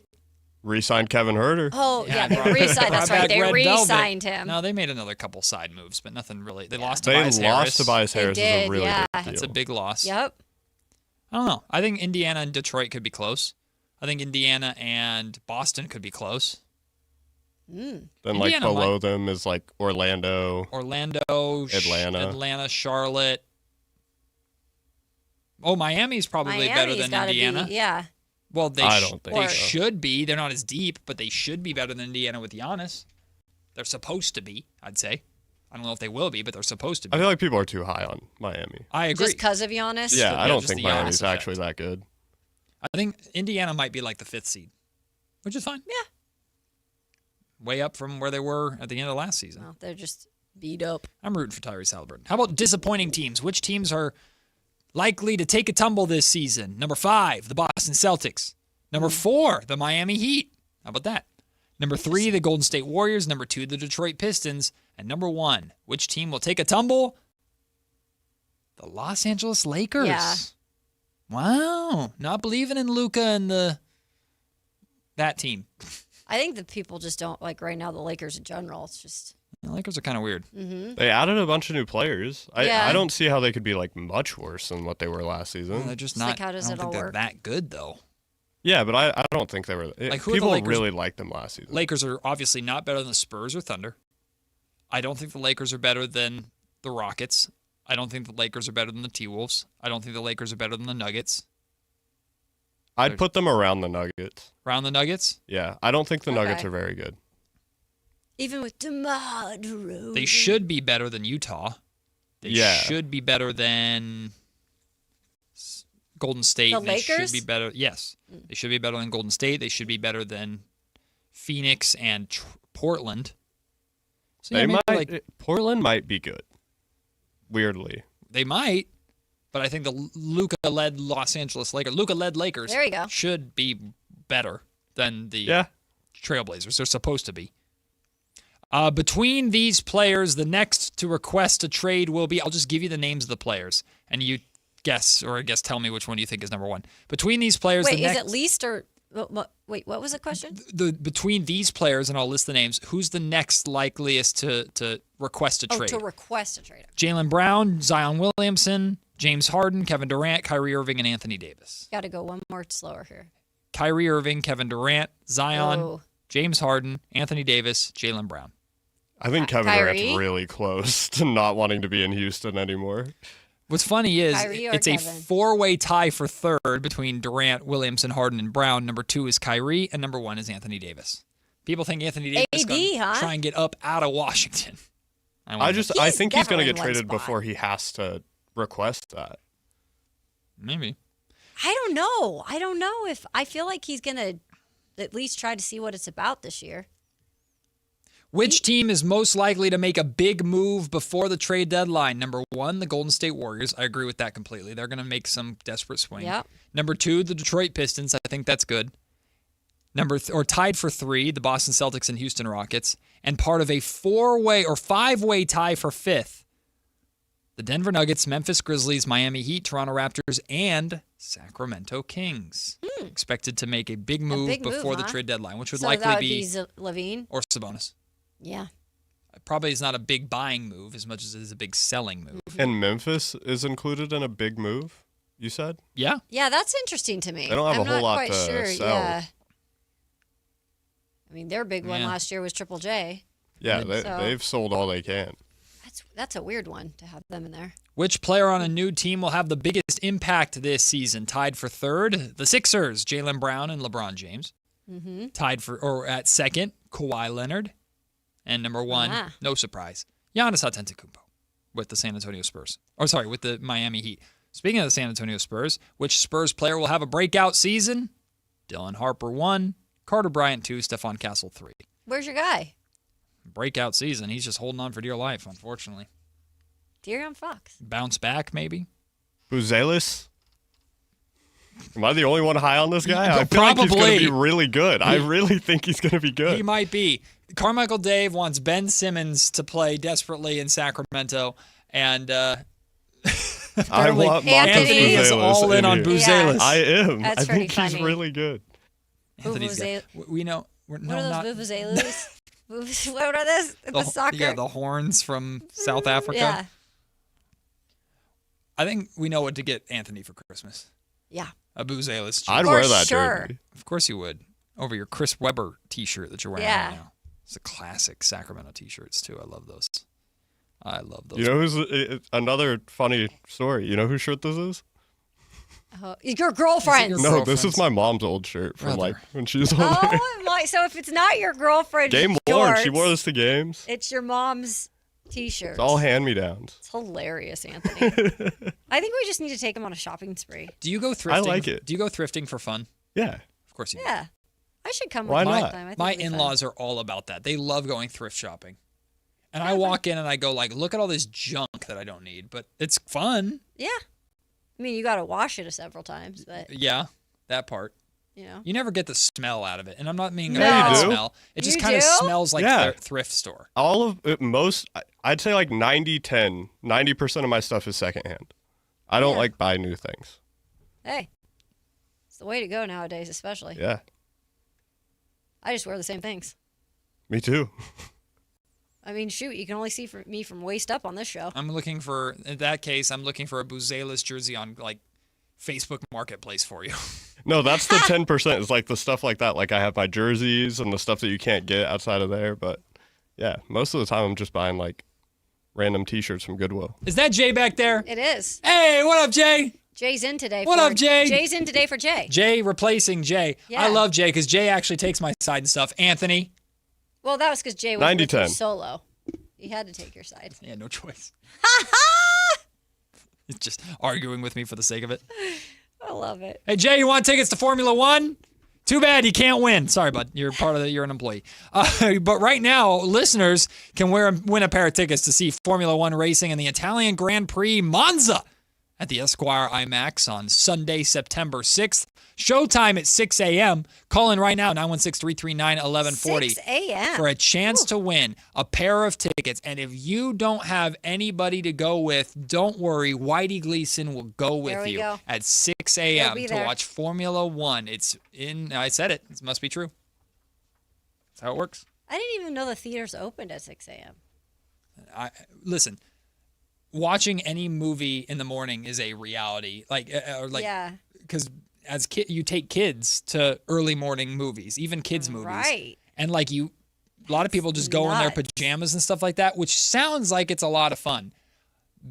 Big ass screen at 9 a.m. of here's Olaf. I'm like, I overstimulated immediately. Immediately. Yeah.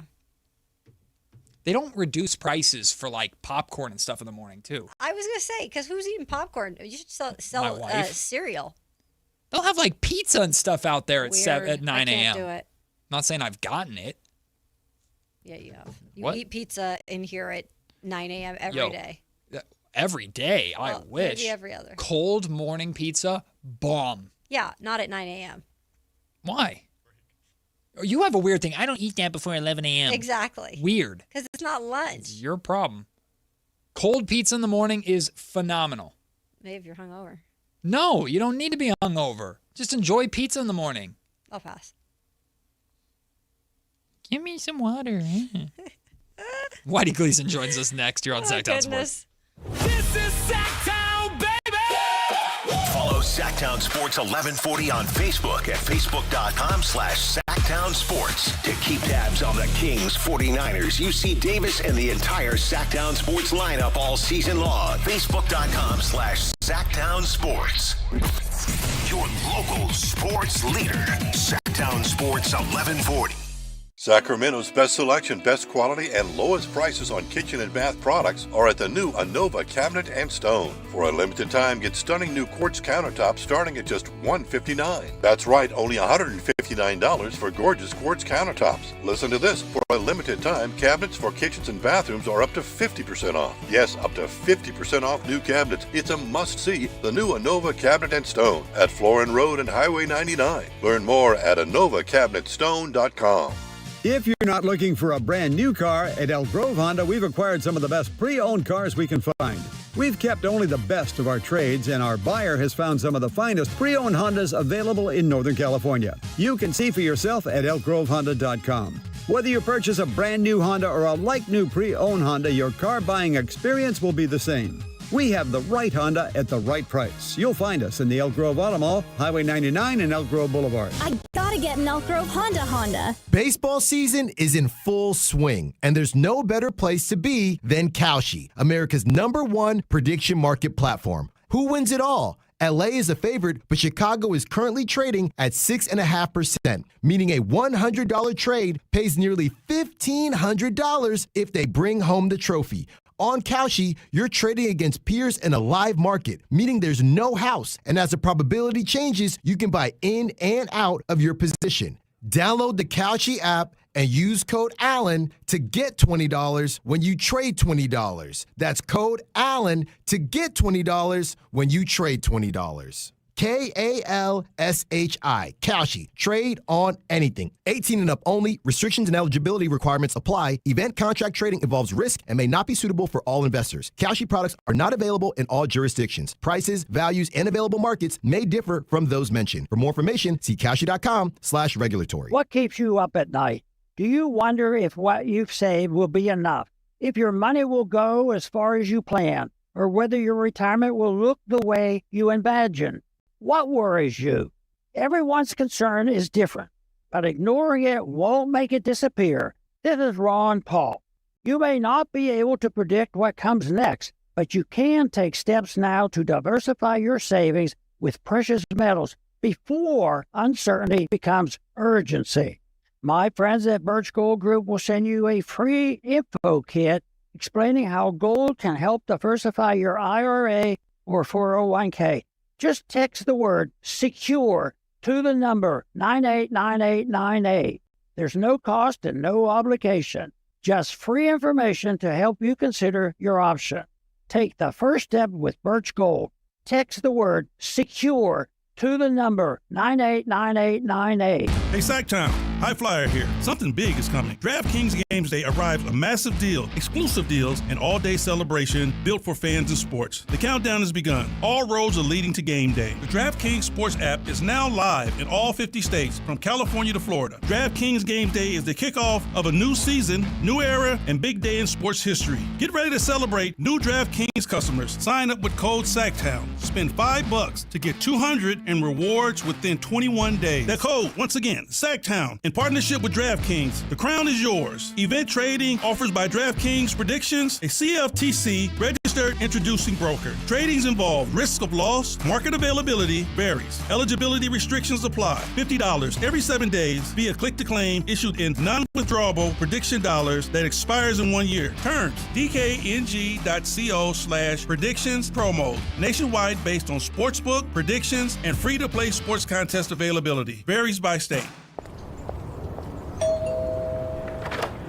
Whoa, what's all this? These screens, the food? All for the game, bro. Dude, let us pitch in. No need. I've got it all covered. With T-Mobile, I'm saving $1,000 bundling my wireless and internet. No way. Really? Yep, and the price of my plan won't change for 5 years. Wow, I'm definitely switching to T-Mobile. Goal! Here Here's to score big with T-Mobile. Families save up to $1,000 a year when they bundle fast, easy to set up, all-in 5G home internet with 4 phone lines on Experience Beyond. And your plan price? Guaranteed for 5 years. Stay connected con tu gente and catch every match with T-Mobile. Join now at T-Mobile.com. Price guarantee on talk, text, and 5G data. Exclusions like taxes and fees apply. Savings based on third line free via monthly bill credits. Internet discount with $15 in monthly bill credits and auto-pay discount. Qualifying credit required. Credits may take up to 2 bill cycles and will stop if you cancel any lines or change plans. High voltage live boxing action returns to the venue with Thunder Showdown number 5 on Saturday, September 5th. Uppercut Promotions list a lineup of 10 fights with a stacked lineup of pro fighters. Thunder Showdown number 5, Saturday, September 5th at the venue at Thunder Valley Casino Resort. Fight card subject.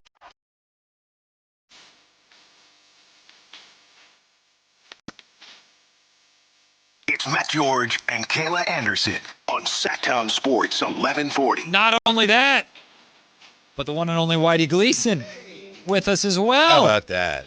Oh, wait, that's me. That's you. Yeah. On a short show day ahead of Raiders and Niners football. Are you giving us a full 2-hour preview, position by position breakdown, like what to watch for? Sure. Yeah. Absolutely, because that's what the fans crave before the final meaningless preseason game of the year. That's what we want. It's a great day, though, because we have the last preseason game. So that after tonight, obviously there's a few more on the docket, but then we get what I call the regular season. The next football is real football. Yeah. Regular, normal Thank season. goodness. And you're not alone today, are you? No, I'm with you guys right now. Oh, well. And then later, Brendan's going to come in. Who? Brendan Nunez. Oh, that guy. We know him. Mr. Football. What yes. Mr. I can't wait for his breakdowns of Niners. I'm sure he has Raiders. thoughts. He knows what he's Yeah. doing. Oh, yeah. He's a master of writing words. He is. For Kings-related Yeah. storylines and things. I'm looking forward to being with him today. Well, what are you guys talking about today? We will be looking at some things going on with the local basketball team. Also, we got Vinny Iyer joining us, senior NFL writer from the Sporting News. He also hosts a Locked On Fantasy Football Pod, so we may have to get into fantasy? that whole element a little bit. Yeah. A little bit. Yeah. I had my fantasy draft, I think, way too early. I don't know what you're doing with that. Well, it's not my He call. had it like a week and a half ago. Yeah, it's or not 2 my weeks. call. It was the commissioner's call. No, but that's not a show good up. call. That's bad commissioning. Well, all my Because knock I on don't do mine wood. till the 8th. I've never drafted more than a week before the start of the season. We did 3 weeks. That is wild. Right? We're just testing fate. Knock on wood, I've been fine so far with the exception of Jeremiah Love. So please, Jeremiah Love, be okay. Mm-hmm. Who's the best, who's the worst current pro sports commissioner? Rob Manfred. Yeah, Rob Manfred for me. Is the best or the worst? The worst. He Oh, sucks. thank you. I cannot stand him. Rob Manfred's trash. And they're about to go on strike again, and it's going to hurt momentum. As, and and all as much that. as we roll our eyes at Roger Goodell, I think he's very, very good at this job. Kind of by default, but I agree with you. And the NFL is booming. Yeah. We had last week, Jared Reynolds was on and said, you could go out in the street, find any person, anyone, first person you run into would be a better commissioner for the WNBA than the one they currently have. True. Oh, yeah. True. For sure. Yeah. I'll say this. Adam Silver's been on a steady decline. Yeah.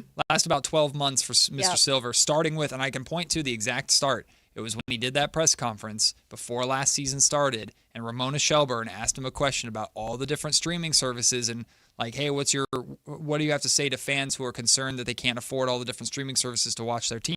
And he basically responded with, like, if you're too poor, watch the highlights on YouTube. Yeah. It's That- funny. that was the start of it. I think with Manfred, you can trace his downfall back to one moment, too. It's after the Astros investigation. People were wondering, you didn't take any action against them. Maybe you should have stripped them of their title. And he said, the World Series trophy, it's just a hunk of metal. Just a hunk of metal. The commissioner of baseball said that. He doesn't seem to, he has one foot out the door, if not a foot in a couple toes. Yeah, that man sucks. Don't like him. Not a big fan. Congratulations on your finish in the media golf. I heard you did pretty well. I guess. 12th out of something. Not too Out of bad. 4,032 participants. Let's just say this. pretty The handicap did some heavy lifting. Ah, okay. The handicap did some heavy lifting because I only had one good round. That and a few breakfast balls, right? Wink, wink. Sure, yeah. Everyone uses them. Everybody does it. Uh-huh. Halfway through the league, though, so we had a rule where you marked 18 inches on your putter, and everything inside 18 inches was a gimme. Like, that was a rule for the league. 18 inches? Wow. 8 inches. I mean, I guess it would 8 inches. speed up play. No, I don't remember what it was. I think Now it was you're 18. confusing us. I think it was 18. Genuinely, I think it was 18. Okay. I mean, that's, Over a foot. Yeah. Yeah, I think it was something along those lines. And then commissioner, halfway through the season, got rid of that rule because it was too close. Basically, people were scoring too well. Well, I agree with that. So people in the I can't help but get in the chat involved in here. People, they don't think this is you right now. Yeah, they say on the show you look great. They say, is he a vampire? You look a lot younger. Whitey ? Huh? He looks like he's 30 years younger. Okay, just because I'm wearing a I hat? have no idea. Is the light? I think it's the hat. It's because the lighting is so poor. The hat. That's and all. It's the raised. Yeah. It's the raised bill. The bill is Look at slightly that. up. Whitey on style today. All right. Whitey, okay. You look clean. That's my Oryx Buffaloes. I do hat like that hat. from Which the is- Japanese Pacific League. So cool. Yeah. Favorite player? Yes. Yeah. Okay. Like Alan. Wait, that's like an Alan answer. We Yeah. were talking about today because it's his birthday. A guy that for sure is on Alan's Raiders my guy list. Yeah? Darren McFadden. Darren McFadden, It's yeah. Darren McFadden's birthday today. He's for sure on Alan's my guy Raider list for sure. Maybe, but I have no idea how you can figure out who's on that list. We don't You may know be either. right. So he I never don't know. really disclosed it. Well, no, he did. And then it's like, no, it's just Yeah, my but- favorite. Latavius So, Murray you and- can't tell me this guy is not my favorite. It's like, all right, I guess. Yeah. Oh, goodness. Mm-hmm. Well, their big three was supposed to be, I'm not making a joke at the expense of Raider fans, supposed to be Jamarcus and Darren McFadden and Yeah. Darius Hayward. No, I remember that. They were supposed to be their Absolutely. triplets. That was a Yep. disaster. Yeah. And then Jamarcus Russell. Oof. Darren McFadden was the only one that actually showed life, but he just got hurt too. Yeah. But Darren McFadden was really good. He was fun to watch. Jamarcus Russell was a was on. disaster, and Darius Hayward Bay just was never that good. Yeah. But then That we got is true, Amari though. Cooper. Mm. When Amari Cooper came to town, that's when we were balling. From Alabama. That's when we were balling. We had Marquette King punting the ball away. Yeah. We got into a raging debate yesterday, or conversation. Wasn't much of a debate about just how good Derek Carr was. Because, you can slice that a number of ways, He's a but big you look fan. at his best I'm a big fan of Derek Carr. season and seasons like, whoa. Yeah, that's I think what he they were always good. says. Derek Carr is the epitome of Underrated. an above average quarterback. I think he's a really good quarterback that was it. Like he's just a really good quarterback. But you needed him to win you a game with the exception of one season, he wouldn't really do it. Yep. But a good quarterback at But that. he was a good quarterback. I always liked him too. Now a Nothing- coach at nothing against UCLA. him. Big Jason Ross guy. I know. I can't wait to see if he progresses in his coaching career. If he wants to be more of a head coach one day, I think he'd be good. We'll see. Derek Carr. Got to start somewhere. Soon to be head coach at Fresno State. Oh, how He's much on the did you line. make in your first market? Yeah, you seen this coming around? Yeah, I honestly don't remember. 32, I think? Okay. Really? I'm not That's sure. pretty good. Well, I could be That's wrong. not bad. Yeah. Yeah. No, I mean $32. Oh. That 32 cents an I hour? thought he meant $32,000 a year. That is I was the like, Whitey, that's pretty good. That is the Whitey Gleason value, though. You have Right. to pay to get Whitey Gleason in the building. Yeah, that's right. Exactly. That's right. That's true, Mr. Yeah. Money. Well, Whitey, we're looking forward to the next 2 hours leading into 49er and Raider football, joined by Brendan Nunez, and we'll all be back tomorrow to recap that game and then more. Kayla and I will see you at 10 You want to do a.m. football feud tomorrow by any chance? Let's do Let's see it. if we can do that. Let's Yeah. go. Let's Okay. do it. You All can right. have Anthony. He can be on your team. That's my guy. We love you, Anthony. Can you give me some water? No, Matt and Kayla will see you tomorrow at 10 a.m. right here on Sactown Sports. Like and subscribe to the Sactown Sports 1140 YouTube channel at Sactown